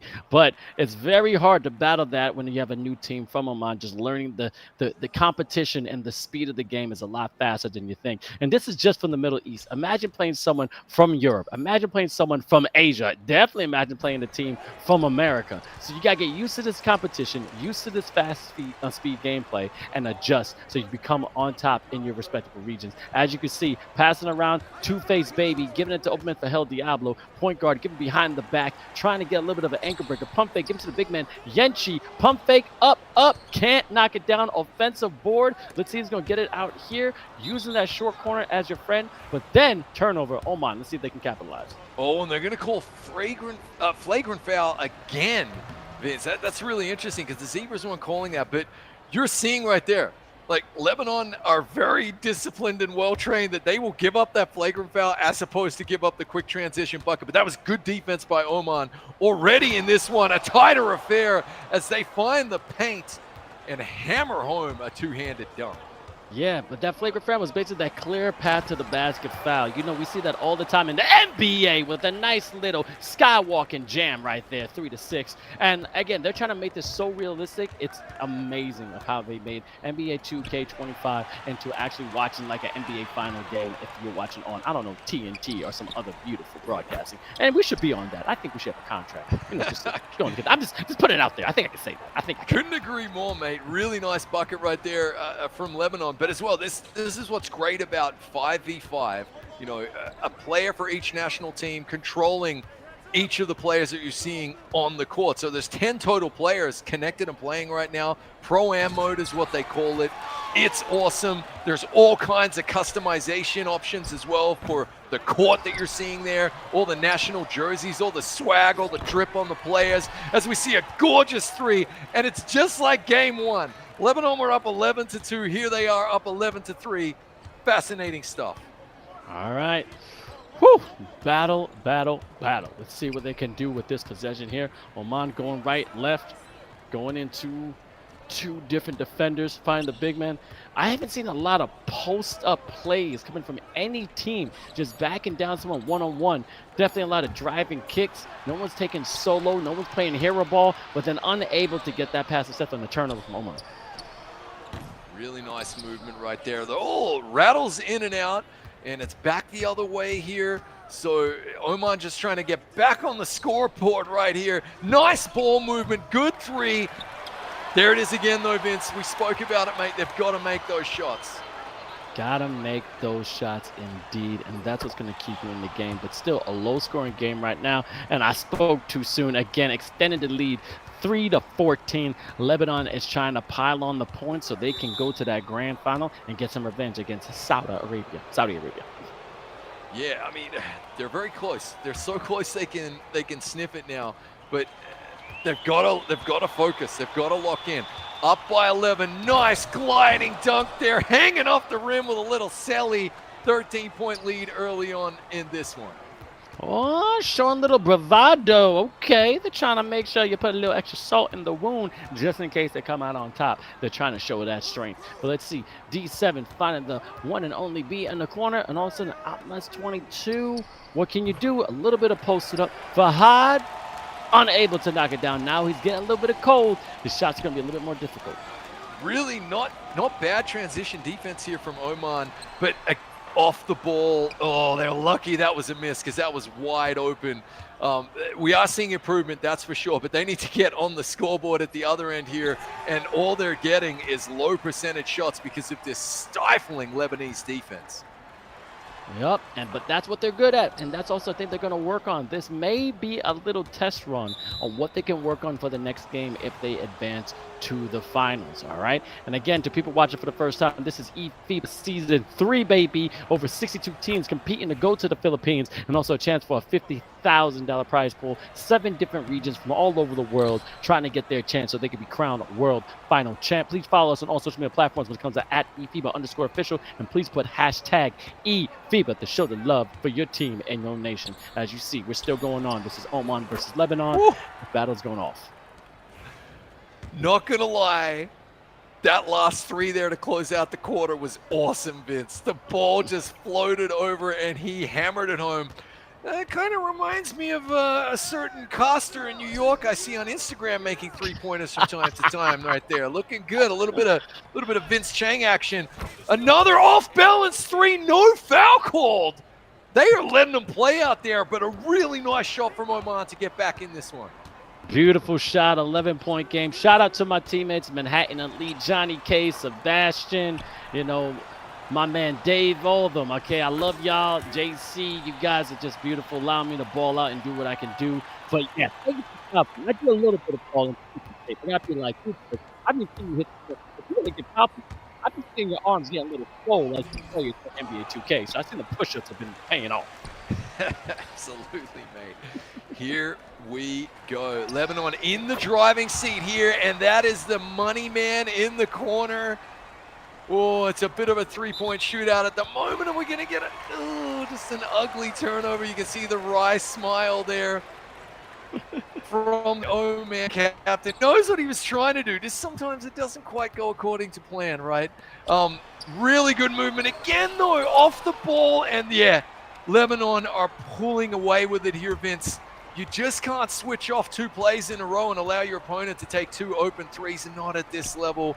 Typically, they will punish you. So they've just got to go back to the drawing board. That's more like it. Got to hit that shot, though, unfortunately. I don't want to sound like I'm getting negative at all in Oman. It's so difficult to do.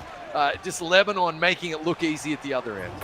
Exactly. You see the previous game, 66-48, 16-point lead. So you got to be careful of that because this is a point system. Now, let's just say Oman does beat Lebanon, and this is just going to put the, hypothetical in there. They got to beat them by a significant amount of points to be decisive, all right? So over 16 points and the W. But at the end of the day, I'm still going to keep rooting for them. Now let's see them play. Let's see them ball and just show out that you love this game as much as we do.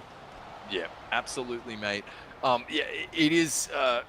It's certainly quite the mountain to climb. Looks as though we might have a disconnect here, or potentially, yeah, one of the players may have dropped. I'm not quite sure why we're seeing violation constantly pop up as well. So look, some connectivity issues, ladies and gentlemen. This is what happens when you are playing international eFIBA NBA 25 2K. Across the globe. This is why we also have the regions, right, Vince? So we have geographically clustered teams for the best possible latency. Good movement off the ball and a big dunk from Lebanon as they are now up 33-8. But we might have some connectivity issues here. We could have some issues. Also, it could be a player was graded out as well. We don't know that yet, but we're going to find out. I see there is a violation. Maybe they're giving a chance for them to reconnect. But the one thing is, yes, as you can see, could be some connectivity issues. And with that being said, this is what we have to deal with. Okay, we've all played video games, especially I came from the 80s. Okay, we didn't have online play. You had to go somebody's house. You had your N64, you had your Sega Genesis. When Xbox came out, you only had that was one of the few 4 controllers you had. PlayStation was always 2, and then you had to go outside and play. Now you can play with somebody across the world, and you got to deal with, do you have Verizon? Do you have this? Do you have that? The bandwidth. So it's a whole different world. But at the end of the day, this is what we have to deal with. Well, mate, if my vintage Magic Johnson MVP jumper doesn't give away my age, I'm not sure what will. I'm with you. Look, it's an absolutely fantastic game. And eFIBA began as the FIBA Esports Opens, 3 iterations of that. Now we're up to eFIBA Season 3. We've been involved, with the Olympic Esport Week as well. That was absolutely phenomenal. We wish we could play every game and have all 62 teams in one location. But, they got a name for that. It's called the Olympics. So, it's hard to pull off every single year. I think it's fantastic the way we've grouped the regions together. It makes it the most level playing field possible. Really removes any latency. 2K servers, phenomenal. But this is what we're fighting for as well.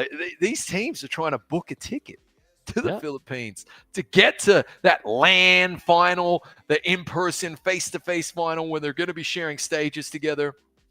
That's what it's all about. But it will happen from time to time.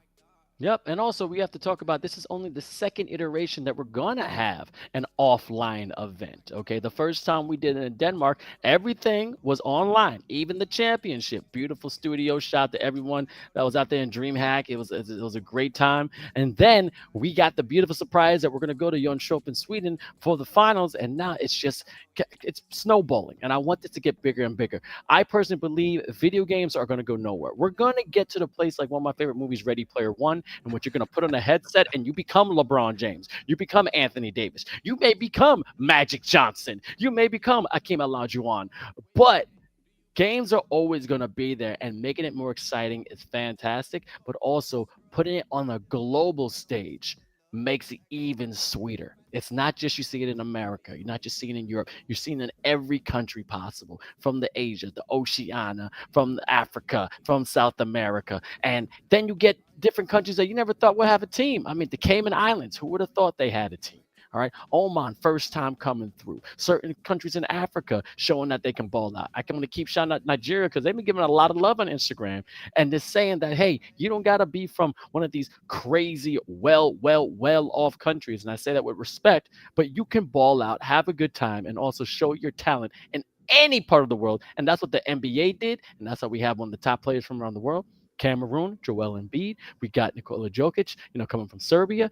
And this is what NBA 2K25 associated with eFIBA is doing, getting international talent and allowing you to show it out. Preach, Vince. And of course, we also had Luke Longley from Australia a couple of decades ago. Come on now. I couldn't agree more, mate. You mentioned one word there, though, snowballs, and there were quite a few of them in Jönköping in Sweden, and some beautiful lakes as well, if I'm not mistaken. A little bit of an in-joke for anyone who was watching the World Finals last year. Yes, we did go into a freezing lake in Sweden in the middle of winter, and it was phenomenal. That's what you get. We leave it all out there, just like the players do, right, Vince?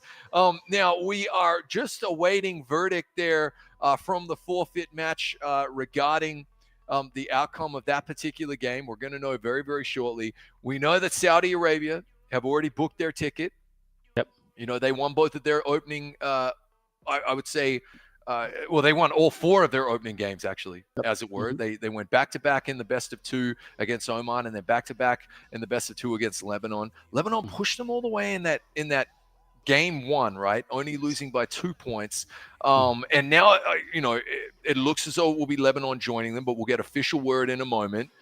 So that's going to be very interesting. Yes, as we're seeing right there, it is, in fact, going to be Lebanon advancing. Phenomenal stuff to play Saudi Arabia, which will be, though, Vince, a best of 3. So I got 2 questions for you. Does the best of 3, do you think, because we spoke about this a lot, change the dynamic of the gameplay? Yes, I do think it does change the dynamic of the gameplay, because now you're not thinking about points. You're just thinking about winning. That's number 1. Two, that revenge. That last game gives more of an excitement. It gives you more of an adrenaline rush because now you know everything's on the line on both sides. Now it's win or go home. And it's also win or go home or win and go to the Philippines. So as you can see right here, we did have a definitive answer. Sadly, Oman, shout out to you. Give the kudos, give your flowers. Thank you for participating, but they disconnected and are unable to continue with the tournament. So we're gonna have our grand final with Saudi Arabia and Lebanon, but it does change the gameplay a lot, in my opinion. What are your opinions on that, Chris? Yeah, I'm with you, mate. And like, yeah, we've spoken a lot in pre-production about what that will do. I love the best of two. I think it's like a really fascinating wrinkle that we added, and I really enjoy that format. But the American in me, right? America, Vince, wants a winner, a straight out clear winner. Points don't matter. Winner, chicken dinner. Win and take it home. And now we've got the grudge match that we were promised, right?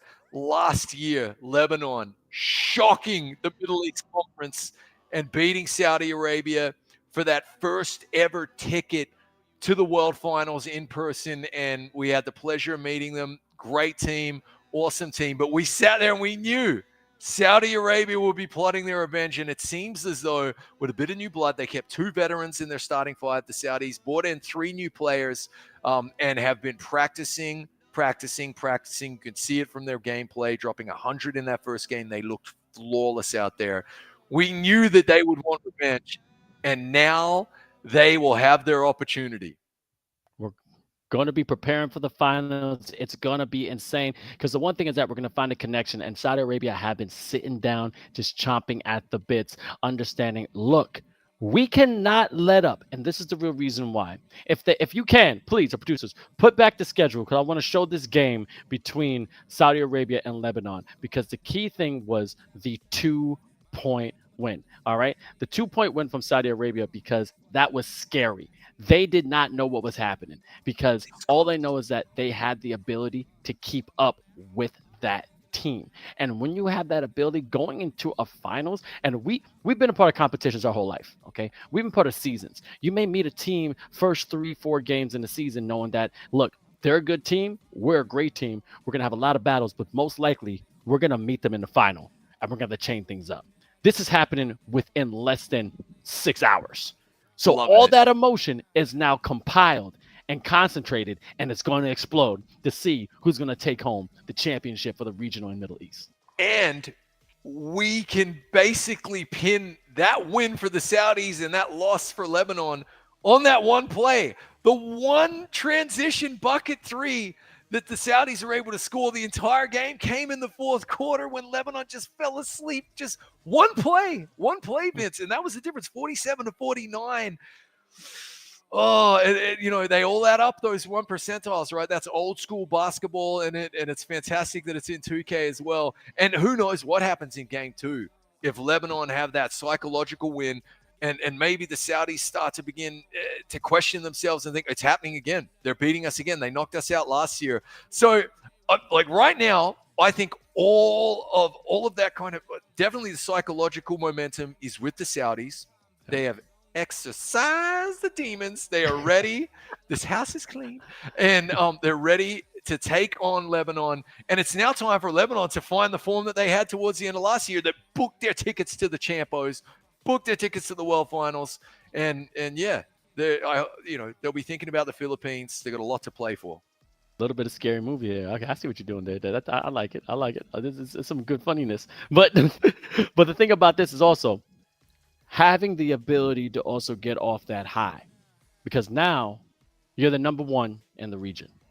Sometimes you get too boisterous.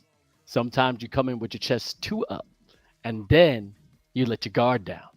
You start thinking, hey, we got this. What you talk about? We're undefeated. No one can stop us. Again, I'm going to talk about real-life basketball AAU tournaments when you're playing about 14 games in a day and you're undefeated going into the finals. You think, hey, we can. They're intimidated by us. But that's when it could be David versus Goliath. That's when it just takes one stone to knock you out. And that's the problem with this right now. Because Saudi Arabia does have the talent, does have the skill to take it home. but Lebanon has proven they can go to a World Final. It's true. You don't want to defeat yourself. You're absolutely right. You got to be on your A game. Everything we're seeing from the Saudis right now, you wouldn't be predicting a slip up anyway, right? That'd be probably on form on their first 4 games. They looked really, really tight. Tiny bit of frustration crept in there, just a little bit around the second quarter or so of their 4th game. And you and I we just look at each other through the pixels, and we felt it. We understand. You played 4 games in a row. You're emotionally drained, but they really turned it around as we're having a look at the lineups here again.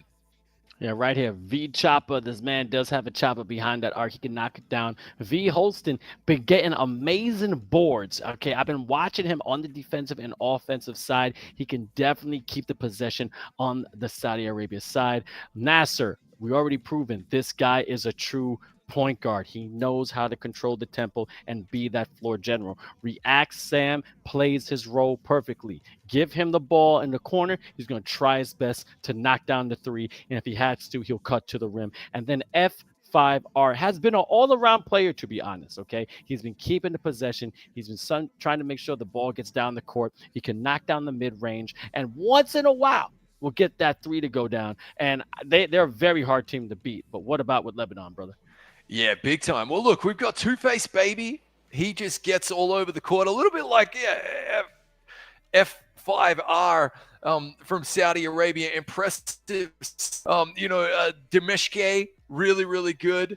The Anthony's, Thea, and then Diablo, well, really skilled player. Probably you could say one of the best in the world. Like, he's definitely shown up today and put that on tape yet again.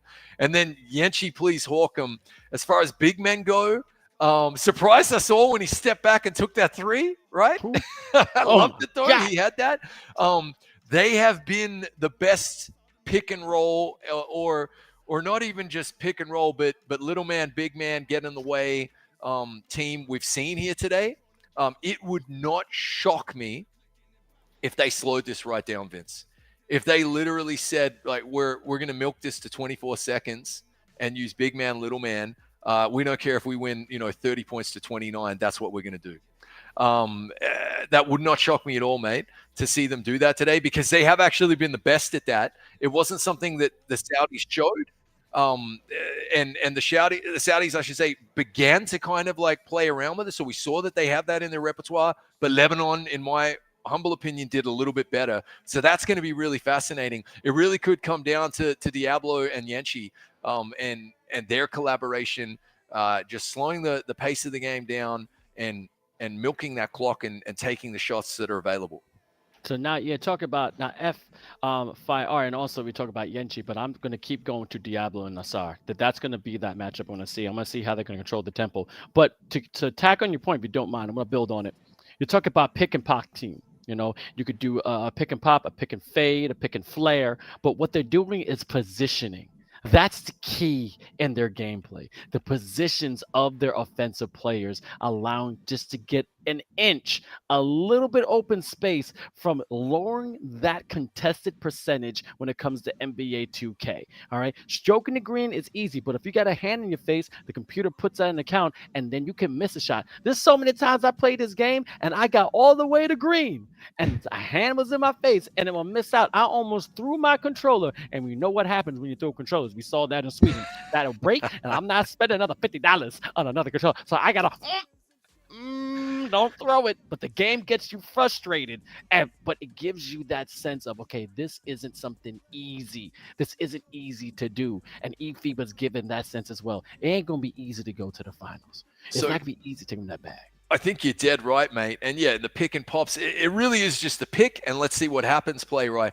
What I think we can potentially see them sprinkle in here, Lebanon as well, and it's a bold prediction, but I'm gonna float it out there. Okay. Is if they really knuckle down on that as their strategy, then it all comes down to the discipline of the off-ball defenders and baseline cuts. Just look for them to sprinkle that in. Nasir, for me, is probably just slightly a level above Diablo. I love that comp though. I couldn't agree with you more.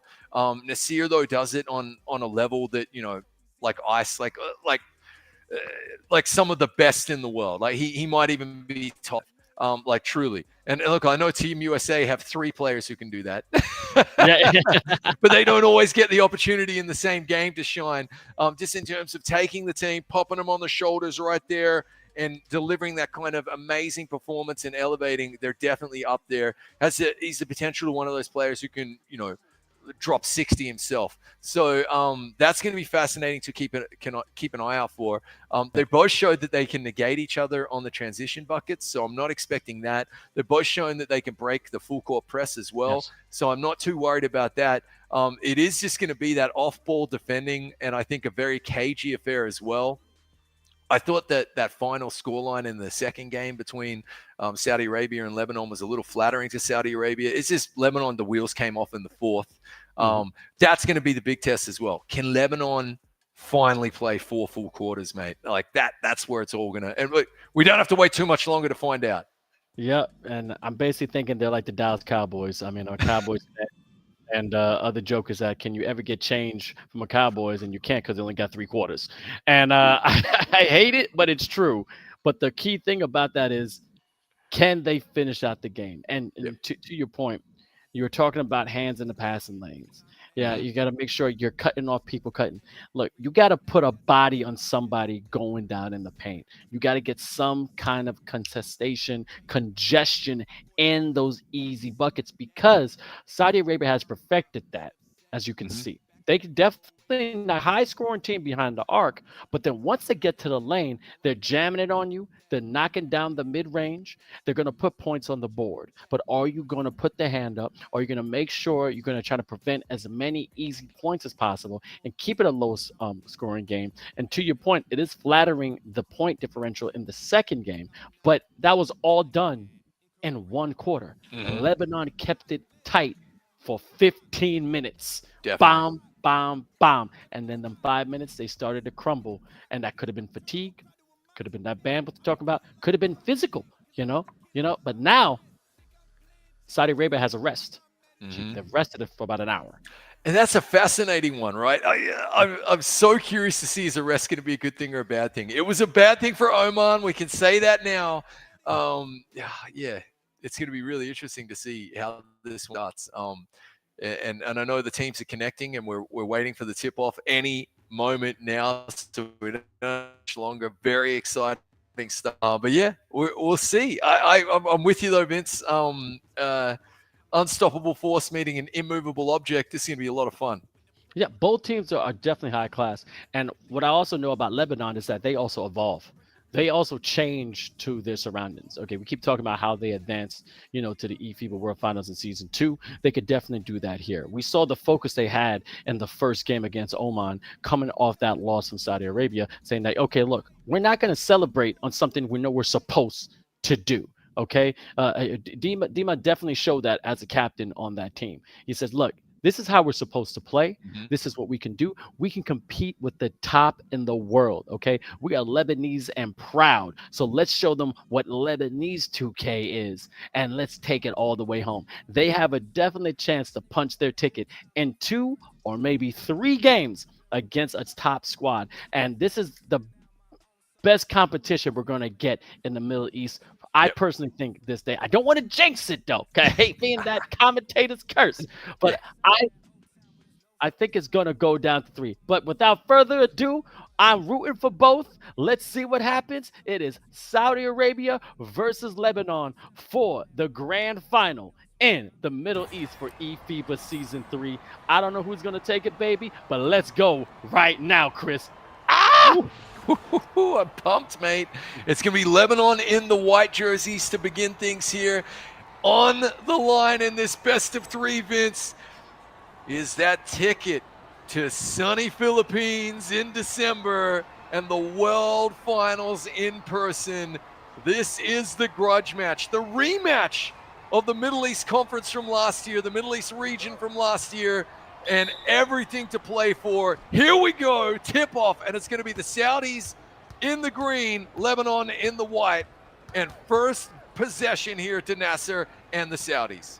Yep, and just shout out before we get started because it's going to be heated. Make sure you follow us on all social media content, eFIBA_official, hashtag eFIBA. Also, real quick, 𝐂𝐇𝐄𝐂, I see you. Shout out from Italy. First blood goes to Saudi Arabia, saying that much love from the Team Italy to all teams in the eFIBA stats. Look, thank you so much for watching. Stay tuned, but this game's going to go down to the wire. Chris, the competition is going to get built up every single minute.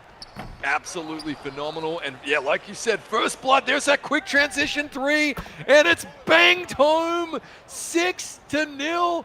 The Saudi Arabian team coming out firing on all cylinders like a V8 engine. You love to see it. What can Lebanon do to answer the call? It's going to be Diablo, ball distribution. They did not listen to my tactic at all whatsoever, Vince, as we see a nice roll and a good block. It's going to go out of bounds with 7 to shoot on the shot clock right here. Rejection blocks like we're playing Roblox, baby. I don't know what's going to happen, but the one thing is that Lebanon has to get stronger when they go to that paint. Able to get that mid-range and a foul. Now, was it in shooting foul? Yep, going to the foul line. Let's see that round thing going around thing. Get some points on the board so we can bring the transition up.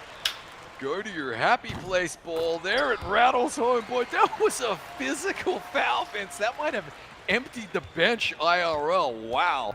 So yeah, taking no prisoners in this one, leaving it all out on the court. You love to see it. There's Nasser with that ball control, the stick control. He's just so good. Holston going to hand it back to him. Trying to work the open shot. The cut for the big man was right there. They decided not to take it. 3 to shoot on the shot clock. Corner shot contested. Rattles in and out. Big rebound there for Holston. Top 3. That's going to miss. And here we go. Lebanon get the defensive ball and coming back up the court.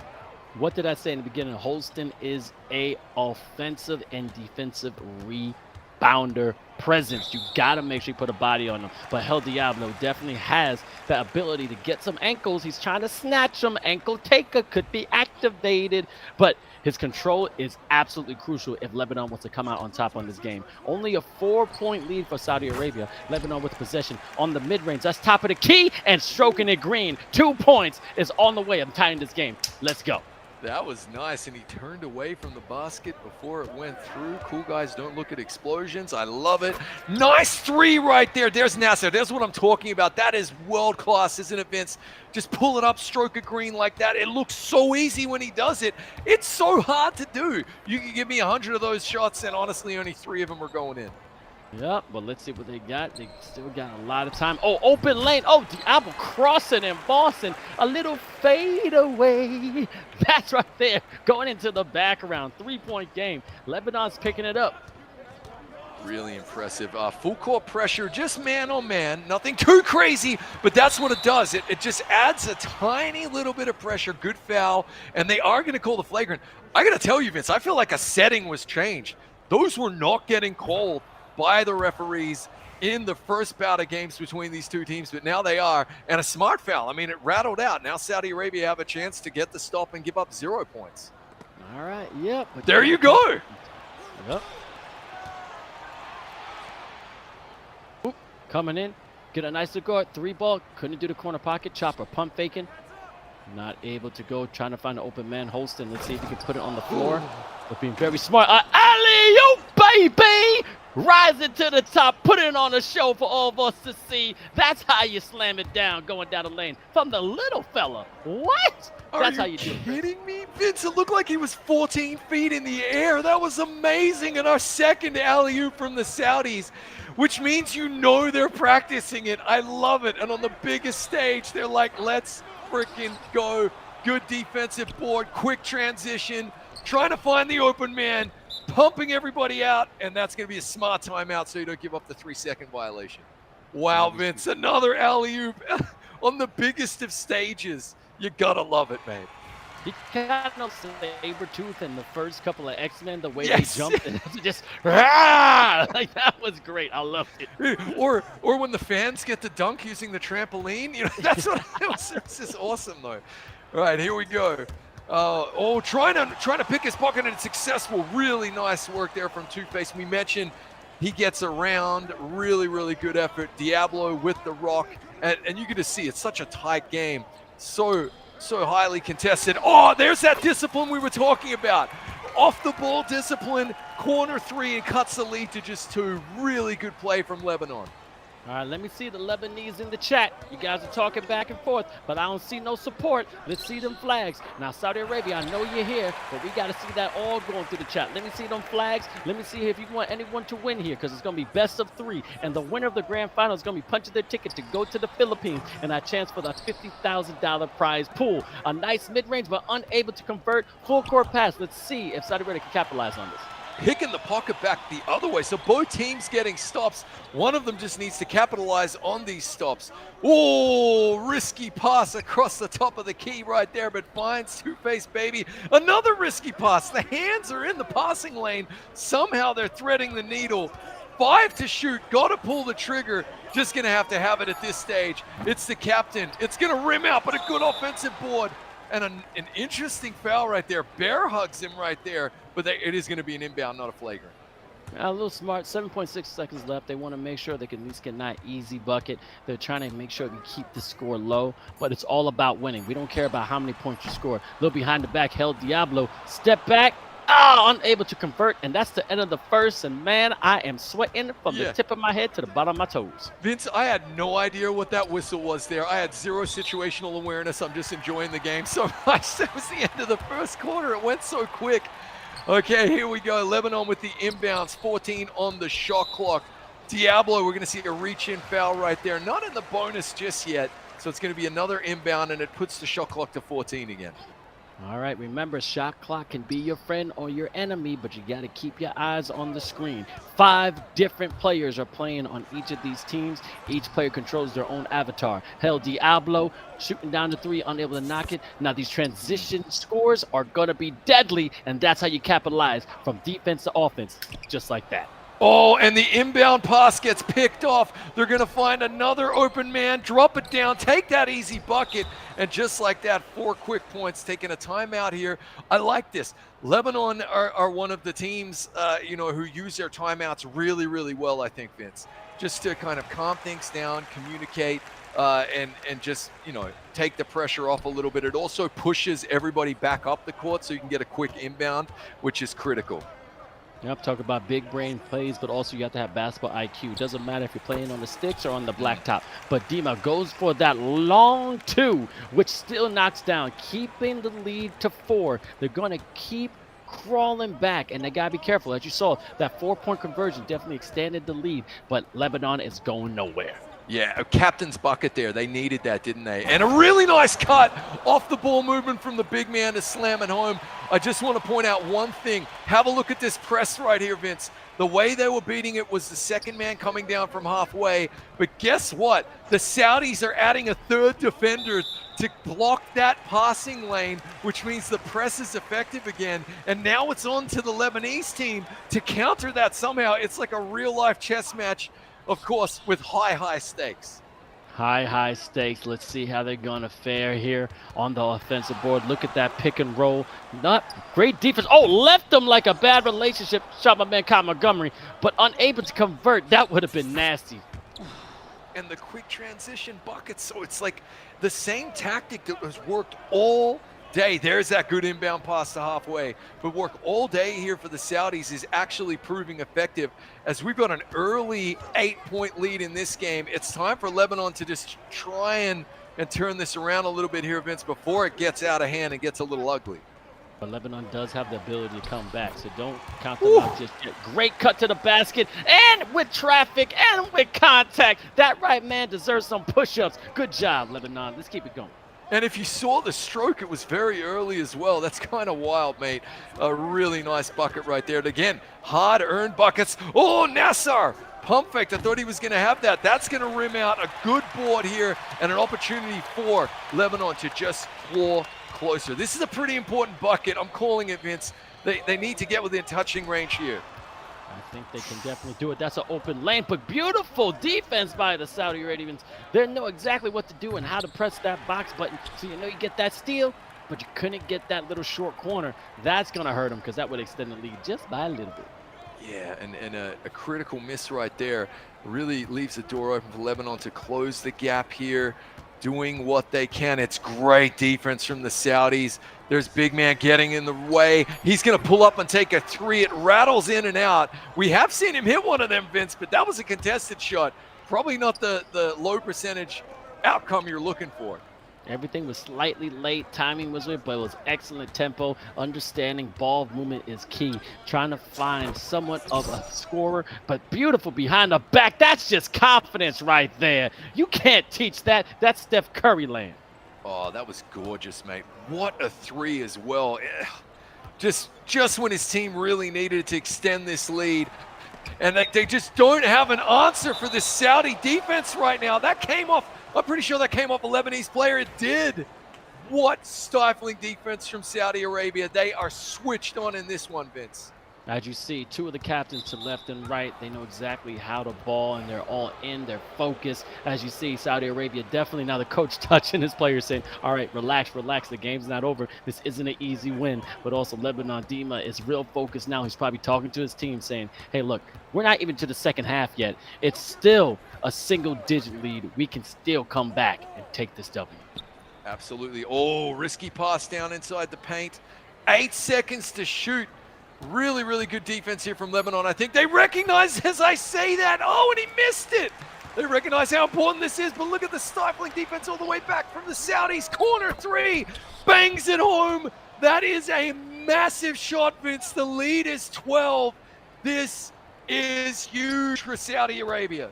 More vicious than a hornet's nest after you knock it down. As soon as you mess with them, they're buzzing all over. You can't get an opening. They're really perfecting the full court defense to see if that pressure goes up. And now the half court defense is even better to a transition dunk. That's what I'm talking. Some dunkery in this play. So look, Saudi Arabia is starting to really branch out, but Lebanon has to wake up because they still have a shot, but they're definitely being a little weak right now. And I think they can somewhat have a little bit of a talk during halftime and step up their game.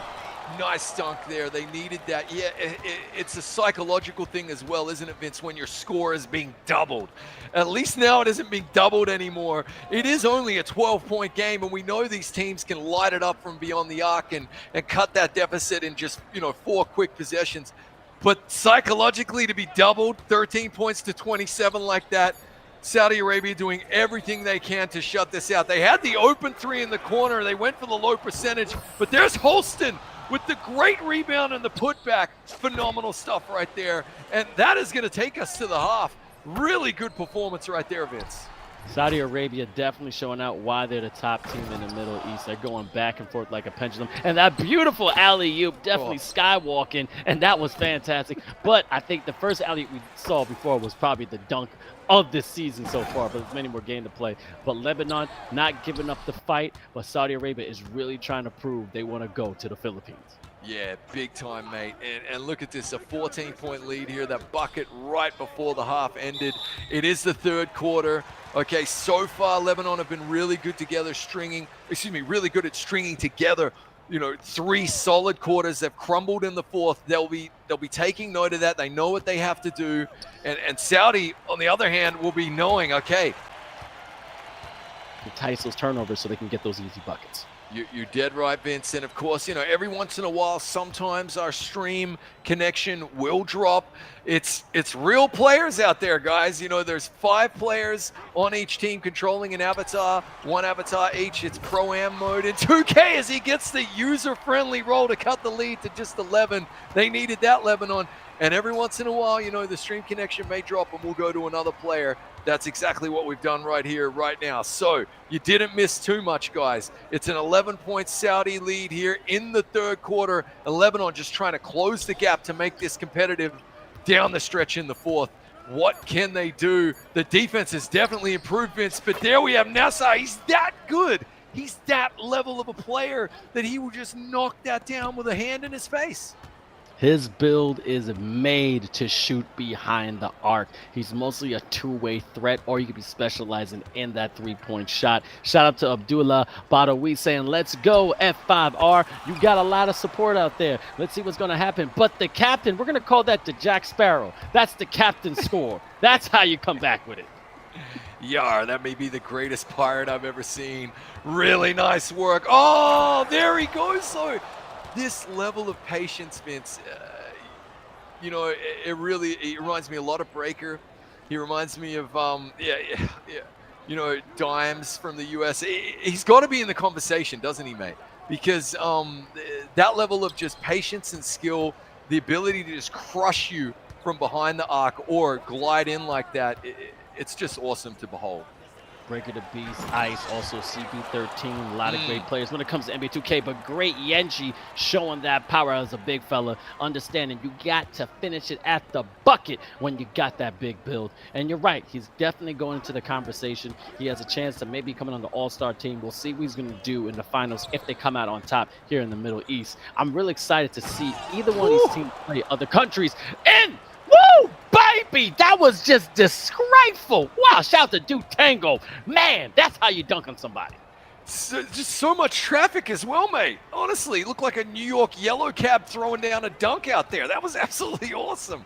And yeah, you're right. And look, with NASA, as we see another dunk at the other end, anything you can do, I can do better. Lebanon just trying to stay within, try to cut that to a single-digit lead. Right now, they're down 11. NASA, though, just a good foul. Good to stop him right there. NASA, for me, it's not just the skills, Vince. It's also the buckets that he's making when he's making them. You know, these big moments and just not shying away. Great cut off the ball and a dunk right there. That defense wasn't bad from Lebanon either, by the way, Vince. Like, we're just seeing really high-end play from Saudi Arabia. It feels like I'm in Times Square because there's billboard to poster, billboard to poster. That's what they're trying to find these highlights in NBA 2K25. And F5R put in a different gear, but Hell Diablo also very good point guard. Finding the corner two, baby. That's what I want to see. And now it's only a 10-point game going into the fourth, maybe. Hey, there's a lot of gameplay left. We'll see what both teams can do. A rare miss there from NASA. I mean, he's normally money, and I like that look that he worked as well. This is a big couple of possessions now, Vince, as we end the third.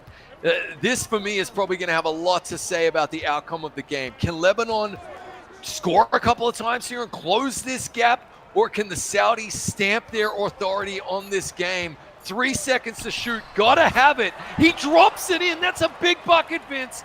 And this next possession, oh, this could go a long way to dictating the pace as we head into the fourth here, mate. Trying to go in the fourth with a single-digit either deficit or will be a single-digit lead. 13 seconds left. Shot clock is off. Point guard keeping it right there. Giving it to Holston. You know he gets rebounds, but can he score if he has to? Trying to find the open man. You can't give F5R that because he's going to knock it down. Green Bean sniping right behind the arc, doing his part on this part. Absolutely massive, Vince, as they try to have the final word. Oh, that would have been just as big to cut it back, to push it, extend that lead out to 11. And you get the ball right now so you can double dip, potentially go off 14, 13 points. Lebanon are up against it now. What a cut, finds the open man. He bangs it home. That is championship caliber basketball right there, Vince. You love to see it. Holston on both ends of the floor, rebounds and not scoring behind the arc, all-around player, stepping up when it matters the most. But Two-Face, baby, saying anything you could do, I could do better. That's a corner three, corner pocket. I'm not going anywhere. Let's keep it going. I love that, man. What a game. And there he is. I mean, honestly, he's going to make that shot in a phone booth surrounded by bad guys. But you give him any space whatsoever, Vince, and he's going to nail that. It's just so hard to stop. That's what makes him so deadly. Here we go. Lebanon working that pick and roll, which I think they do really, really well. Got to have that shot, though. It's a 14-point deficit, and he's going to bang home another one.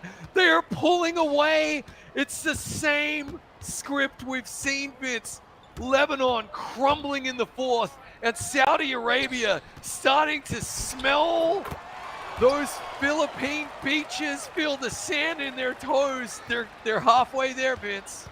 Halfway there, but it's still a game going on. You got to keep pushing. You got to stop them behind the arc if you want to excel. But got to give it to Saudi Arabia. They're taking advantage of every opening, every crack. They're finding the chinks in the armor in their opponent, and they're exploiting it. A great little snatch, but a beautiful rebound by Lebanon. Let's see if they can capitalize on this play. And just remember, with one possession left, in the third, Vince, Lebanon had this down to an 8-point game.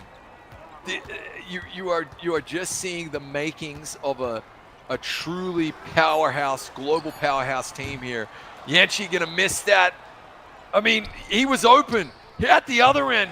Oh, they miss as well. So there is just, you're right, mate. There's a chance here for Lebanon, but they gotta start to drop in some buckets. They knock down a 3, they'll make it a 12-point game, but they have to be able to have the skill to make the shot. Everyone has the will to take the shot for sure. And as you see, two fits 11 points, Diabo with 11 points, but Nasser with 16 points for Saudi Arabia. Hey, at the end of the day, the game ain't over, baby. Let's see what's gonna happen when we get to that final buzzer. You're right, and the box score there as they work a nice open shot. That's just what they needed, Lebanon. The box score was really interesting in the third there. Look at that. 17 points to 14 points favoring Lebanon, Vince. Take away that last 3. Oh, mate, that is a phenomenal quarter. And here we go. You're right, they're still in it. 2 minutes 19, 12 points. If there was a team I could say could turn around, it would be Lebanon. But the Saudis know that. The clock is their friend. 7 to shoot. Nasser not concerned at all whatsoever. It's a foul, so he's going to go to the free throw line for 3. Oh, that's heartbreaking for the Lebanese. That snatch back is more deadly than a copperhead snake. It is crazy, all right? He understands how to create distance from his opponent just to give that little bit of sense to stroke it green behind the arc or in that mid-range. That's what makes him a fantastic guard and uses this build to its optimal point, all right? You always talk about the meta, and he's found a way to find a glitch in the matrix and trying to extend that lead to 15 so they can go into second game with their heads held high. Yeah, mate. Look, the stick skills on display there are phenomenal. And look at them fight down the stretch. Honestly, he could have just pumped on the brakes there and milked the clock even more. The clock is their friend. And it's, oh, wow, it's going to be a flagrant foul. He's going to bang home that shot right there. And he's going to get 2. You might have to explain the rules on that one to me, Vince. Is that because they were already within the bonus? Anyway, phenomenal stuff. Really impressive finish here from Saudi Arabia, and they can just milk this clock down now and take a win in game number 1, knowing that it's job half done as well, Vince. That's what's impressive. Job half done. We know Lebanon can come back, and probably win second game, but Saudi Arabia now has some momentum. They're going to use that momentum to its fullest and definitely trying to make sure they can stamp their ticket to go to the Philippines. And as we talked with Demon before, they're very good at having memories of a goldfish. All right, we're done with this game. We got to go to the next. Let's try and push for a third so we have a chance to represent the Middle East and eFIBA Season 3 World Final. Yeah, mate, I'm with you. And look, I think if there was anything to a couple of quarters, see the deepest of threes. He's out of his mind right now. He has literally risen above this plane of existence and is just looking down on the rest of us, Vince. Are you kidding? What a time to peak. Nasser here in game 1 of the grand final in the Middle East, dominating out there. Looking like Kobe Bryant when he played in the Knicks at Madison Square Garden, just lacing, that over, like 40-footer with no carrying. Oh my goodness, I'm loving it. I'm loving it. But let's see if the momentum can then transcend to the next game, because at the end of the day, this is just one. It is best of 3. There's still another chance for Lebanon to come back. There is, you're dead right, and he's just finishing out so strong right here. Really impressed with this performance. As I was about to say before that mind-bending three-pointer, first quarter and third quarter, Lebanon looked good. Saudi Arabia just, again though, able to do so much damage here in the fourth and just pull away and hold on to that lead. That's really what they did in the second, which has kind of been their script. So yeah, history repeating itself a little bit. That said, we have seen from the captain, from Dima, that they've had short-term memories, and it's definitely benefited them. We weren't sure how they were going to come back and react against Oman, but they did a really, really good job.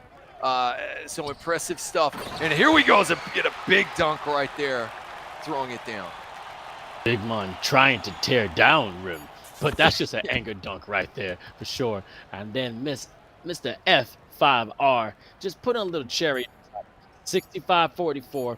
I mean, at the end of the day, good fight. Started off, as you said, the first 2 quarters. Lebanon was definitely pushing through, trying to basically make a statement, say the first game ain't going to come easy.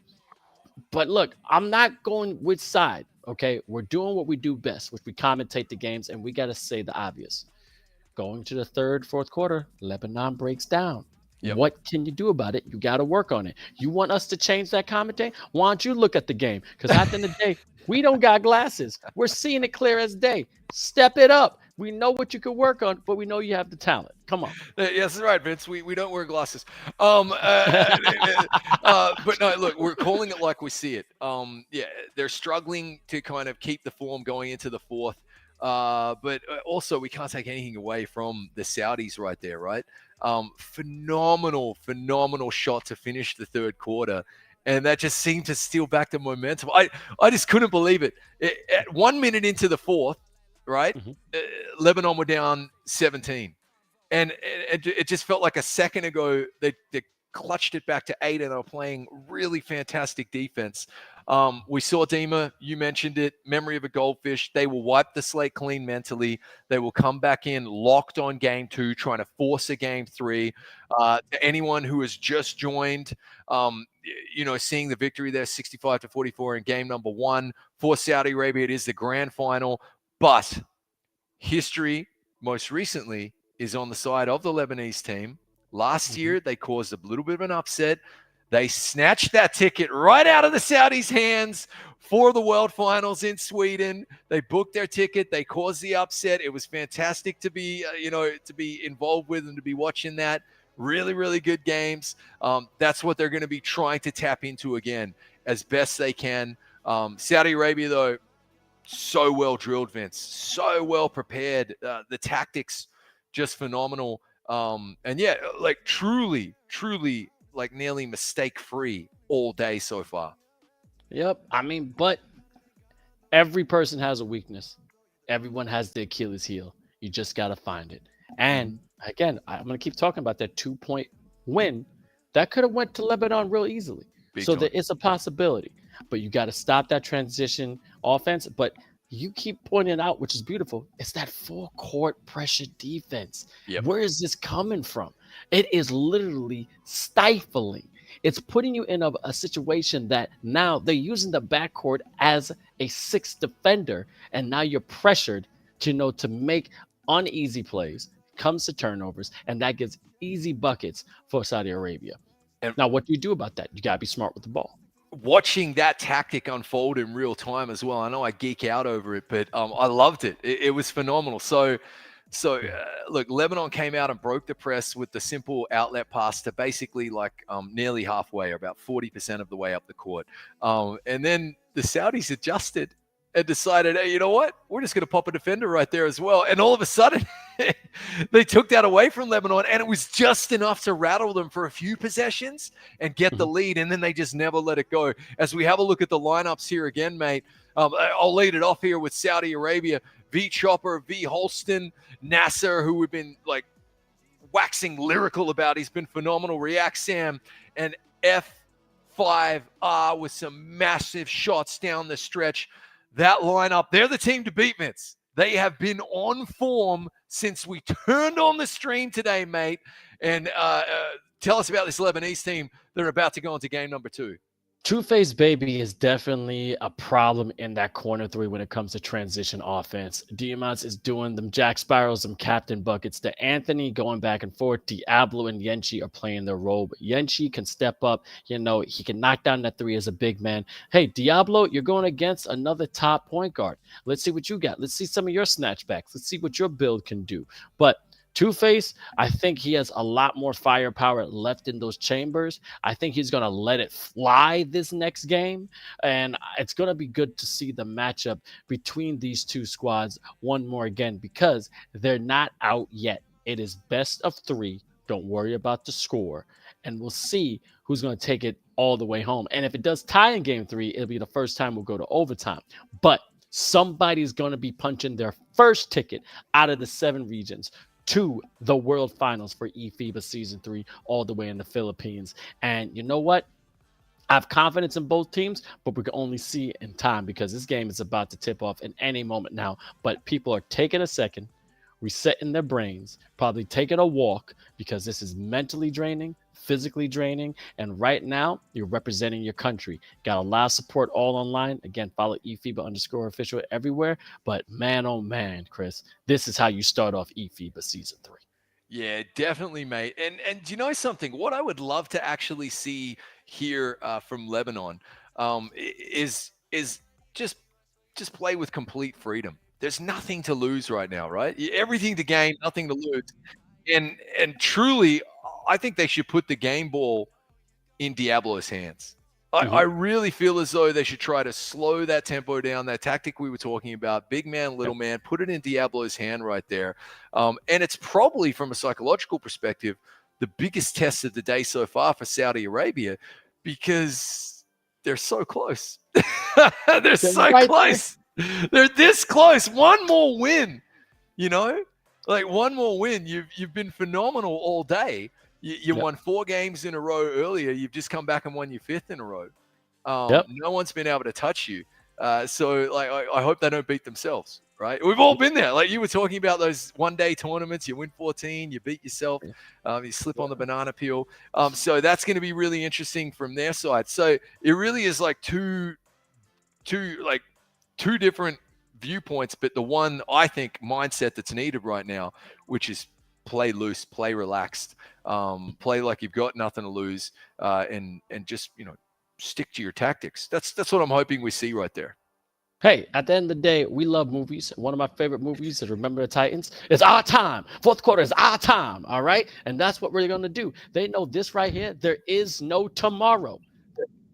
Tomorrow, and that is happening right now. Lebanon versus Saudi Arabia. This could either be the final game that dictates who goes to the World Final in the Philippines, or just one more match till we get to that game 3, and then it'll be on both ends, nothing to lose, and a full-out match, just straight blows going back and forth. So did Denzel just join the stream? Oh my goodness, that was fantastic, Vince. Here we go though. It's tip-off time. It's our time. It's our time. Okay, he's loaded off sides. Anyway, Saudi Arabia's in the white, Lebanon's in the red, and like we said, you said it the best. Let's put it in Diablo's hands. Very, very good. Let's rock it out and let's see who's gonna come out on top, Chris. Absolutely, and here we go. It's going to be Lebanon in all red and Saudi Arabia in the all white with the green sides as they come out firing here in a nice 3-pointer for Lebanon. That's what you want to see. That's how you want to open the game. But here comes Nassar, who just put in the performance of the tournament so far in that last game and climbing the ladder and getting the big dunk. That's what you want to see. That right there was a slow dunk, but convincing dunk, just showing that physicality, and I appreciate it so much. El Diablo taking it up. Dima, the captain, going up to the right side, trying to get off this elbow. Going to the corner. It's a little bit open, unable to finish. Yenchi with a great offensive board, keeping the possession on this side. Yenchi, please, Hawkham, the full name. We got to get the origin story behind that. At some point, right, Vince? But here we go. Diablo, who I'm hoping they just say, young man, rumble. Give him the ball. Let him see what he can do. He's got the skills to pay the bills. Oh, pick that up. Pops it back. There's another massive board out to Diablo. Well defended, though. Really trying to box him right there. Finds the man in the corner. Missed. Another board for Yenchi. Yeah, you take the bucket, big man. Come on, why not? You only went out there and out-rebounded everybody. Sometimes you gotta get your own reward, but 3 offensive boards back to back, and what? Back? Season 3, 1 out of 3, and you getting 3 rebounds? I'm telling you, that's just serendipity. But that's how you be that big fella down low. You get your team second chance points. Be careful of Nasser, though. He got that snatch back. Is he trying it again? Unable to do it, and now let's see if Lebanon keeps his momentum going into the rest of the first. Yeah, a pretty good start here from Lebanon as well. And we mentioned, like, it's the Saudis' game to lose, right, Vince? They've just won 5 in a row here on stream today. And, trying to get that 6 in a row and book their tickets to the Philippines. But right now, Lebanon coming out, shooting the lights out. 8-2 out of Saudi Arabia. Really impressive start as Nassau is going to bring the ball down the court and answer with a three of his own. Drops it in the bucket. And honestly, it's as wide as the equator. He just makes it look so easy. This man comes down, tries his best to put his team on his back and carries them. But at the same time, they jump off and they do exactly what they need to do. It is a team effort. Don't get me wrong. Each one of these players has talent and they're doing exactly what they need to do with that. But good slip, and янчи with the nice little rock of my baby. Slamma jamma. That's all I want to see, baby. Keep going, big fella. It reminded me a bit of another Denzel Washington quote. Get your hands off of me. Just threw it down there. Oh, what a dunk along the baseline as well. I love it. How many times has that happened tonight, Vince? We see a big dunk at one end from Lebanon or Saudi Arabia, and then another big dunk right back at the other end as they try to outdo each other. Competitors to the last. What did I say? Oh, they flew to the ball and get the stop. He gets his own rebound. I don't think it hit the rim. Yeah, a smart timeout right there just to reset things. Called out a deep dish, or it could be from New York. That is some stuffed Domino's pizza, because they came right there and kept it real cheesy. And I could do the same thing. I don't care. It's funny. But I'm going to see how many Denzel quotes I could do with this stream, which is hilarious. Absolutely phenomenal stuff. Here we go. Good inbounds. Diablo trying to work the open shot. I don't know why he hesitated right there.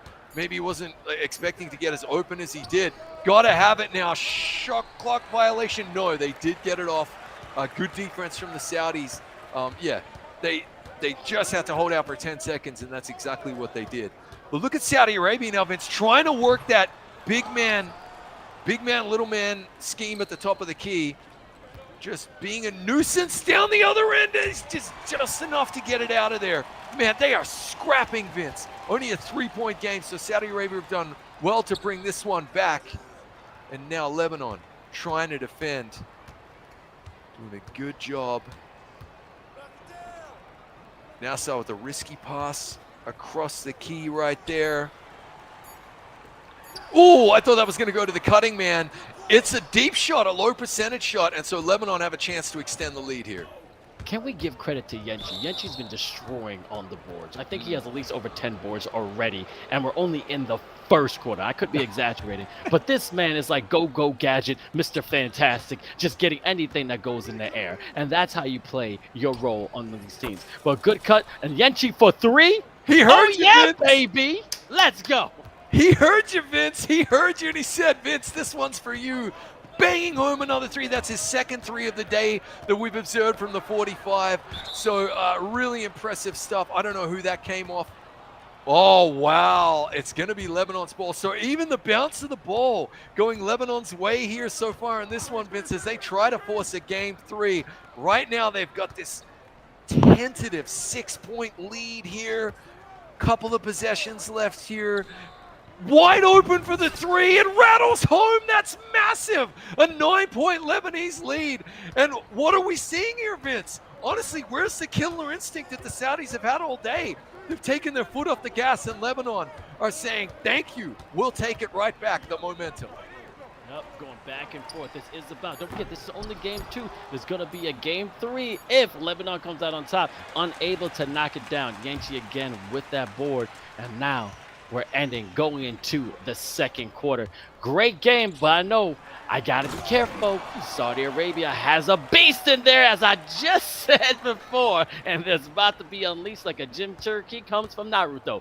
You got to be careful. That's a lot of chakra and a lot of power, so don't anger them, because they're going to come back with vengeance. Absolutely, mate. And look, do you get the feeling as well that they are just playing a little looser, Lebanon? Like they're kind of a little freer flowing right there. Oh, that's got to be flagrant, right?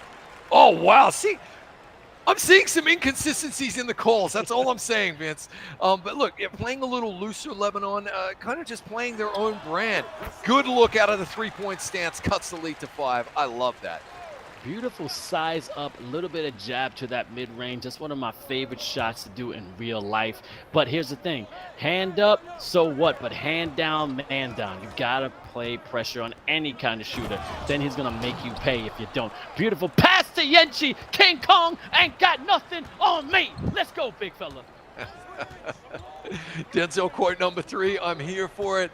Man, янчи stepping up in a massive way for Lebanon, right? Like, he's already, as you said, he might be looking at a double-double if I'm not mistaken. We got to see the stat sheet. Really impressive stuff.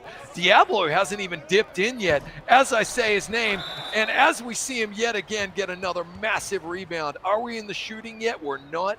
So we're going to see an inbound with 14 on the clock.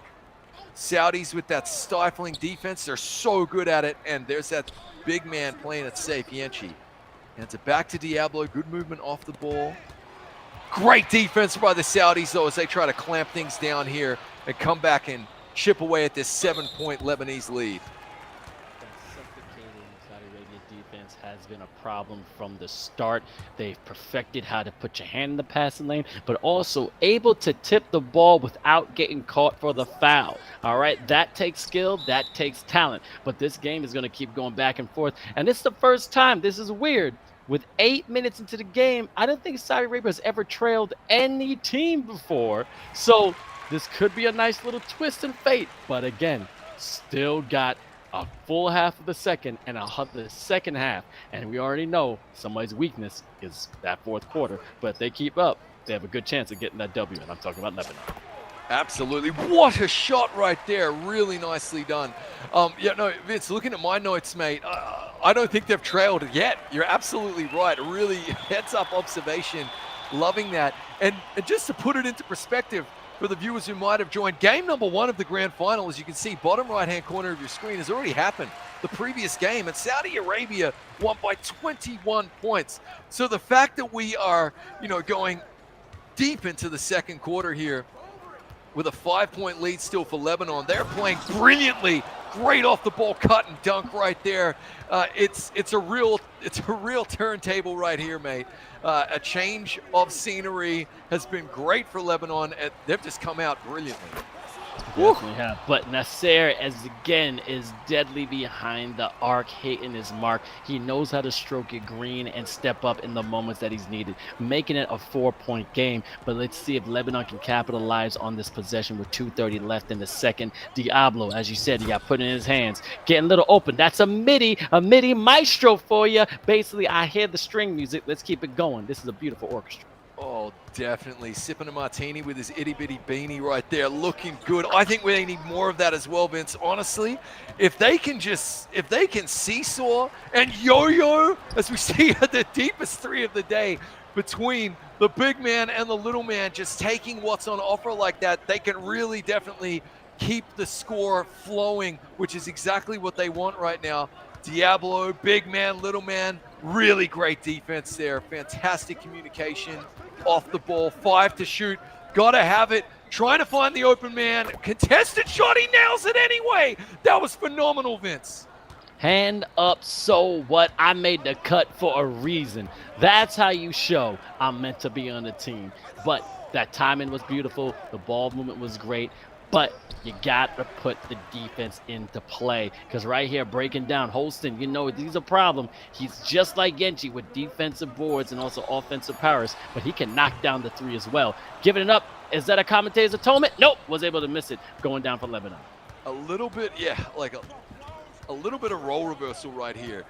Lebanon's defense is definitely stifling as well. Saudi haven't had to settle for those shots, right, Vince? But now they're settling for those low percentage shots themselves while they're trying to chip away at this 9-point lead. Yeah, all the momentum with Lebanon right now anyway. This is really impressive as they inbound the ball. Free man down the sideline. Oh, nearly picture-perfect ending right there. Wasn't the hallmark moment they were looking for. And at the other end, it's going to be a missed dunk. The doink in and out. It did hit the rim as we see a foul. So they get the shot clock reset here. 50 seconds left in the first half, and it is all Lebanon so far in game number 2 of the grand final. I call that double Dutch, in and out, in and out, in and out, in and out. You got to make that dunk, though, but it was highly contested. But give the credit him trying to take it. Now, right there, FIR giving up to the point guard. Point guard going for that mid-range. Couldn't kiss it off the glass, but beautiful offensive board by B. Holston. React, Sam. You can't give him that with that friendly bounce in a row. I love it. 25-19. Saudi Arabia showing some more fight. And they haven't asked him to do a lot as well. So he's kind of sitting there like a dormant volcano, right? And the ball lands in your hands and you got to stroke it green. It must be difficult. So that was a big time 3-pointer. Impressive stuff. Here we go. And dropping in 10 seconds to play. Saudis trying to have the last word, but a really good steal from Lebanon. I wonder, are they going to be happy with just letting this go to the half? Are they going to try and take a final shot? It rims in and out. Impressive stuff. There we go. Vince, you may very well get the prediction right here that we go ahead and see a game 3, because so far so good. Lebanon halfway there in game number 2. Yes, I'm telling you, they're fighting. They're not giving up. The replays, I've shown everything. The proof is in the pudding, because they have that sense of there's no tomorrow. We need to win 2 in a row now. If we lose now, we go home, and we don't want to do that. We want to try our best to get to the Philippines, and we're starting the 3rd right now. 4:56, 10 minutes left in the grand final of the 2nd game in the Middle East. When it comes to Saudi Arabia and Lebanon, it is the best of 3. Saudi Arabia is up by 1. Let's see if Lebanon can move this to the grand finale. But beautiful cut to a nice lemma jamma, 27-22. Man, oh man, the fight is crazy.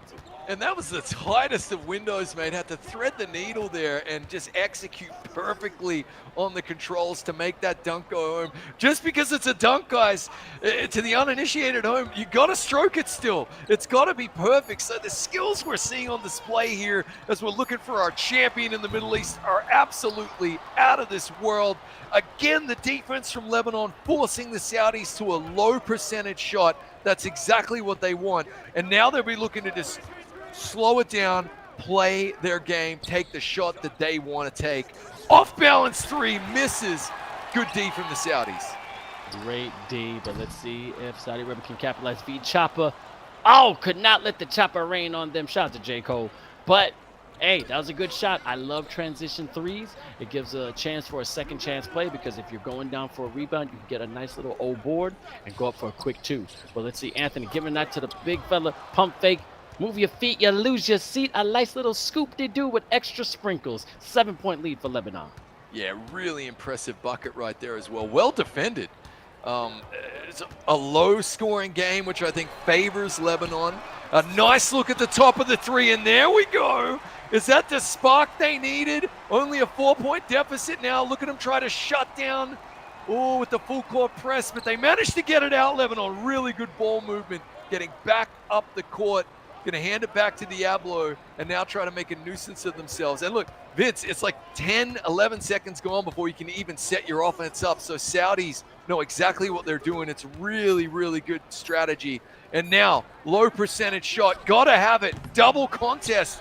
And a really good rebound there for the Saudis as they find an open man at the other end. Rattles it home. 1-point ball game. And there's one of those iconic Lebanese timeouts where they're just pumping the brakes and getting their heads about them. Oh my God, Becky, look at them play. No players in double figures when it comes to points, but everyone has scored on Saudi Arabia. That means they've been sharing the ball and people have been playing their roles. But this comeback is legendary. But do not count out Lebanon, because you know they have the firepower. That corner 3, oh my God. Oh, couldn't knock it down. I thought that was going in, Chris. Oh, he rattled it out, but the big man got the board and then they fell. Vince, it was nearly a repeat of the 4th quarter. That transition 3 to take the lead, do you remember? That's absolutely wild, mate. It's deja vu. Here we go, mate. 7 to shoot. The lead is right there for the Saudis if they can get this to drop.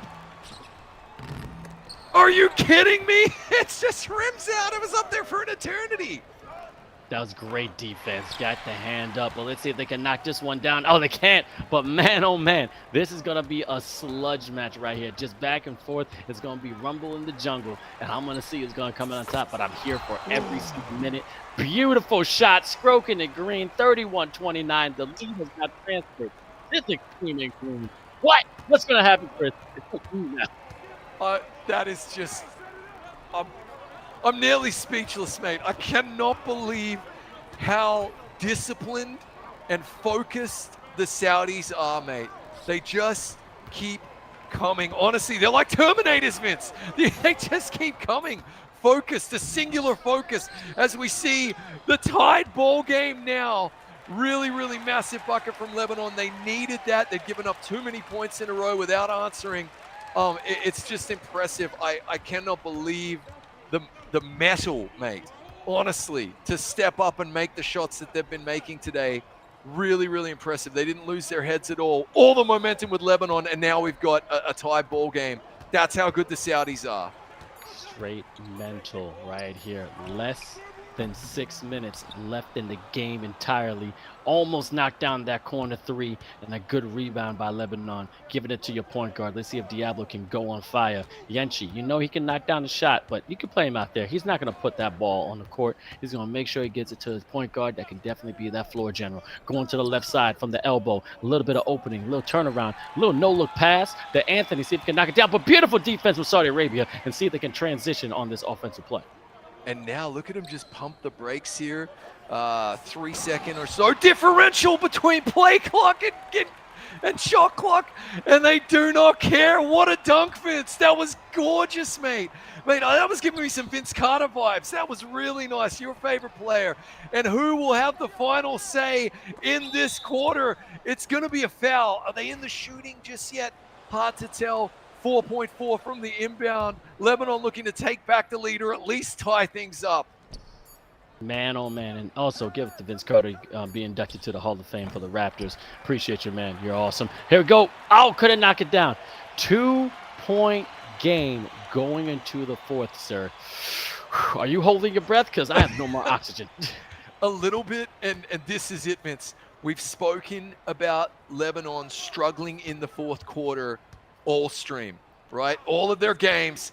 This is the moment to silence the critics and to just slay that demon as they work the open shot. They take the lead back. That's exactly the start they needed. That's a step in the right direction. And Vince, it's a 1-point lead, which is my favorite kind of lead because anything can happen, including hands up in the passing lane and quick turnovers as Lebanon look to cement this lead a little bit further. We talked about this in the pre-analysis of the game, keeping the hand in the passive lane so you could stop those easy cuts to the basket. I don't know. Maybe these teams will listen to us and foul on our coaching, but this is going to be no gloves, straight cage brawl match. We're in the streets right now, and we're going back and forth. Let's see who's going to take it out. NBA 2K25 eFIBA _official foul immediately. This is eFIBA Season 3. The winner of this best of 3 is going to the Philippines and have their chance for $50,000 prize pool. Great offensive board by the captain, giving up to Diablo. Giving a little pump fake up to the Anthony. Let's see if he can get to the left and to the right. Staying left. Cannot get up right. Stroking the green. Vince, are you kidding me? He's got to be the MVP of this game. He's up to a double-double for sure now. What a massive three-pointer. So far, so good in the fourth quarter. This is their best fourth quarter performance yet.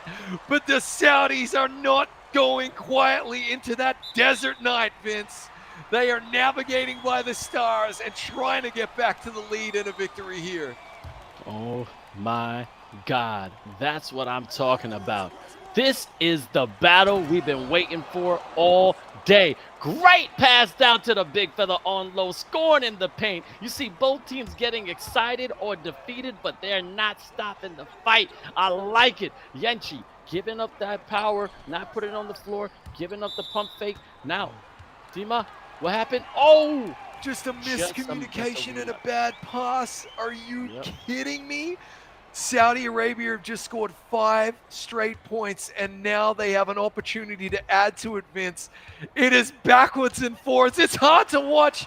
I can't imagine being a player or a fan for each nation right now. Another bucket there. 7 unanswered points here in the fourth quarter for the Saudis. Lebanon have got to stop this. They've absolutely just got to drop a bucket in here. They need someone to step up. 12 on the play clock. Diablo trying to work some magic, trying to step back, has to have it. Captain shot from the corner, it's a miss, but 𝐂𝐄𝐄𝐂 with the massive board finds Diablo, the 3 ties it up, Vince. It's 40 apiece, what a sequence. This is the competition we were waiting for. This is the game we talk about when it comes to eFIBA World Finals. And also, with any time we talk about the regions, this is the series. Beautiful cut to the basket from the baseline and then ripping down the rim. Saudi Arabia up by 2, 40-42, 2:16 left in the fourth. Chris, we got to stay on the edge of the seat. Don't blink, because we have no idea what's going to happen. This is wild. Blink and you'll miss it. You're absolutely right, mate. And I want to confirm for the viewers at home, this will go to overtime if it is all tied up at the end of regulation. It absolutely will, as that rattles out a huge opportunity here. The Saudis with the transition, but really good defense. And it's gone out of bounds. There you go. That's what happens when you hustle back. Okay, it is going to be the Saudis' input here, though, as they pass it to Chopper in the corner. 1:45 to play, Vince. Holston with a 3. It's going to rim out. Yenchi with the board. Of course it's Yenchi. Coming back down the other end. Diablo trying to make something happen. Corner 3. Rattles out as well. Dima with the captain's board. And a reach-in foul. Taking a breath. Goodness gracious me. Oh goodness, Jack Sparrow really doing when he has to then become the captain of this amazing fleet, because they're trying to sail their way to the finals. But as you can see, coming from the corner, Diablo keeping it calm and collective, cool like a cucumber, understanding that little jab set cross pass that could be deadly, and then unable to, but Yenchi again with the offensive board, giving that to Diablo, pump fake, getting that possession behind the back, trying to work it, trying to get that ankle breaker to get that shot off. Nice one-handed pass, but unable to finish. Oh, that was disappointing. Yeah, really great defense from the Saudis. They just didn't give them an inch at all there. And honestly, Lebanon did everything by the book. They did it all right there, Vince. They knew what they were doing. The clock is their friend now, though. Nasser so calm under pressure. Wide open dunk in the lane. It's a 4-point lead with 50 seconds to play. That is absolutely massive. A mammoth dunk in a mammoth time. Huge play there for the Saudis. And now it's over to Lebanon to answer, Vince. Big moments go to big-time players, and that right there go to V. Holston. He's been a defensive prowess, but definitely knocking down that dunk. Definitely put him up, but it's still a 2-point game. 37 seconds left. This is a 2-possession game, Chris. It could go either way. What is Lebanon going to do on this offensive play, and what is Saudi Arabia going to do if they want to score quick? So there's about 13 seconds between shot clock and game clock. Saudi doing exactly the right thing now, milking it down, putting the ball in the hands of their star player who steps back. You called it, the copperhead right there. That is a dagger in the heart of Team Lebanon. Are you kidding me? Nasser just stamped himself on this game and gave it the Nasser stamp of approval. Oh my God, Vince. That is mind-boggling. What a shot. We have a name. That's called the Nasser Snatch right there. All right, the Nasser Snatch back. It's crazy. We got Diablo going up with a beautiful dunk. Okay, it's a 3-point game. 10 seconds left. If we're not out of it yet. Timeout smart. Chris, whew, my fingertips. This is huge. The last time in game 1 when they met, literally no one went full court press from Lebanon because they were expecting and anticipating the timeout, which they didn't call the Saudis. And this time they do call it, and they're going to play a little bit dirty and go to the back end of the court. It's ingenious. They are really keeping their wits about them here, the Saudis. And now the only chance that they have here, Lebanon, is literally to foul and push them to the line. This is huge. It's nearly impossible to scramble and cover that backwards throw like that, which we're probably going to see again. Look at them just flying around like headless chickens trying to defend. There it is. You see, it's so hard to stop because it's out of the camera angle. Oh, man, Vince, this is such a heads-up play from Saudi Arabia.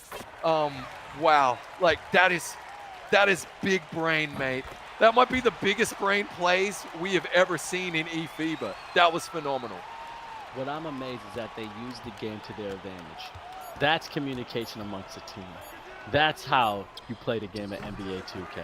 Because it's still a video game, ladies and gentlemen. It's still a video game, gamers and ballers. And now we have our Middle East, baby, regional champ going up to Saudi Arabia. Hats off to all our competitors, to Oman. Also, hats off to Lebanon. You guys definitely balled out. But, man, the Kings are coming back for their crown. And they're going to be advancing to the beautiful Philippines. Let's go, baby. Wow. They're going to be sipping the non-alcoholic cocktails with little umbrellas in them, Vince. It's going to be fantastic. Toes in the sand. They booked their ticket. They avenged last year's Middle East qualifiers final. Oh my goodness gracious. Congratulations, Saudi Arabia. You got your slot at the World Finals in the Philippines, and they did it in absolute style, Vince. They came out and retook that lead in the third. Lebanon had absolutely their best fourth quarter performance of the day, but the Saudis, so smart at the end. Absolutely phenomenal play, and they are the first team to book themselves into one of those 8 slots in the Philippines, mate. What a day. Absolute crazy day. Well deserved. And again, that's how you play NBA 2K. Oh. And that was also the biggest challenge they had. That game is just a tip of the iceberg on what we have in store throughout this entire series. This is only the first day. This is the tip-off. We still got Europe. We still got Asia. We still got Oceania. We still got South America, and we still got North America. You don't understand. The talent around the world is insane. Thank you so much to everybody that was tuning in and giving your comments. And here's the thing. We're commentators. We're just going to read what's going on when it comes to the game. And you know what? Ain't nothing y'all going to say going to break our love for eFIBA Season 3. So keep it going. Keep it coming. We love it. But we know we love talent. And we're for any team, any country that's going to win. But the best team won. Shout out to Saudi Arabia. Yeah, that was arguably the most disciplined performance all day in terms of just continuity and consistency. Absolutely the most disciplined performance I think we've seen in eFIBA history, Vince. Yeah. I'm hard-pressed to find a single moment where Saudi Arabia made a mistake all day, where they veered off their script and their tactic. Yeah, you might be playing some newcomers in Oman, right? But you play the opponent that's in front of you. And we see so many trap games in eFIBA, right? They were just flawless from start to finish there. We tipped the hat to Lebanon. Yep. Really their best performance of the day as well. And I thought they were going to do it. I really thought your prediction of the game 3 was going to come true. Take nothing away from the Saudis. And the way they tactically just closed out the game there, I absolutely love it. So going back to that game 1 between Lebanon and Saudi, I can't believe they didn't call a timeout. And so Lebanon didn't press because they were expecting the timeout. And that ended up winning the game. And then this game, they call the timeout. They throw it back. Oh, mate, it was just such big brain, calm under pressure, grace under fire, really good communication and leadership from the captain and the coaches and all of those players just being in lockstep, being on the same page, understanding the situation. They deserved that win. That was phenomenal. And from what I saw there, that's probably historically, even though they were 4-time champions of their region, that's the most disciplined Saudi team we've seen. So look out at the World Finals, everybody else, because they're going to come prepared. And final thought from my side, and then I'll hand it over. Sorry, Vince. They've got a whole 2 months to prepare now too, because they're one of the first teams to book their way through. That's going to be a massive advantage. They're going to have 2 months in the lab. Mate, sign me up for some Saudi Arabia bold predictions in the World Finals in the Philippines. Really impressive stuff. Well, the key thing is now is preparation, and we're going to give them their proper flowers and their proper dues. But talk about Oman, okay? Y'all came through. Y'all did what you're supposed to do in the sense of representing your country. Thank you so much for participating. But this is a learning. This is the first year you're here. So keep your heads held high.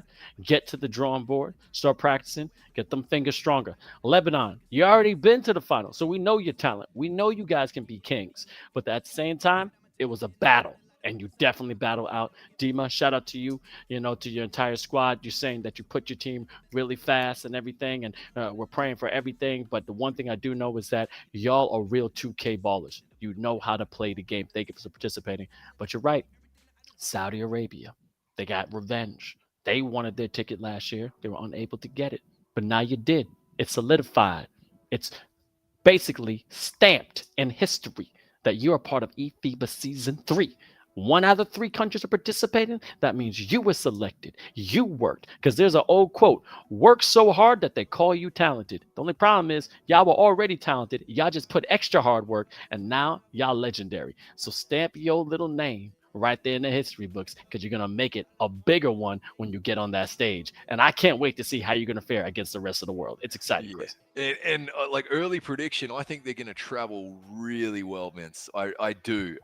That level of preparedness that they had there, the tactic, the technique, and the discipline down the stretch, when, you could be excused for losing your head, right? Couldn't you? But they just stayed laser focused, locked in. A little bit of TB12 in there, a little bit of definitely Mamba mentality. I really was impressed by that. And that's what you need. We've seen it. We've now been at the coalface, in the furnace, watching those teams at the World Finals, face to face, like meters away from each other. The ability to stay switched on that whole time, that really, really was 6 perfect games for the Saudis today. A lot to hang your hat on. And if that's your foundation, as you move in to the Philippines and you got 2 months worth of prep, they'll study the tape on all the favorites. They'll be ready to go. They'll have their tactics. And NASA, wow, definitely worked out. That NASA snatch is going to be said again and again. He's perfected the snatch.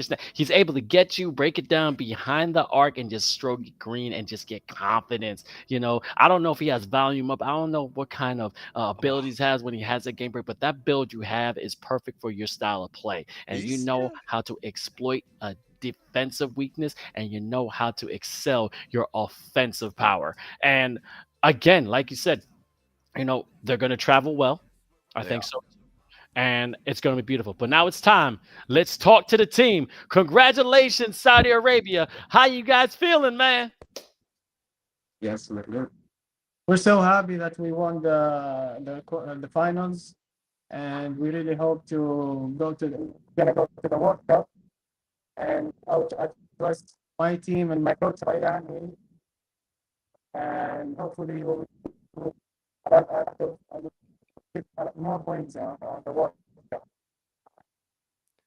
Brilliant. And we were just, I don't know if you're hearing the stream, I complimented you on probably the most disciplined performance we've ever seen at eFIBA in terms of consistency.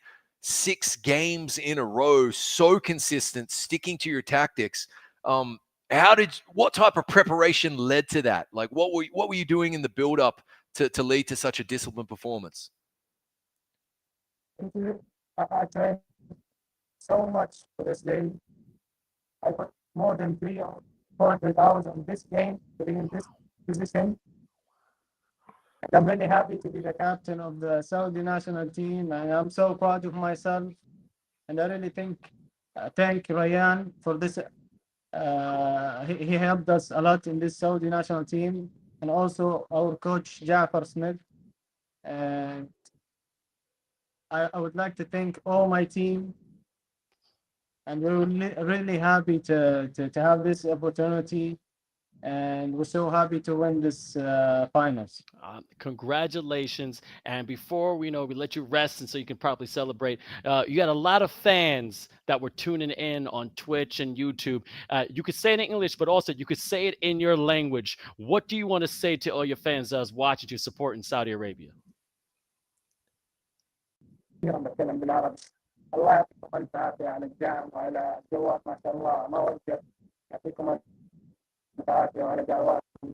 ان شاء الله نبيض وجهكم في كاس العالم، وانا واثق في نفسي واثق من الفريق. يعطيك العافيه ريان، جعفر ما قصروا، والشباب كل عيون الوطن اليوم. فدعواتكم لنا ويعطيكم الف عافيه. Beautiful. Woohoo! We'll get the translation later, but congratulations, celebrate, and we're going to see you in the Philippines, baby. Oh, yeah. That's what I'm talking about. Look, Chris, this is day 1, man. And this was we only been doing this, what, 6 hours? Was it 6 hours? Yeah, it was quick too, mate. But I tell you what, it's day 1. But the Saudis set the bar high, man. They set the tempo there. Are you kidding me? That is absolutely a phenomenal performance. I want to, again, as you did, give a shout out to Oman. Congratulations on your first appearance and doing your country proud, and some real good pieces there. Some building block pieces for that team, without a doubt.